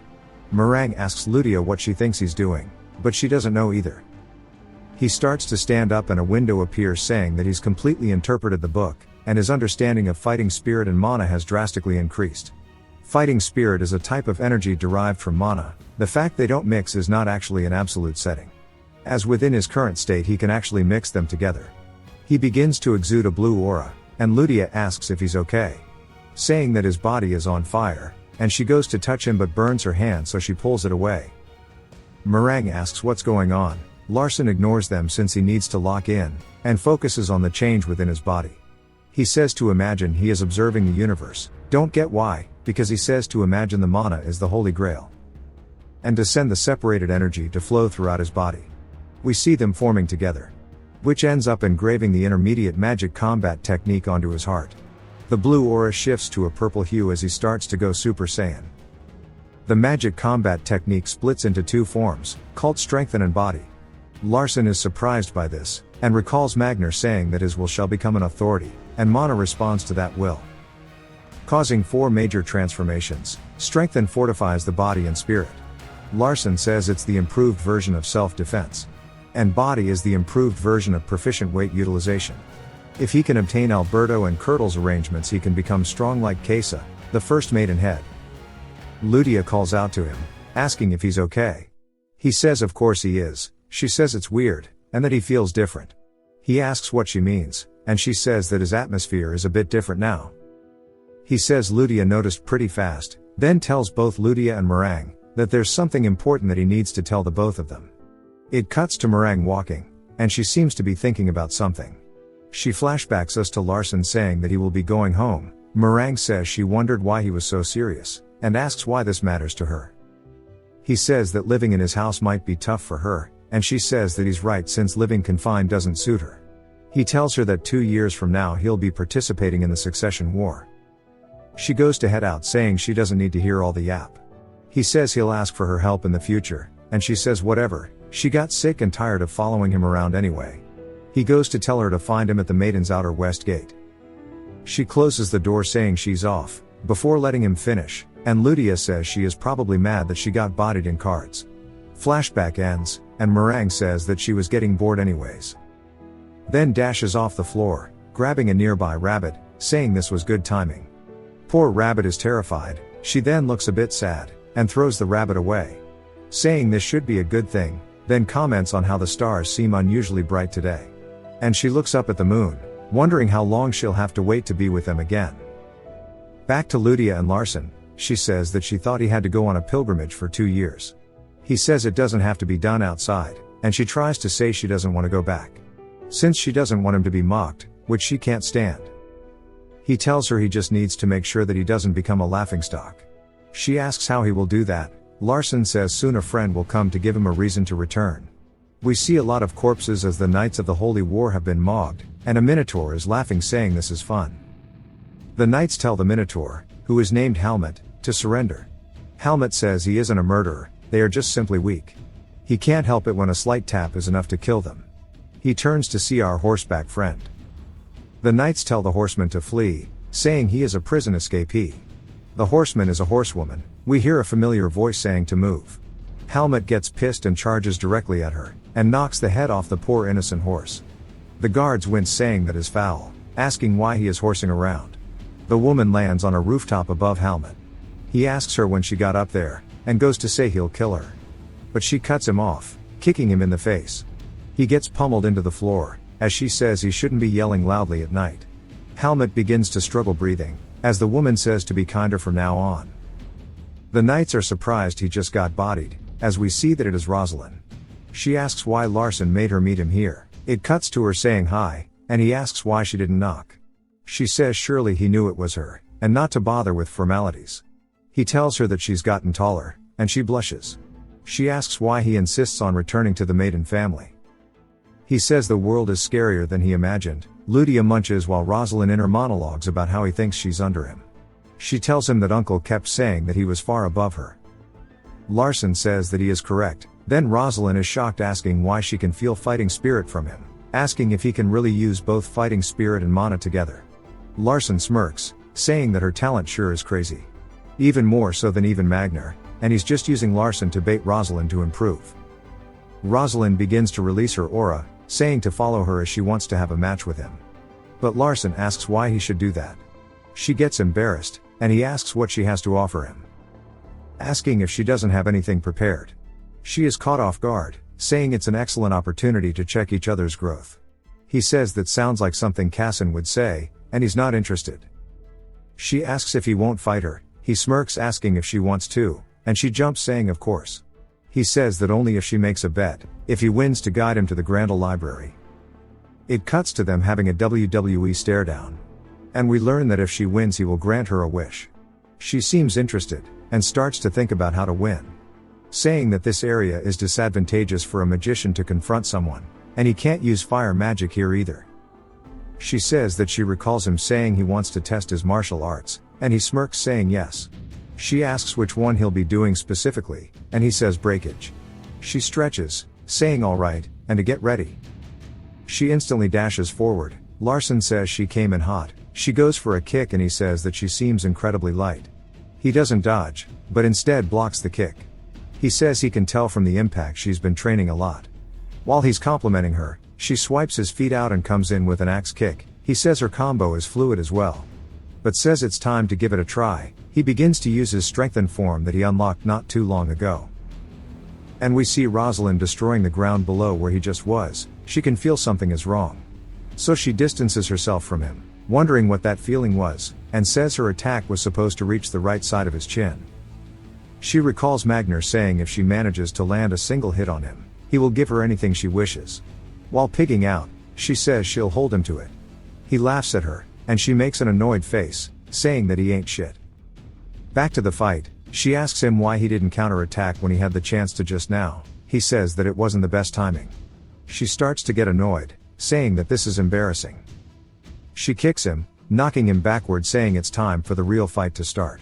Larson says that it feels like he just got hit by a truck. She crouches into position, and charges forward at full speed. She starts to do her own version of the 7-page muda muda muda muda. He stays focused and starts deflecting them all, saying each attack has fighting spirit in it, and that if it were him he'd have run out of stamina by now.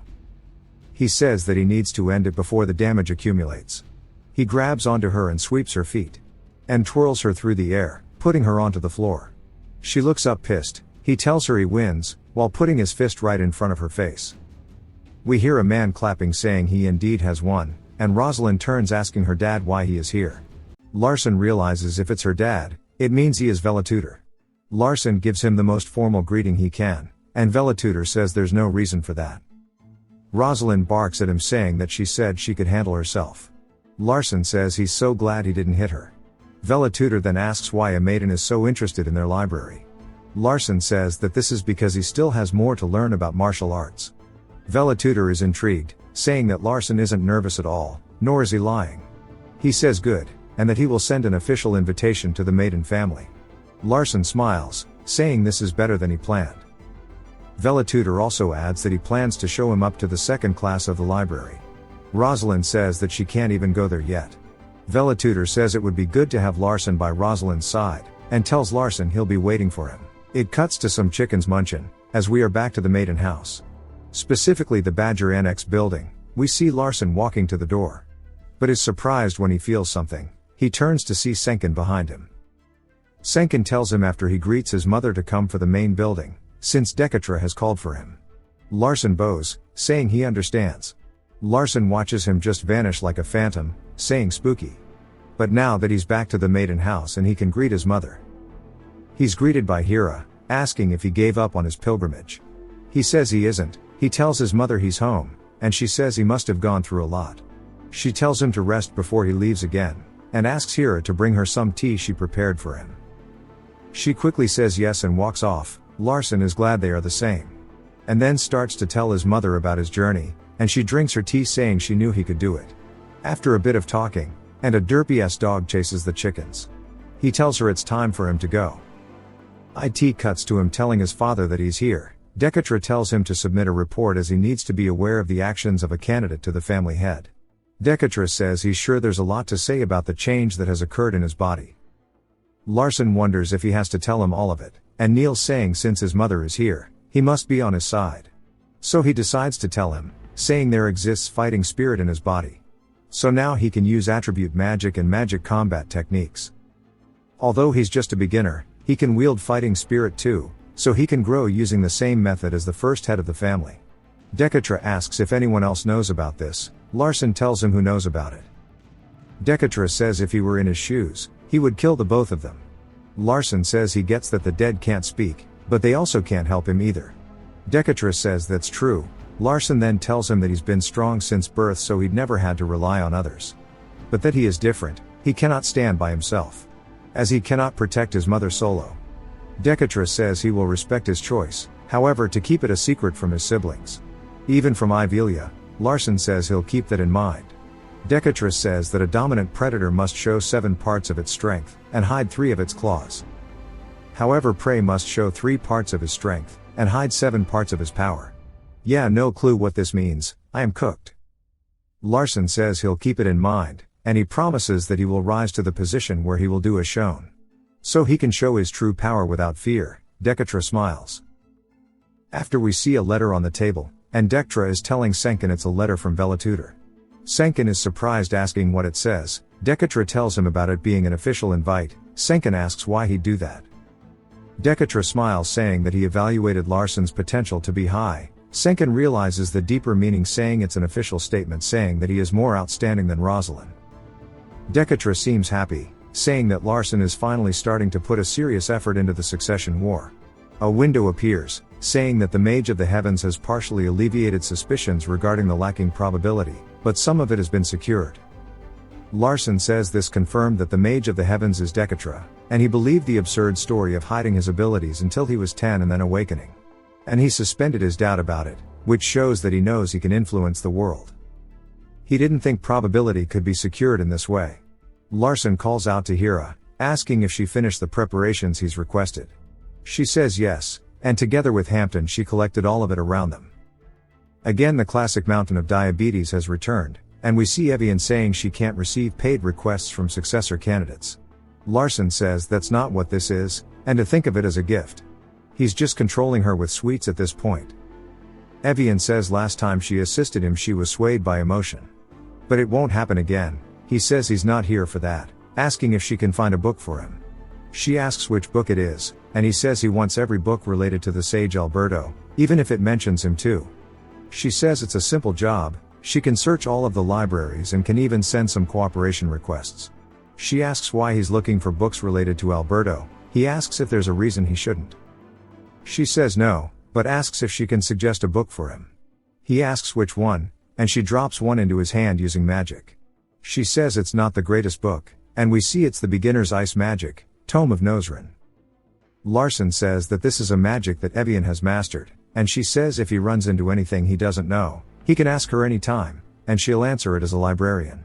He says this doesn't even have the author on it, and it must have been written by Evian herself. If he can engrave her magic into the Grail, it will give him new ways of fighting during battle. The season is over here, but we get a sneak peek. It jumps to the training annex, as we see some 4K lizardmen dead.